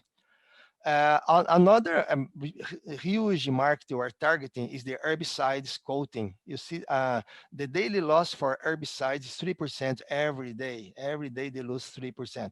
So consider you have 8.5 million hectares of sugarcane at the cost $100 hectares. So imagine how important is this process in terms of preventing losses for herbicides. And then we come up with the biomedical applications. So there is many applications today available, titanium, okay, PMMA, Teflon. So the list is very high in terms of man-made polymers or man-made steel, the titanium and so on. So organs, and then looking at this data, we see there is a huge opportunity for us in terms of biomedical because we talk about very low quantities and very high value. So this is the first example. After we use rice husk, we developing the hydroxyapatita. So here is the flow, how you produce the apatita. And here you see the final gel and the application in terms of bone replacement. Another example, we're using this bacterial cellulose growing in banana and pineapple residues for burning or some problem in the like accidents or something they have to replace the skin. So another good example, we use both nanocellulose and bacterial cellulose. So we put some membrane. You can see here the membrane we stitch. So this membrane can be used for drug delivery. So this we made here at the veterinary school. Another example, so for patching in terms of eardrums, replacement of eardrums, so a good regeneration. Cornea, we use in this case bacterial cellulose. And your most recent development, we are able to grow bacterial cellulose in tube. So that means consider the COVID pandemic, we see some application for trachea. So this bone regeneration, we use in nano with hydroxyapatita. This is a ultra high density polyethylene reinforced with nanocellulose. This is together with Peterborough University from Canada. Here the same, we replace titanium pins with nanocellulose. T2 regeneration. In this case, we use PP and polymethylmethacrylate for bridge. Another example to replace this covering the cat's cavities with nano. Ligaments, what we can say, using this material reinforced with nanocellulose, we have a better ligaments than the original ones. So this is a new development. There is one professor from Miguel from Portugal. We are together in our team now for the new, we have a new group working together. And I think the main product to release in this next couple of years will be meniscus implant. Also, this very low weight and very high value. So you see here this material with cellulose and PU. Heart valve. Cosmetic application. Everything in Brazil, when they say it has nano, you get high value. So that means high tech, high good properties. So nanocellulose is a good word to be used in cosmetics. You can see here the difference between nano size and micro size in terms of protection of UV. This, we tried to do that, we failed because we didn't have time to develop it. There was a call from Bill Gates Foundation. We tried to apply this technology to replace the rubber with our material. So we didn't have enough time to test, but this is just a concept idea. So this is a commercial already. We developed together with this company. The name is Feitiços Aromáticos, sexual creams, anesthesia, muscle relax. So we use jambu oil from Amazon. So we and a nanoscale here. We add some nanoparticles here to make smooth the oil or the gel. Sorry. Another example that's we didn't have time to test this, but in theory has very good potential. And the major issues how to process such low quantities and low size materials in conventional equipments. So that's the main challenge we face. That's the strategy we use. Latex. We try to bypass this challenge using latex because most have affinity. So energy enzymes consumption, sometimes the energy that we spend to produce nano is much higher than the other one. So that means enzymes, if you optimize the enzymes, I think it would be the best way to do it. That means at the end, reduction of the production costs.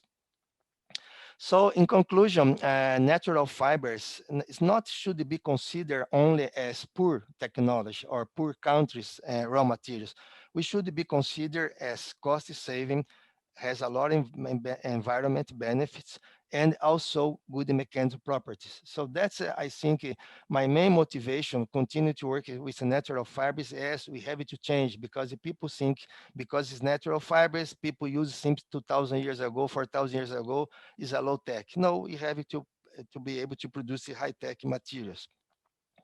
Where are the future? The future is identification with new products or applications, quality of these products, the consumer's perception. That's the case of the cosmetics application, where people, when they see this word in nano, they say, wow, this is quite a good product.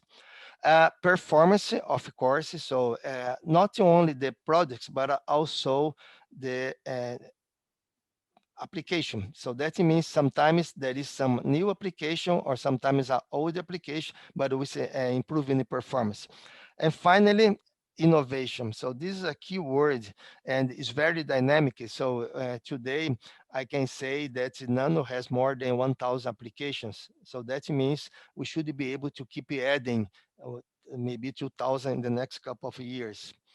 I'd like to thank us again, Jeffrey, for inviting me for this talk, also you for listening, and the funding agency. So we are facing a very bad situation here in Brazil in terms of the funding.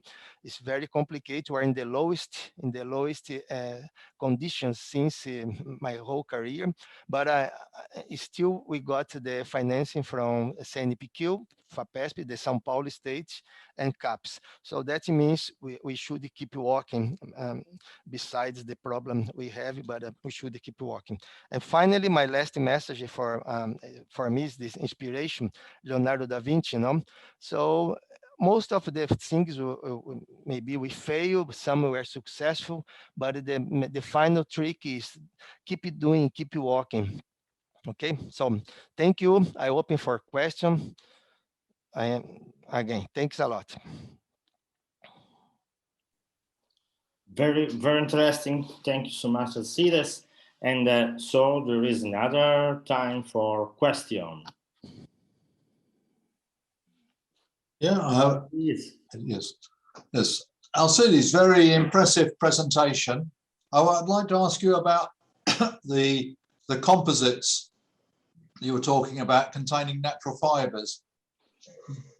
One of the things that you didn't mention in anything in this brave new world is about how to recycle these composites, because composites represent a real challenge in recycling, and because in general there is always a property downgrade as we recycle.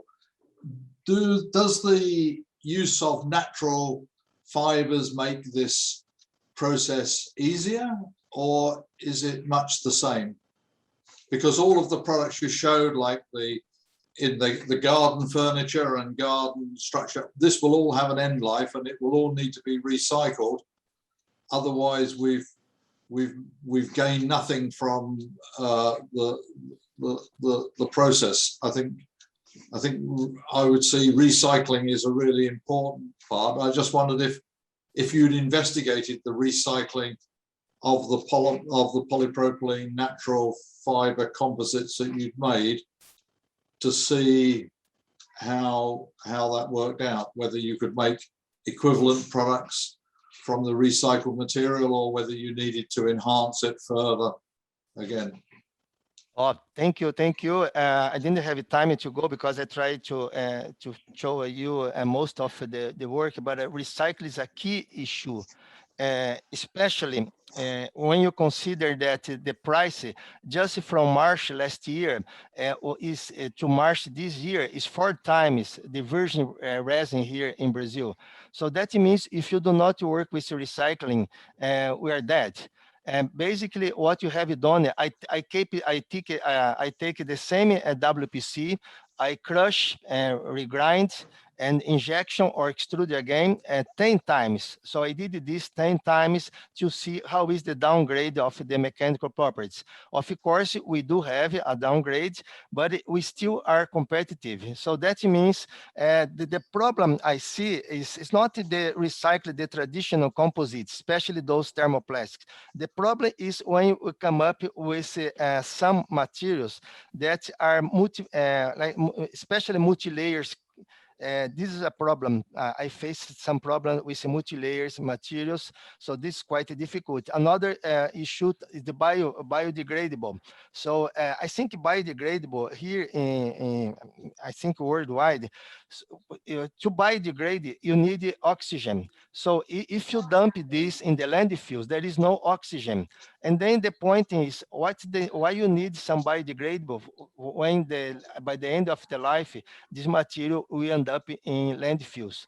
So under the circular economy umbrella, so I think we should consider recycling is the main issue, but also when you mix with the biodegradable one, and then we have a problem. So, and then the idea is make it as much as possible natural polymers. I'm against the glass fibers. So glass fibers is really a problem for us. Really wear out the equipment, wear out when you burn, you have a lot of ash. So that's for me is the most important problem. Not using a glass fiber. Replace the glass fiber by natural fibers under this umbrella of the circular economy and lean manufacturing. So this is 2 parameters. Thank you. Yes, no, thank you for your comments. The other thought that I had was because you used polypropylene and PVC, but of course one of the challenges in making any of these composites is the fact that you're working with largely hydrophilic systems in rather hydrophobic polymers. And if only we had a bio-based thermoplastic, life would be so much easier. I don't know if you have any thoughts of on developing.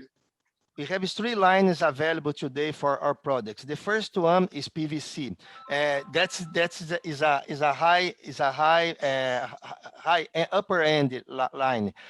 Also, PVC is 50% has 50% carbon footprint, because most of this comes from sodium chloride. So that means we are working together with this climate change approach. But also the properties of this PVC is very good.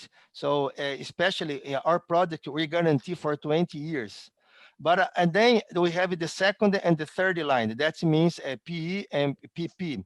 In this case, we're using for the second line a virgin PP or virgin PE, and for the third line we use 100% recycled. So that means there is a good chance for us to really tackle all the markets in terms of suppliers. So we can go for upper end with PVC, and can go to second market B, and the third one C. So basically, of course, we talk about thermoplastics application. That means we can recycle very easy.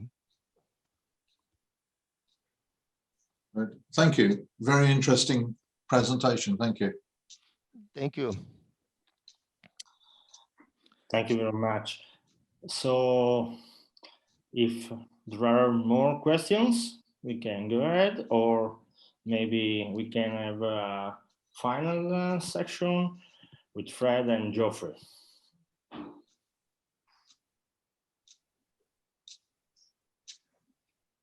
Well, let me first say thank you very much to everybody who's made a presentation today. I'm sorry I wasn't able to join you in the morning section, but unbeknown to me, my family decided to come and have a holiday arriving today. And since I haven't seen them for 2 years, you can understand why meeting them and picking them up was more important. But anyway, thank you very much for all of the work, and particularly thank you to Fred, Laura and Matteo for chairing the sessions and for helping to organize the program. And I think now Fred will give us a summary of the day, or an overview, or some wise remarks. I don't know about wise, Geoffrey, but I will try and say a few words. I think I'm quite heartened today. We've seen a range of topics today, from the treatment of waste on a multi-ton scale to the development of submicron fibers, from the development of new industrial processes to the synthesis of new polymers. We've heard about the protection of long-standing knowledge of bioactivity in plant species to a new knowledge of antibiotic properties of natural products, and the production and uses of natural fibers to the development of protective films. Cellulose, pinene, or propolis, what these talks today had in common is they all show a desire to utilize the Earth's resources more effectively. I'm sure we all share the same goal of making the planet fit for future generations, and I shall leave this meeting feeling very positive that manufacturing is moving in the right direction. That's all I have to say, Geoffrey. No, they were wise words. So thank you very much. You've become wiser on having moved to Scotland. Yes, I hope so. So thank you all again. I hope you've all voted for what you think was the best presentation of the day. The link is in the chat section of Zoom, and you just have it. Only takes a minute to click on one of the presentations. So thank you all. As you perhaps realize, this is the first Thursday in every month. We have a regular session such as this on different topics. And in September, on the 2nd of September, we will have a session which is on digital twins and manufacturing. It will have sessions which relate digital twins in the life sciences, which is a very exciting area, and digital twins for industry. So if you're free on the 2nd of September, please do join us. You will automatically receive the Zoom link. You do nothing more. And we'd be very pleased if you spread the word to as many other people as possible. I think we have a good set of registrants, but obviously we can always do with more. Just to pick up on something that Joanna said, that earlier this year we were involved in a conference called Polymer Science and Composites, and we've organized a special edition of Polymers, which is an open access journal with a high impact factor. I think at the moment it's about 4.3. And we would be very pleased to receive your articles to submit to this journal. It doesn't have to be connected to that conference. it can just be a regular manuscript. It could be something associated with today's meeting or another meeting or other research you have. And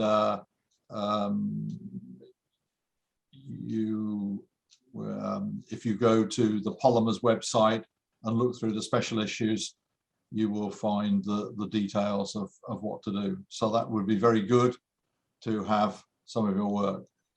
So a big thank you to Fred, Laura, and Matteo. But behind the scenes, we have Renato Batista and Philippe, who've been organizing all of the technical matters and sending out emails, etc. So thanks to them for helping make today a great success. We've seen that natural products is an incredibly rich area with many different aspects of application, but also of science.